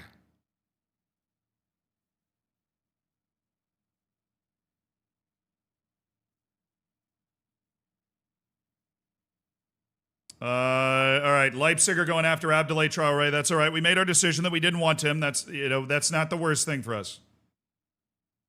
We made our decision that we did not want him. Montreal, 4th division, professional, regular starter, deal. Kevin Castro, 90% of his wage, important player, 4th division, professional, deal. Another year in Spain for old Kevin. Al Nasser are in on Anderson, Luis Fenn. Really, the only people that could have offered for him were Saudi because of his wage demands.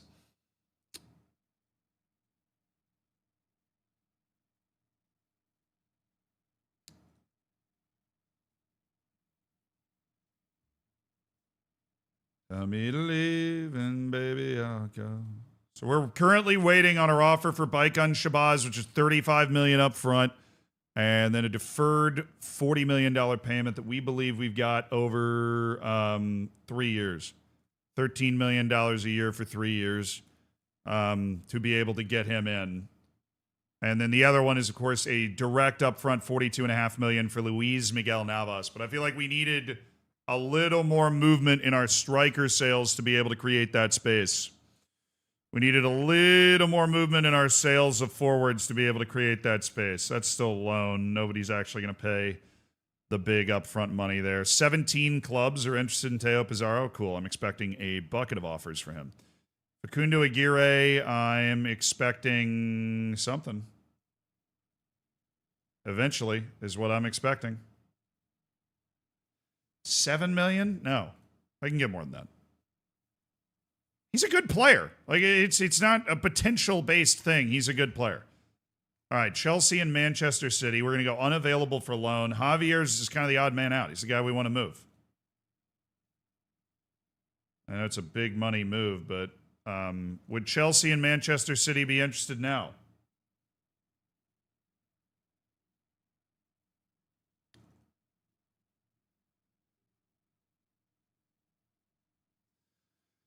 We'll try that. Javier is a guy we're definitely interested in moving. Okay, Kenneth Gonzalez. Where the hell are the clubs that want Kenny?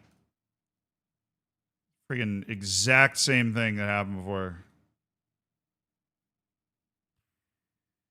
Might not matter on him. All right, let's look at playing time. Let's make sure we don't get caught with a bad playing time position again. So we have our 5 stars. Lopes Teixeira, Villalba, Otero, Sarai, Cañete. We're going to try and lower him. It's probably not going to work.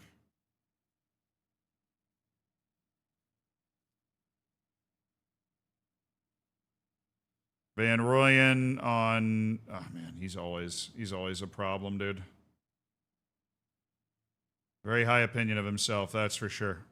Never run into an issue because we rotate that position so aggressively. Rosales, Avande, Souza, not a problem. I think Knife might be a problem. But he just signed, so I don't know if we can... Whatever. There's a lot of value in him if he gets mad. It's not like he's got a ton of locker room support either. Rubio, Casado, Urbanic, Sessa. I want to move Sessa down, particularly if we make these signings right here. Really? Regular starter's not bad. I just thought we'd be able to go lower than that. Yande's loaning, Savona, Kjar, Cesar, Aguiar, Ferreros, Ortega, Aguirre, Havacote, Palafox, Duran, Shigehiro loaning, Gutierrez there, Yanus, Yasser Mahdi, Parguenas, Pablo Revert as a fringe player. I think we're okay there. Javier's a breakthrough prospect. Salvador is a guy that might be able to, you might be able to like unsettle him. Like, hey man, you're going to be an impact sub this year. Javier, we're wanting to move. I think everybody else is good. All right. All that set. Come on, man. Come on, man.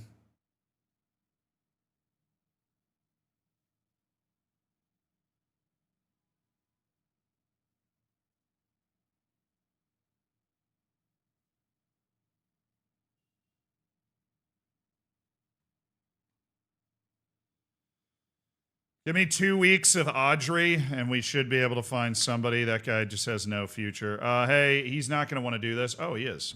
Can you help me find another club for you, please? I'm open to selling Villalba at the right price. I'm going to light that up for them. Yasser Mahdi, $25 million, please.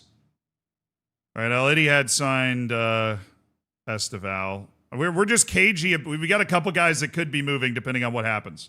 This is a great loan. Cadiz is a La Liga team, and our 18-year-old Arahiro Wamura is going to be able to play La Liga ball this year. That is a tremendous loan. That's like the better than what we would have thought was possible. Marcelo Esteval has made his move to El Ittihad. No offers for Kenny Gonzalez. No team interested in Kenny Gonzalez. Kenny Gonzalez hates fun. He hates love. He hates life. I don't know why Kenny Gonzalez is so damn hard to sell, but we are now going to go into a 2-week offer out period of Kenny Gonzalez.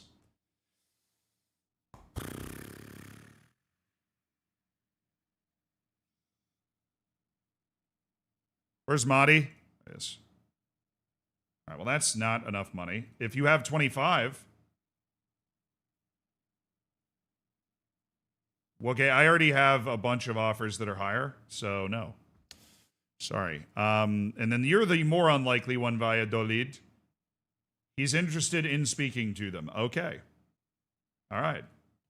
No, Valladolid, look, you're going to have to spend $24 million, then he's all yours. He's all yours if you drop 24. If you drop that, he's all yours.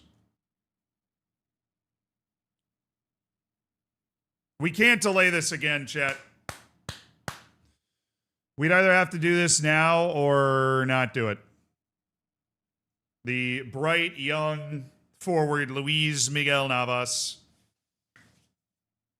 Obviously, it's looking like we might be able to move Villalba and Javier. But what do we think? $42 million release clause from Cadiz. Potential ability is significant. It's not absolute top ends, but it is significant. No notable good or particularly bad thing from his personality and media handling. He's on fringe player playing time. Obviously, $42 million release clause is pretty insane, but he's on fringe player. We need the money for the DM. We have other transfer deals that are currently active that would get us that money. Silva's not one of them. He's 1.9 million. Pargueñas is 5 million. Yasser Madi's 21.5. That $21.5 million deal would put us, I believe, in range to be able to complete the signing of the midfielder. We'd be limited, obviously. Going after Finn as well is not something that we're able to do right now. But yeah, selling Yasser Madi opens the door, and we haven't done a big sale yet. We have been able to sustain all of the business we're going for right now with like littler sales, you know? And that's been really nice. Like if we get the splash offer for Danny Avande, if we get the splash offer for Ruben Sosa, right? It's 77 million from Barcelona where they match his release clause and he's gone. Where we get 80 million for Gianmarco Villalba from Atletico Madrid. Like those are things that really, we have a ton of value on the team. We're not really stuck holding a lot of chips. You know what I mean? Offer out Aguiar.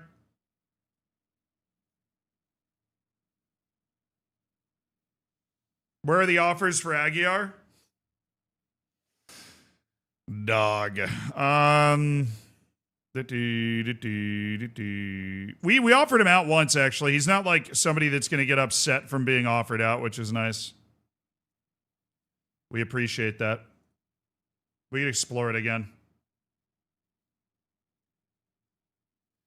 I think with the number of available forwards we have, if we could essentially swap Aguiar for this Navas guy, then I think it's a deal that we're happy with.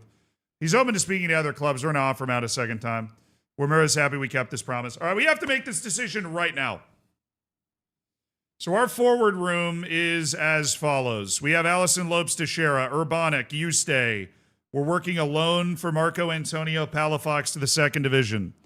So we really have Lopes Teixeira, Urbanic, Yuste, Aguiar. Gigo's been loaned.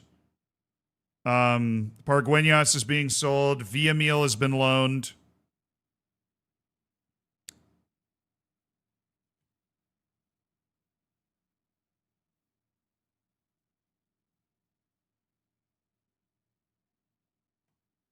Oh, I clicked the wrong thing.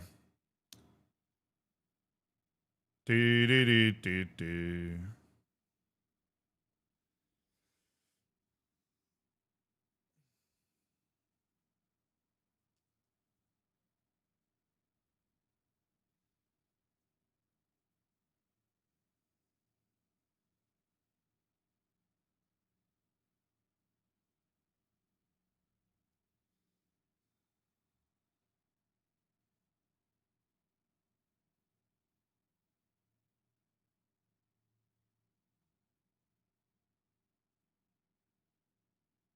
Yeah, there's no promises for him.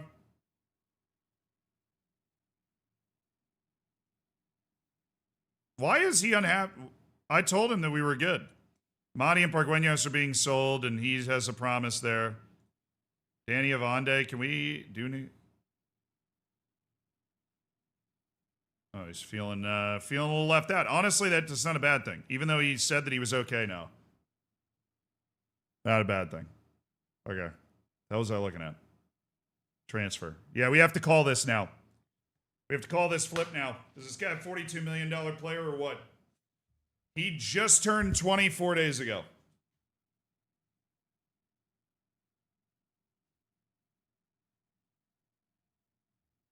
He's Spanish. He wants fringe player playing time. He's not somebody we have to fit into the team right now, but he is a big upfront fee of $42 million. That's serious money.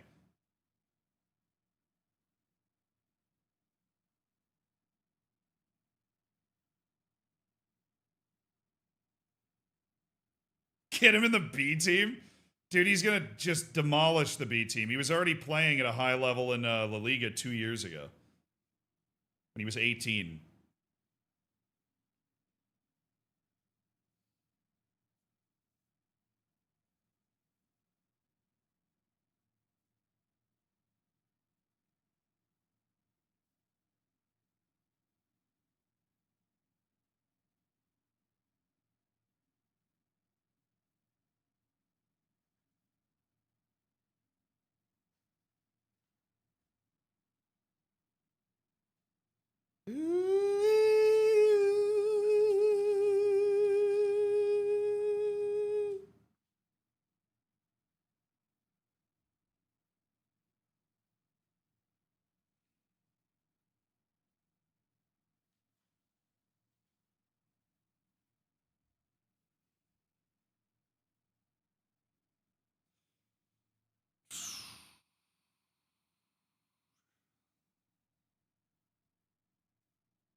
Checking my transfer plans. Checking my transfer plans. Who else? Because this is a transfer that will severely limit us.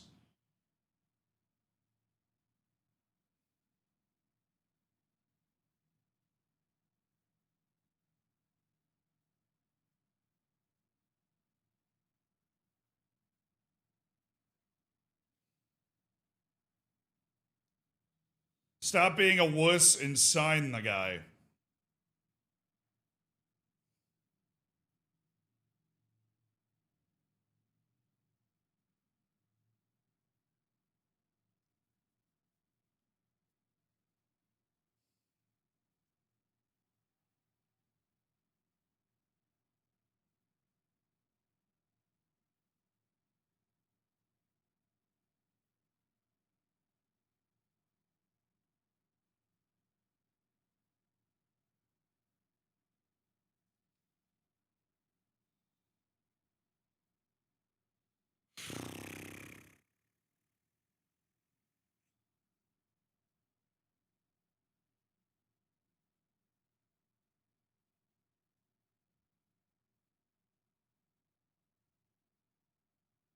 See, then you could go for. Why is every slow song in my like songs coming up at the same time? Can we please just get a groove? Thank you.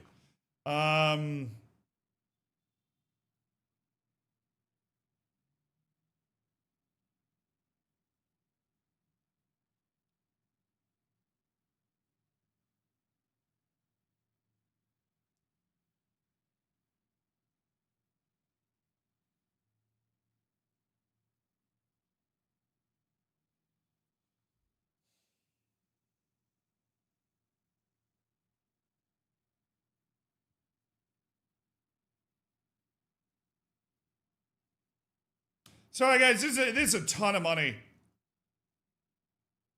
This is a very, very, very, very important decision. It's a ton of money. If we sign him, we have to sell Villalba or Javier, or else it's just impossible to make this team tenable. Ideally, it would be Villalba. I think that opens up the space. Ideally, it would be Villalba. Ideally, it would be both. Javier and Villalba both head to the door, and we make a ton of money. Just, it rains 150 million down on us for those two sales.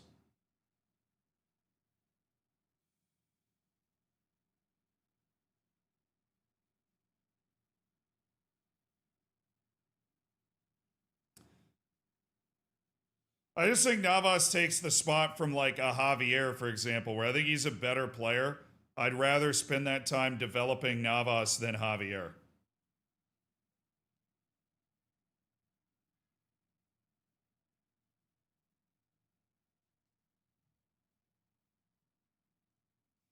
All right, I'm doing it. I'm doing it, chat.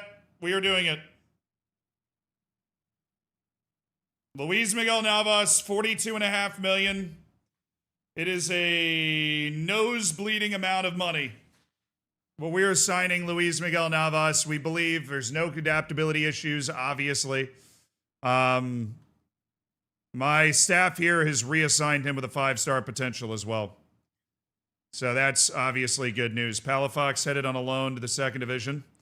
Hopefully he gets a great year playing in the Spanish second division and then maybe La Liga next year, and then he'll be Spanish after that. So a good route for Marco Antonio Palafox to use his model citizen personality to become a first-team player. Luis Miguel Navas is in. $42 million first-team investment, chat, has hit the table. Oh, this is a sad one. This is a sad one. You see what just popped up?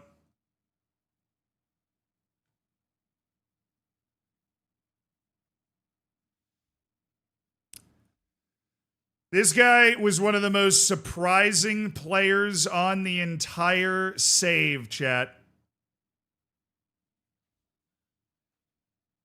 One of the most surprising players of the save.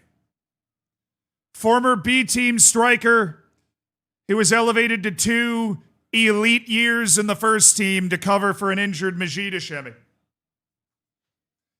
Oh, leave her, Johnny, leave her. And it's time for us to leave her.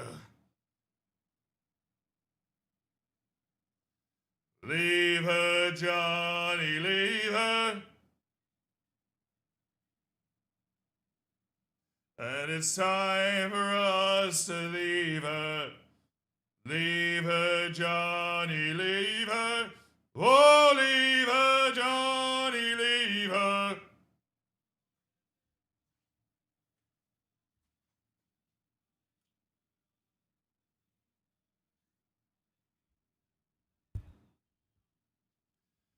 Leave her, Johnny, leave her.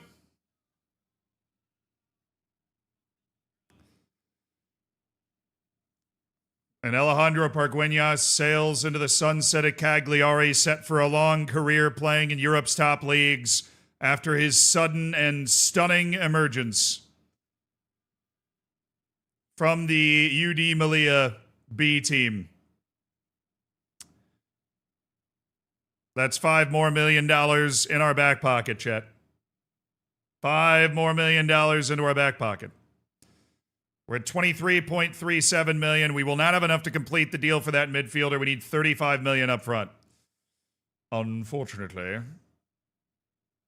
Oh, leave it, Johnny, leave it. Europa League qualifying. Have a good career, Pargueñas. A career that we believe like we have launched. Right? We believe that we've launched that career. We've set him up for success. We got his release clause of $4.9 million. We did what?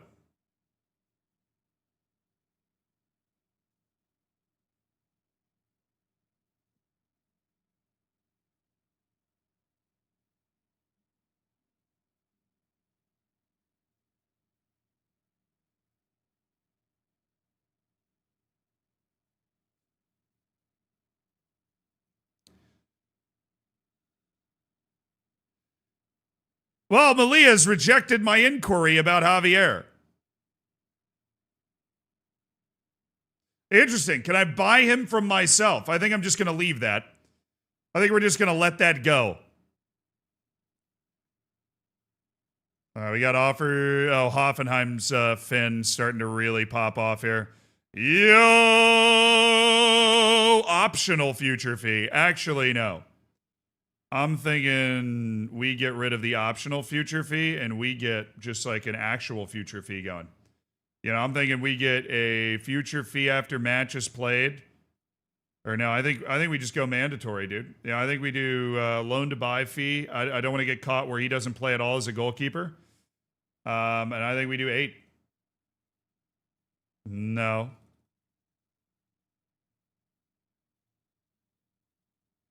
I'll take it in installments, but I would like 8. Okay. Wasn't enough money, and he'll see that. Bournemouth and Inter have also made offers. Okay. That's fine. That's nothing. Marty's got 8 other offers on the table. All right, Greven Rodriguez, optional future fee of 1.3 million. Osasuna's offered 1.2. We have him under contract for another year, so technically it would be fine. That's a terrible offer for Kevin Castro, so no. Dude, how much money does Inter have? They're buying everybody. Hi, Pizarro's...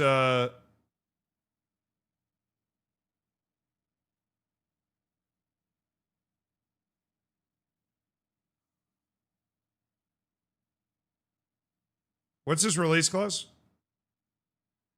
What is that? 25 million? Yeah, I wish.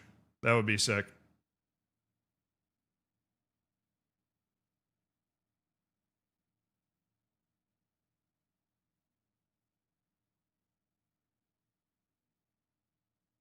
Release clause.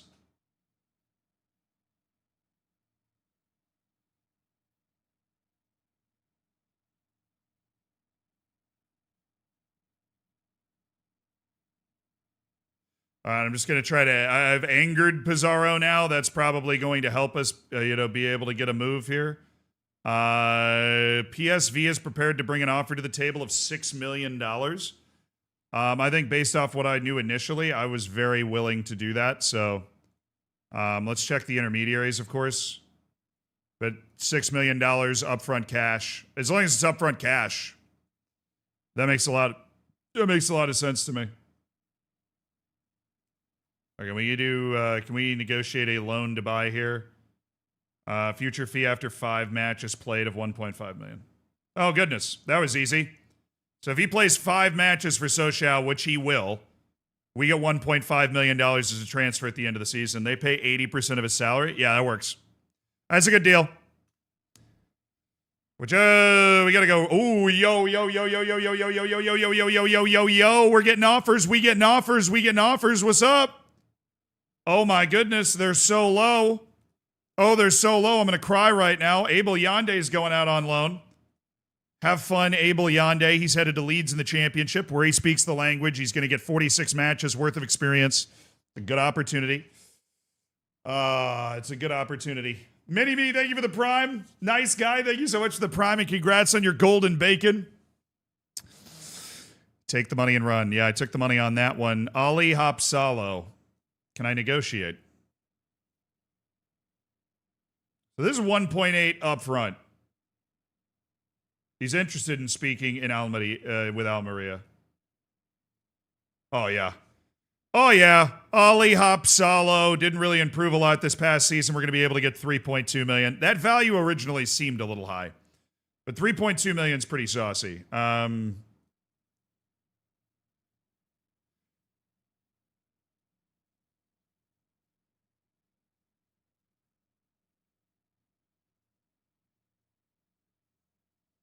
That's a better deal. That's 4.5 million. It's 3 million up front and then 1.5 million guaranteed in an installment next year for Ali Hopsalo. Well, I'm just going to keep negotiating. This works for me. He's interested in speaking to Panathinaikos. Okay. Well, we'll start with the unreasonable one that you're not going to accept, and you weren't willing to negotiate off that, and I'm not willing to talk to you. Mines? Why on earth would I take that deal? Hitafe. He's interested in speaking to them. Beautiful.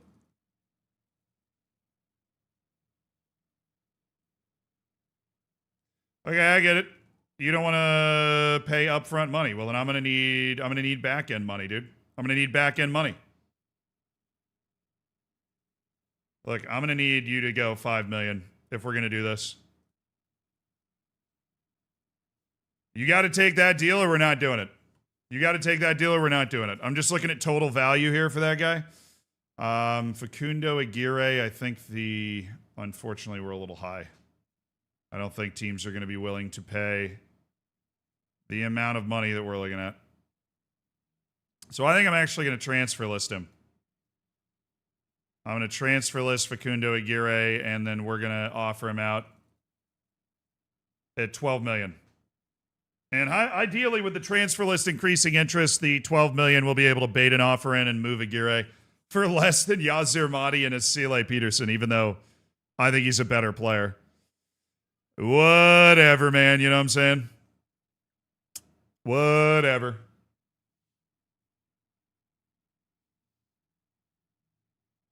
Something down there. Completely useless guy going on loan. We love that.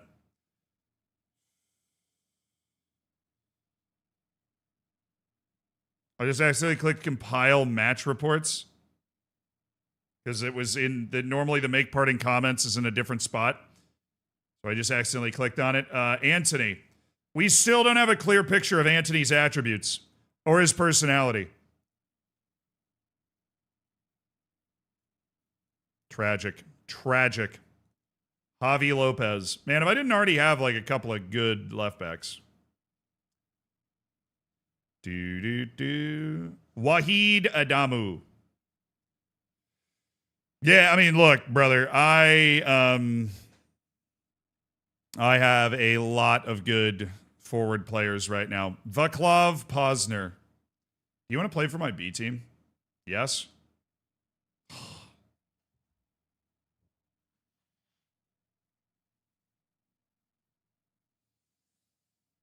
That's a little too much, Vaclav. All right. I'm going to bribe you.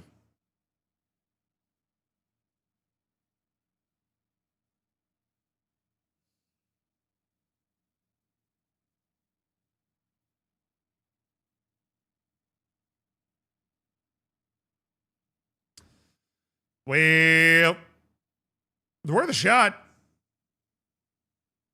I like him. Unai Diaz. We need B team, guys. So $1 million. Oh, yes, Unai. Yes, sir. Yes.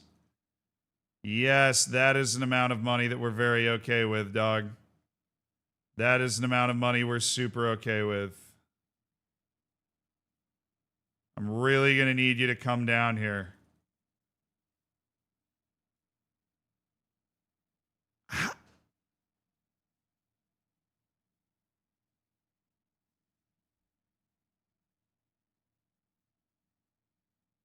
What?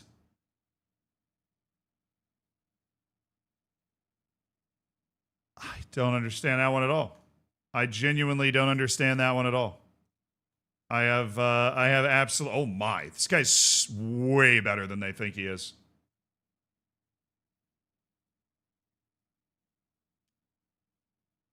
This guy is way better than my staff thinks he is. This guy's legit. Like, this guy could start for us in the league, and I don't think I'd be that worried about it. I don't know why, like, they don't think he's good. He's not good with the ball, but, like, he's got everything you need. Size is there. The trinity of area control is there. His shot stopping is all solid, with the positioning being the lowest part. His agility's really good. He loves big matches. Like, that guy's really good. And having that guy be like part of the B team, kind of going back and forth. Yeah. Yes, sir. What a weird negotiation that was. Goalkeeper star ratings are really skewed by ball playing ability. Yeah, it's like that dude. I'm looking at that guy and I'm like, there are plenty of La Liga players that would start him. Pavel Janicic. Leave me alone, Cardi B. I just want to listen to the band. What do they offer? They triggered the release clause of 4.2 million. Mateo Signoris. Fulham's offered $34 million for Signoris.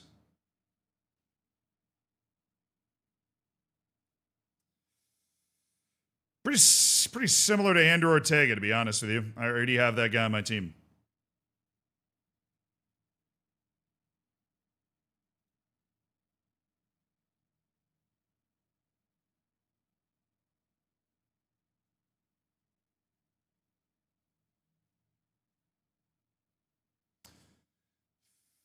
for, it's over $5 million. That's over $5 million right there.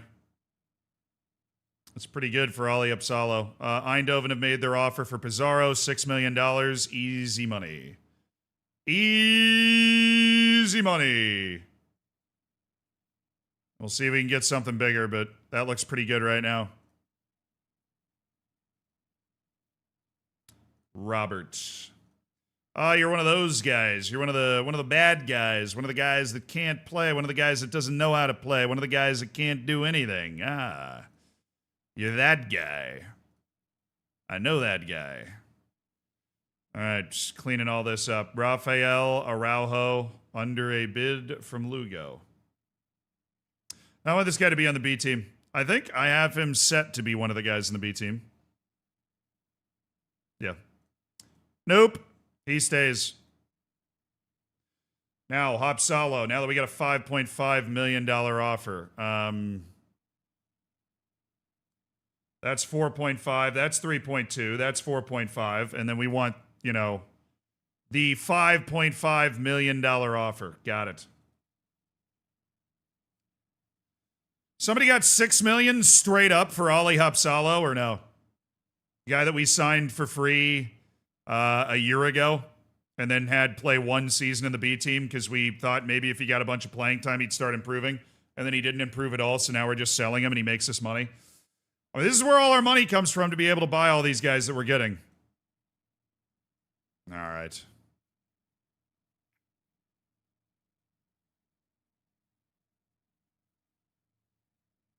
Javier and Villalba, no interest. Well, no offers, at least.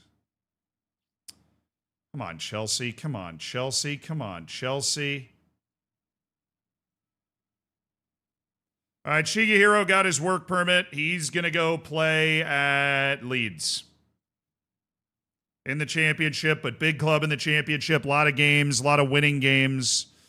Should be good. Pizarro and Hopsalo, nothing. All right. Well, we got Pizarro for $6 million and Hopsalo for 5.5, although most of it's not up front. That's just money coming into the club, making us healthier. Teo Pizarro moving because we don't need those goalkeepers. All right.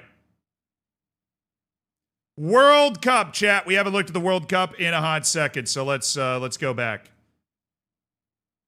We saw the U.S. beat Jamaica. We saw this. We saw this. Japan beat Brazil?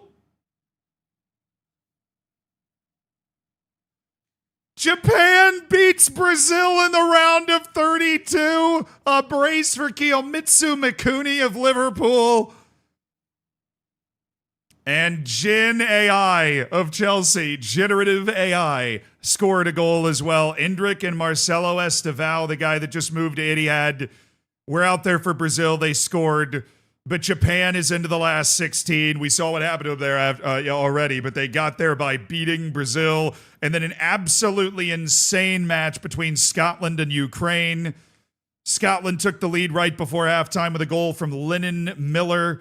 Then Artem Stepanov, the big Salzburg forward, scored to put Ukraine in front, and Alexander Davydenko, the left back, scored to put Ukraine in the lead before Chris Gauld of Manchester United put Scotland on level footing, and Eben Boat of Nice, the center back, scored a goal to go up in the 82nd minute, and then Ole Osheretko of Shakhtar Donetsk scored to tie it in the 93rd minute. Before we go into this, I am going to save because I don't want going into the match to undo all of the work that we've done. Going into the match can obviously be like buggy, so we're just going to save real quick. Wow. The 93rd minute goal to send Ukraine to the last 16 at the World Cup.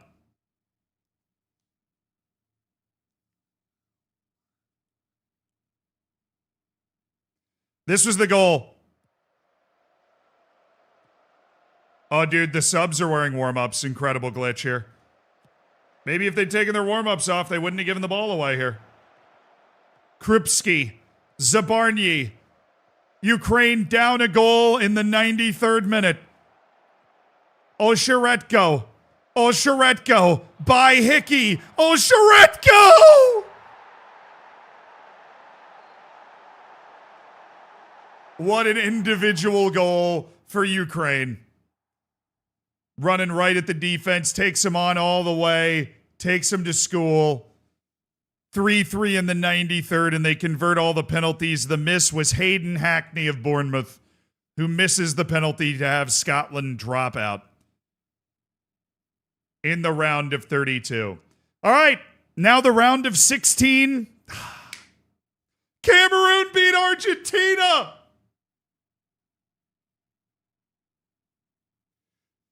France takes until the 74th minute to beat Danny Avande and the United States 2-0 with Barcola and Mbappe. Roger Ondoa scored in the first minute. Flavian Enzo Boyomo of Galatasaray makes it 2-0 Cameroon. Argentina crashes out with 1 goal from Santiago Castro of Barcelona. But the indomitable Lions are headed to the quarterfinal against France. Norway is beaten Colombia. Germany is out. The Netherlands is still going.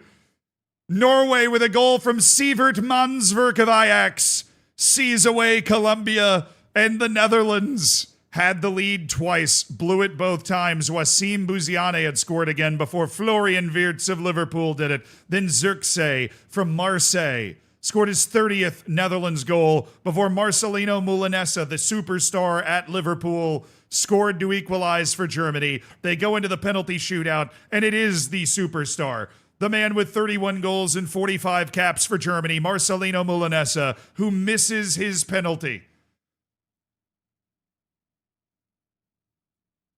to send the Netherlands through. Ryan Flamingo of Fulham scores the winning goal. They go 5 for 5. And then on the 10th, oh my goodness, Morocco to the quarterfinals, looking good. Elise Ben Seguir of Celtic scores the goal to knock out Denmark. Portugal with an explosive start and a 4-1 win against Ghana. Portugal is through. Ghana got to the last 16. Frank Abubakar Jallo, the Inter wonder kid, doing what he could. Daniel Bonjonki in the 3rd minute. Rodrigo Mora in the 11th. Rui Silva in the 23rd. And Andre Luro scored to ice it in the 48th minute and end all Ghanaian dreams. Dude, Ukraine's on a run. Ukraine is on a run. England absolutely murdering Japan. We saw that score pop up in the news. After Japan beat Brazil. Beat Brazil, England has come out and absolutely smacked them around. England. Takayashi Okobe of Dortmund was the only guy to score. Nico O'Reilly. Noel Unwin, a 22-year-old center back on Liverpool. Tino Livramento, an own goal for generative AI. It's a metaphor. Jude Bellingham, Anthony Gordon, and Bukayo Saka with the icing on the cake in the last 16 of the World Cup. Ukraine with a 3-1.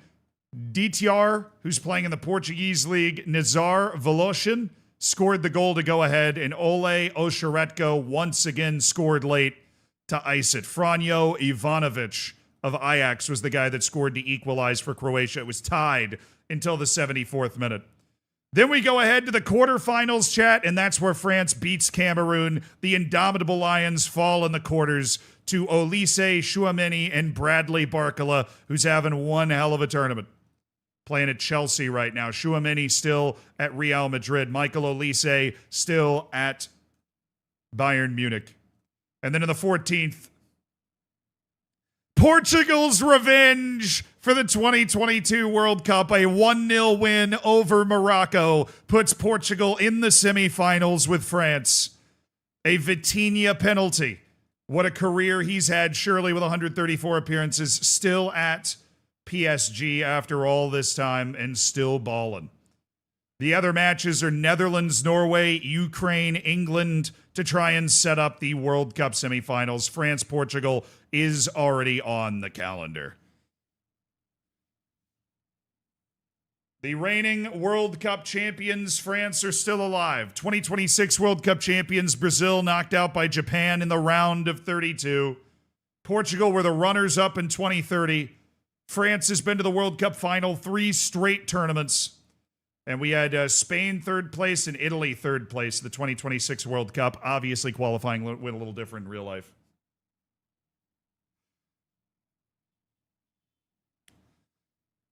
So France trying to get to its 4th straight World Cup final.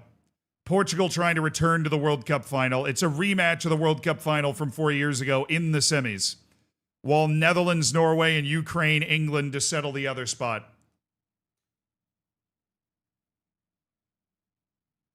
What are we listening to? This song is called Like That by Future, Metro Boomin, and Kendrick Lamar. Not really the main vibe, but I do like that song.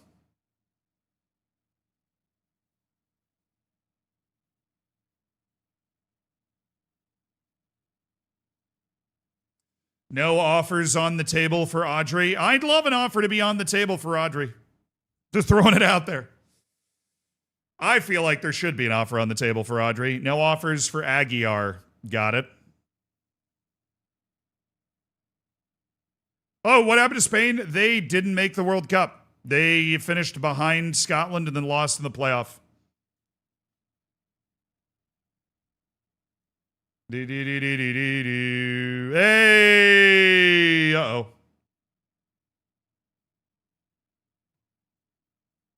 I mean, he didn't want to talk before. He definitely was. He doesn't want to talk now. We're going to lose Silvio Mustapic, dude.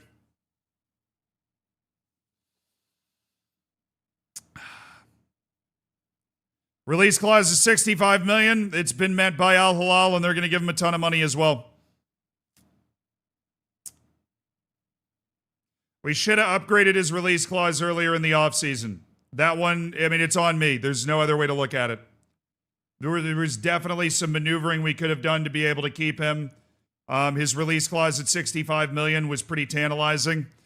And Al Hilal was probably, I would say, one of the few teams that would have been able to get him to leave, basically. Really? Really? We're not even going to negotiate from $90 million?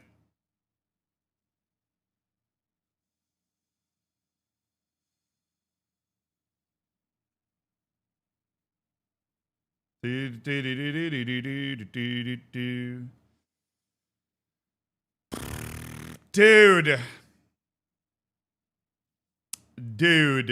that makes me really sad. But you don't get everything that you want, you know? You don't get everything you want here. We wanted to have him come in to the first team and be a part of the first team, and they're paying 50% of his wage. We'd rather Carbonero went there.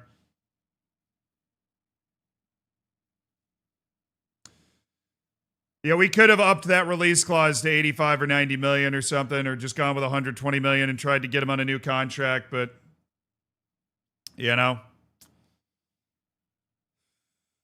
All right, let's see if we can create a view to be able to see release clauses.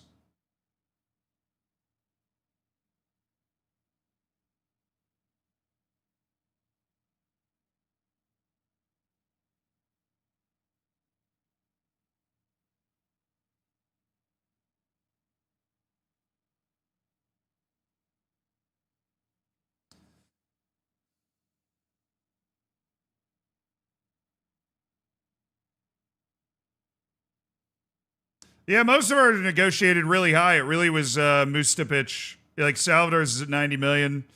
We would take that. You know, all of these are sitting at an amount of money that we would take. That's really the only one that we don't like.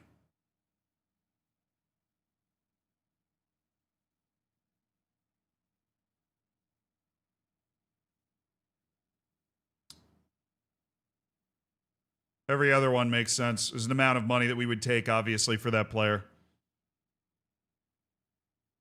Changes playing time to star player and offer him a new contract. Why not?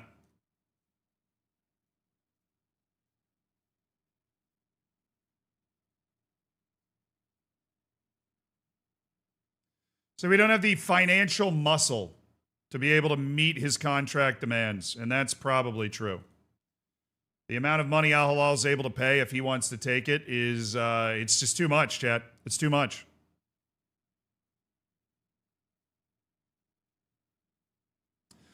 All right, Ukraine's run ends in the quarterfinals. England is through to the semis with Nico O'Reilly and Cole Palmer bagging the goals. Netherlands comes from behind early to Antonio Nusa, scores 3 goals before halftime with 2 from Xavi Simons, who's playing at Tottenham still, Danny Fernand, who's playing at Feyenoord, and then a final goal from Wassim Bouziane on the other side of halftime. An avalanche for the Netherlands sets up France, Portugal, Netherlands, England for a spot in the World Cup final.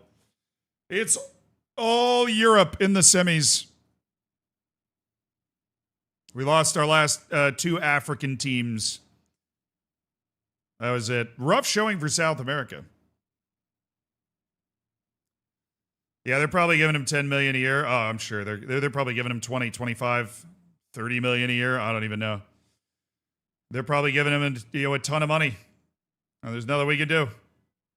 I mean, the kid followed our development plan perfectly. And, to be honest, we're talking about a guy that came through our youth academy that we're selling for $65 million, where not that long ago, I would say 2 years ago, he was kind of viewed as a bust. And then we had him in the B team for a year, and he really came out of his shell, started playing really well. And, he started balling out. And then we had, his year where he was on loan in La Liga and he was playing really well. So, yeah. Anyways, chat, that is where we're set to leave it today. I know that's a sad note to end on, but we brought in Teixeira, we brought in Navas, and it looks like we've got a deal for a transcendent midfielder that's going to help us take the next step, a guy that covers a ton of ground, a guy that's an absolute menace in all the right ways. So, Eustace on 120 million. So let's go set up a raid. I don't think I'm going to be streaming this weekend, but I don't want to rule it out like a 100%. I might be streaming this weekend, but it is unlikely. Oh, Alexa's streaming. Sick. Let's raid. Makeup and yap. All right, we're raiding Alexa, chat. You know her. She's been in the chat a lot. Quality human individual.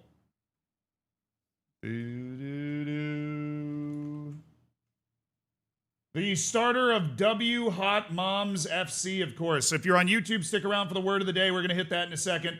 Have a lot of fun with Alexa. I will see you guys later.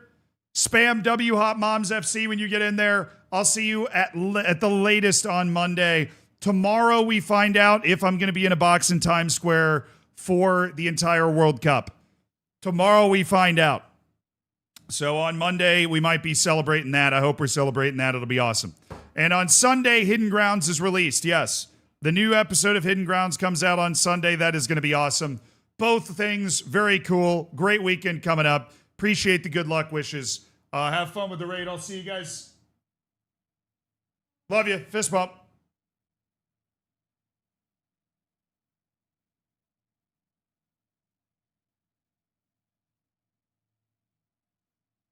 All right, word of the day. Hello, YouTubers.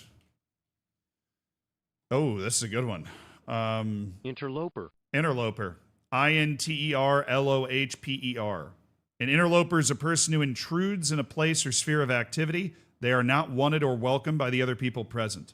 Summer residents were regarded as interlopers who lacked a commitment to the town's welfare. Nice. All right.